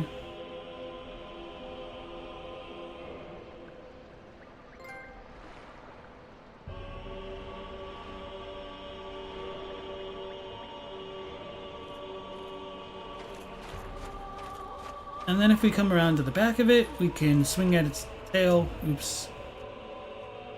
And get another dragon weapon.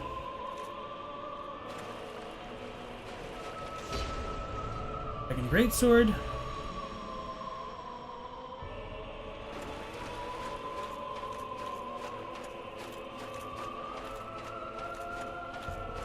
And we'll take a look at that. Well.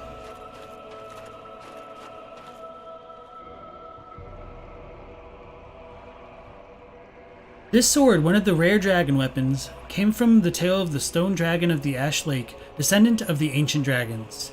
Its great mystical power will be unleashed when wielded with two hands. So, I guess this isn't technically an ancient dragon itself, because it is clearly demarcated as a descendant of them. Nonetheless, it seems to be immortal, or maybe not alive would be a better way of talking about it in terms of like Dark Souls lore.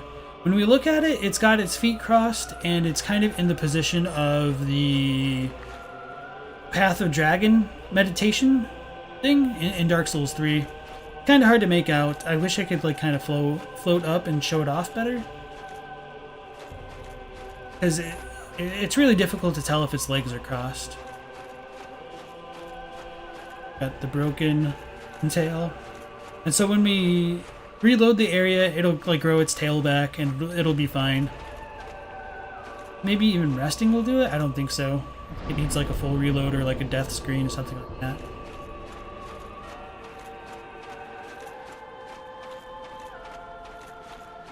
Okay, no tail.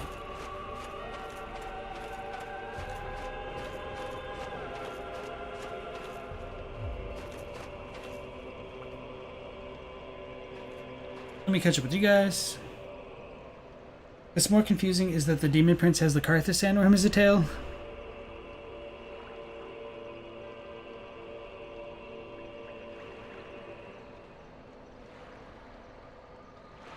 The god who created the Dark Souls universe is dead and the skull is what's left.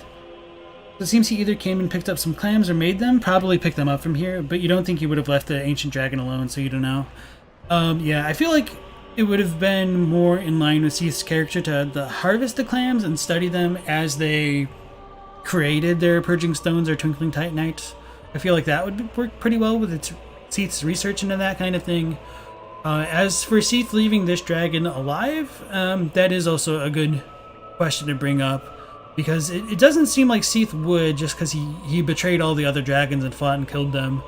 And I feel like more conjecture beyond that part as to the characterization of Seath is a little bit futile, just because we don't really get a lot of information other than that.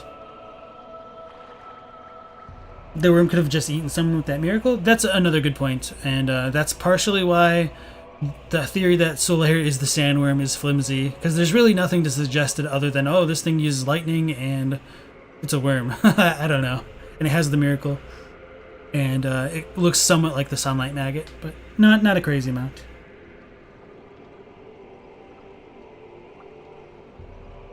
The most beautiful firekeeper? Ziona says, what's more confusing is the... Oh yeah, I read that one. Put Elizabeth in your pipe and smoke it. People have used the console command to kill the dragon and the bonfire stays lit. I mean, I don't necessarily think that means that the dragon isn't a firekeeper. It could just be like the devs not thinking that the players would ever do it or be able to do it, so they probably just didn't code it in that way. But who knows? It's unfortunate that we don't have other firekeepers to compare that to then, like other immortal ones, I guess. Elsa says, didn't Mia confirm it was an everlasting dragon in an interview? It's a descendant, but it is immortal. So it might be a descendant, and it might have like returned to the path of true dragon since it's kind of in like its meditative pose there. But at the very least, it is just described as a descendant here. Lightning stakes associated with Gwyn.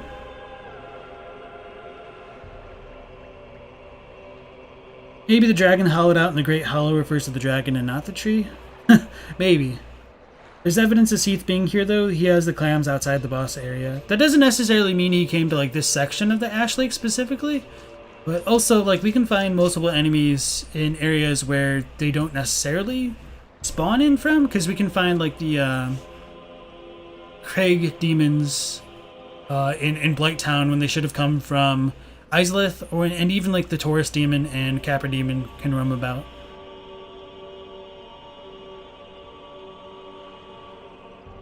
You felt bad circumcising the dragon? You didn't think it regrows its tail? We can show that off if I'm not human. Okay. Wait, you can't fall off right here? Did they change that? I thought you could.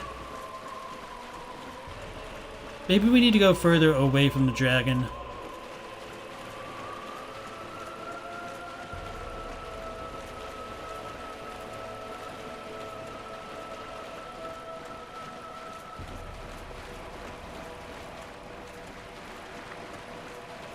Okay.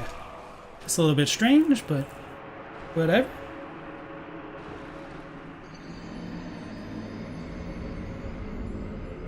Seems like usually the dragon doesn't seem hollow at all to you, and it seems very much alive and even has servants. Truly the most tragic story in all of Dark Souls. Isn't the Firekeeper in Dark Souls 3 immortal? Yeah, and so part of the roles of the Firekeepers gets kind of annoying to fully make work. So yeah, if you do the death screen, the tail respawns, but you don't get anything again for breaking it. And the dragon doesn't get mad. Actually, I don't know if hitting it is counted as sin with Oswald. Not that it really matters, but maybe Illusory Wall clarified it on his amazing video about that subject. Seath helped kill the dragons to achieve his goals. What goal would he have for genociding this little guy? I mean, he still was doing research, and I feel like with his research into the scales of dragons, it could have still been enough incentive for him to kill this dragon and try to get its scales, especially since its followers are collecting dragon scales. The things which make them immortal. Actually, let's go ahead and read one of those. It's been a while.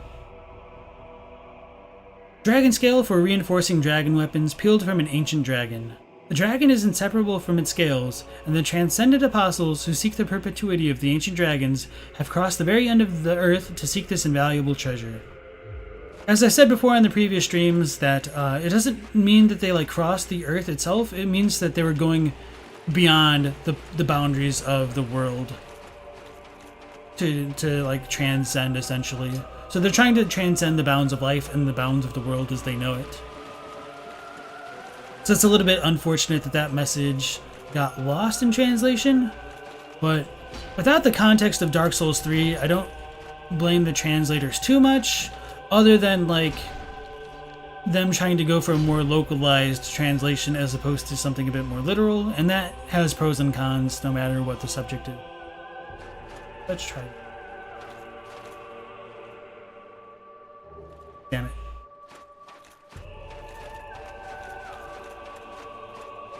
So let's go pick up that one item that we forgot, and then we'll hightail it out of here. You mean we have all the firekeepers and things betwixt? Do you think Havel found out how to teleport to Archdragon Peak from the Everlasting Dragon? Maybe.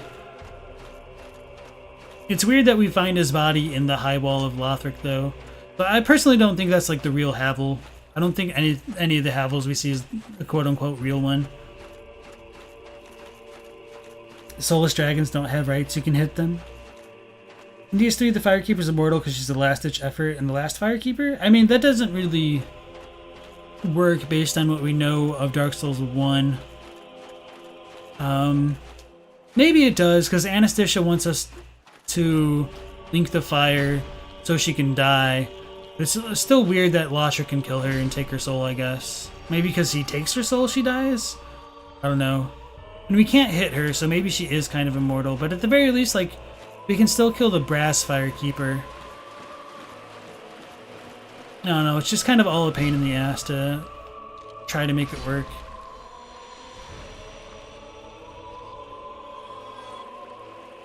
Items? I should have switched out the rings. Oh well.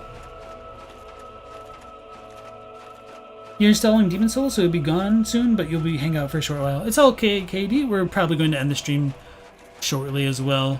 We're approaching the normal time for ending. Maybe Seath couldn't win against the Black Dragon. Maybe. I feel like he should, especially with this crystal magic. You can harvest the scales without killing it. It might regrow more. Maybe. Remember? Well, I don't know. I don't think the scales do regrow. Maybe they can, but at the very least, like, once their scales are peeled, they're no longer dragons, according to, like, the game. Because the dragons are inseparable from the scales, and that kind of, like, keeps them immortal, and once they get peeled, they're mortal. Killable, I don't know. Some more dragon scales. Should come as no surprise. Justin believes the Haviland Archdragon Peak's the real one, because he's the only one we see kill a dragon and he doesn't drop the ring. The tower in 3 is full of dead Firekeepers, makes you wonder if there will be some kind of experiments going on with them. His followers imitated Havel to a T, which the ring says Havel's ring. Alright, so that's pretty much it with Ash Lake. Like, that's literally everything you can do in this area. I mean, I guess we could level up the Dragon Scale Covenant, but yeah. Let's go back to Firelink. And then buy some Basilisk Eyes from Patches, maybe. And then talk to Rickert. And then I might end it there. And then maybe start off tomorrow talking to Vamos.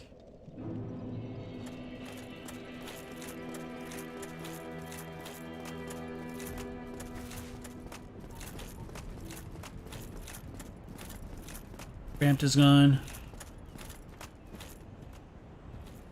Oh, you again? Fancy that. You've come at the perfect time. Some new gems have come my way. I saved them specially, just for you, mate. Here, have you met that backwoods Shiva? Believe me on this one, bruv. The man is trouble. I can see it in his eyes. I just can. No doubt about it. Watch him.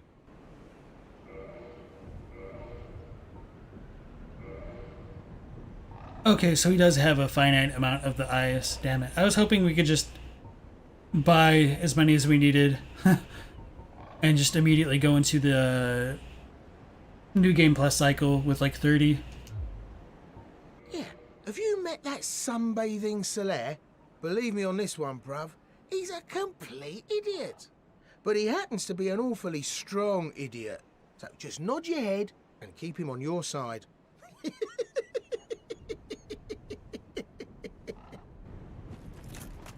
Actually, I don't know.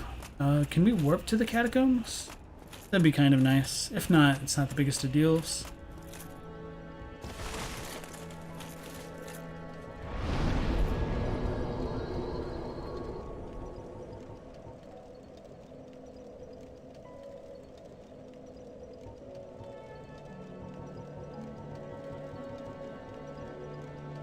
There's just Tomb of the Giants, so that'd be the fastest one to get to Vamos, maybe. No, I feel like Catacombs would still be faster.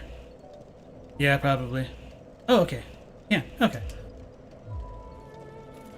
Let's go talk to Rickert and give him some of those embers. That was weird. Sound for like a second. Isn't Channelat an experiment by Aldia to make an immortal firekeeper? Yeah. She's supposed to be like the daughter of the dragon that Aldia created, I guess? So I don't know if Aldia created her after that fact, and how she's like the daughter of that dragon is also strange to me. It's likely Seath just sent channelers to the lake rather than go himself. That's another good point that he could probably do, since they do like abduct things. Havel didn't need the ring. He's probably the first to pillage a dragon tooth to use as a weapon, and the Havel Knights mimicked him. Isn't Channelat? Okay, I read that. Alexander says, also the description says he was locked up by a dear friend for his own good, of course. Seems like too much effort for a Havel soldier, not Havel himself. Let me pull that one out. The key. I think we looked at it. I don't remember what the Japanese said on that, so I'll need to pull that up again.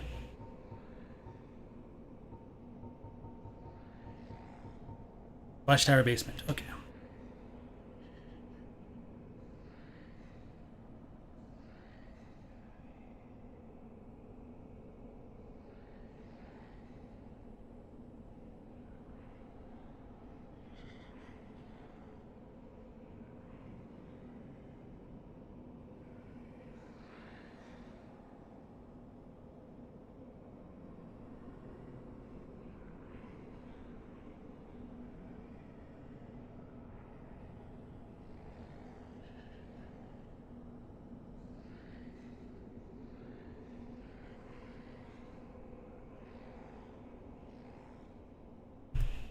Alright, so I remembered in the Japanese it finishes off by saying like dato yu, which is it is said.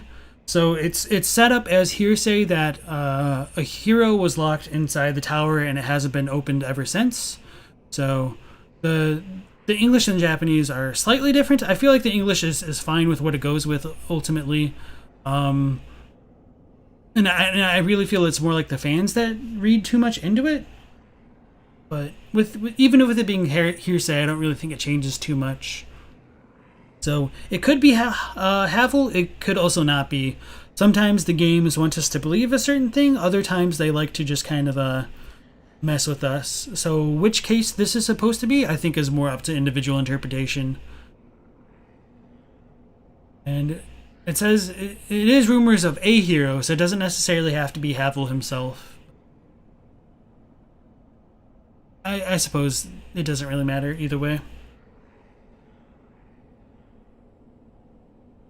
It's never stated, he may not have needed it, but all the imitations are based on it, and he has his characteristics, but all the rings are probably imitations of his.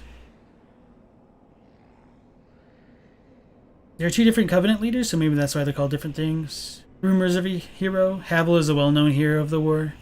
Guess they don't specify Havel himself. Seems like hinting to you. This ring was named after Havel the Rock, Lord Gwyn's old paddle compatriot. The ring is named after him, but it's not his. Right. So let me look up the ring as well. We're at it.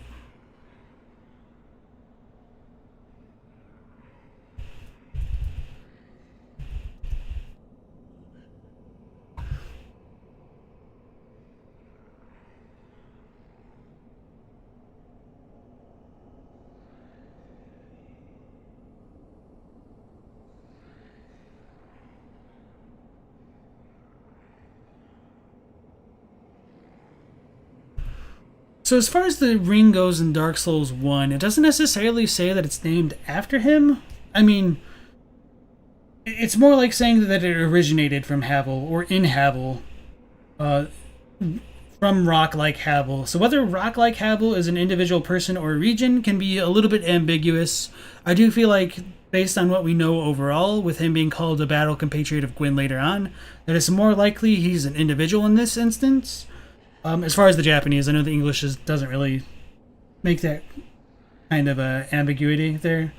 So the Japanese just says it's a ring which originated from Rock like Havel. And so, with that being said, it might make it sound as though like Rock like Havel has already been dead or is like no longer a figure. I don't know. It just depends on what you guys prefer. Like individual interpretation, I suppose. All Havels look like. Even Gwyn can't tell the difference. You think you're picking at straws here? You believe it's Havel, but you won't fight anybody over the opinion. Black Loom says, "You mean game design wise? Why would From put a fake Havel in the tower?" I mean, that's a good question, but do keep in mind when we look at the set itself. Gauntlets worn by Havel the Rock's warriors. It is very explicit that there is more than just one quote-unquote Havel, that there are his warriors which wear this kind of equipment. And so if his warriors can wear this kind of equipment, why not the ring as well? Maybe one is given the ring and they're kind of more like the quote-unquote true Havel of their time, or the successor to Havel's will. That'd be another way to interpret it, but as for it having to be a singular Havel throughout all the games, I feel like that just kind of boxes us into a hole in terms of trying to interpret the lore at times.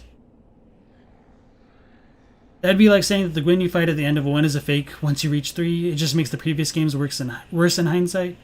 Some stories make the fake things work, but generally doesn't do good. Katie says Japanese doesn't use definite articles, so it could be or the hero, unless you know less about Japanese than you thought. So yes, no, Japanese doesn't use articles like English, like a or the or an. These two in English talks about the location of Havel. Okay, so Havel could be a location, it could also be an individual. It could be both, as far as the game is concerned. Thank you for the spreadsheet, Saturn. You're just saying that when it comes to fiction, you don't generally make twists that makes the events lamer. Unless you have some other plans.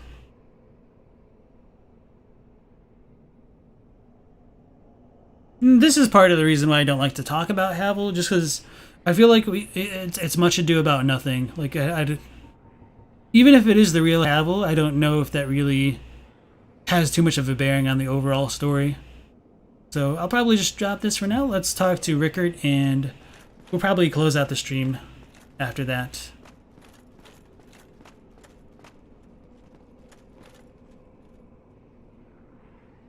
Hey, hang on. That's a sorcery ember, isn't it? Yes, it certainly is. First I've seen since my banishment from Vinheim. What do you say, friend? Mind giving that to me? This is no man's land.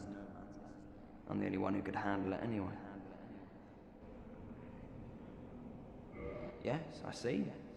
Alright, fine. But I don't think you're really seeing things clearly. So with his dialogue there, it makes it clear that he was banished from Vinheim. So one of the questions this raises is, Did Vinheim lock him in a place associated with New Londo? Is New Londo close to Vinheim? Did they have some more affiliations that we don't know about? Or did somebody else trap him here after he was banished to Lordran?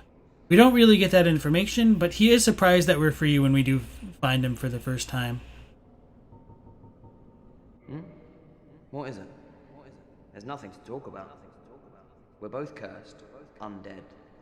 But what's there really to moan about?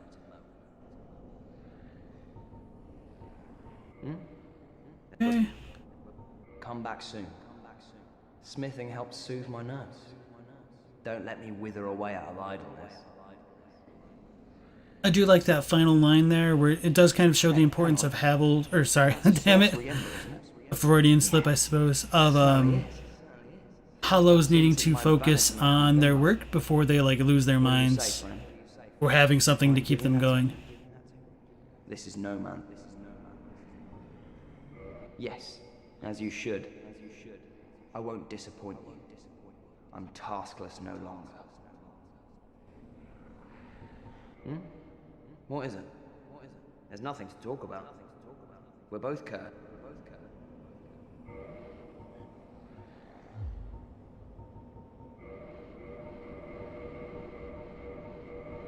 I don't know if you'll say anything different from having like given him some souls or whatnot.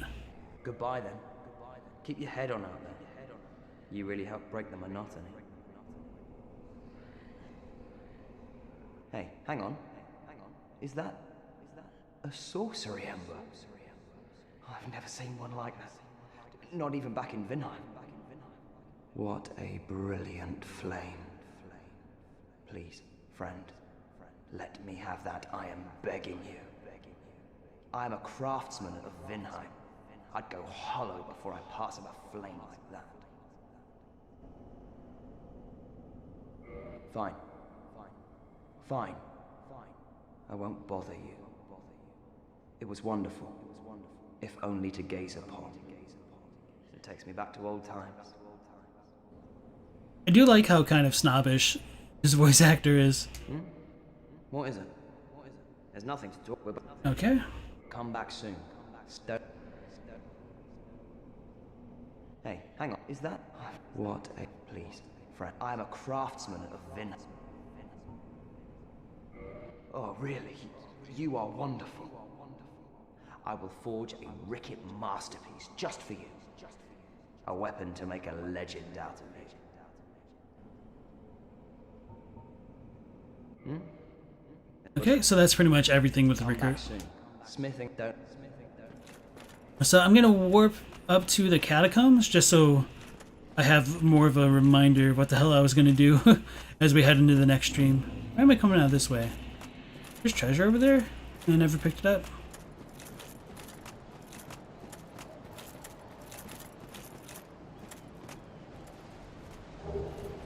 Oh yeah, from Beatrice. Okay. That makes sense. So I was like, where did this come from? I was wondering if it was related to an NPC then. So we get Beatrice's stuff in the Valley of the Drakes after the Four Kings. Okay. Super cool. Definitely going to read that before exiting. So it's really good thing that I made that unintentional detour.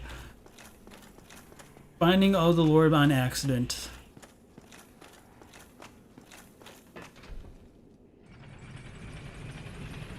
Maybe Havel's the poise we find along the way.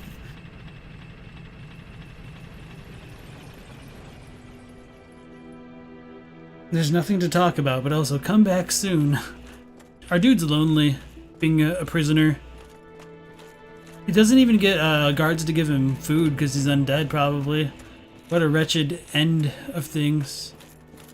At least they gave him an anvil. I don't know what else to say. Maybe she'll say something different now. I doubt it, but... Forgive me. I am impure. Please, leave. I will. Right, I'll try to check her out when we go fill up the Lord Vessel. Maybe next time on stream. But let's go to the catacombs. That's totally not it.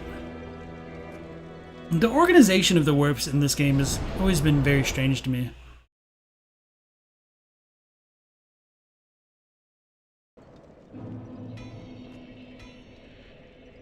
Oh, it teleports us automatically to Vamos?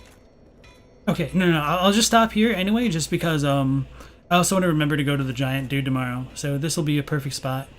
So this is a remaster exclusive warp. Okay. It'll be funny if Havel ends up being a Dex build. It's an Omni build, every stat's maxed out. Alright everybody, well once again, thank you for joining in for this episode. We will go live again tomorrow at 1 p.m. Eastern Standard Time. So try to catch us if you can, and stay safe, and take care. Till next time.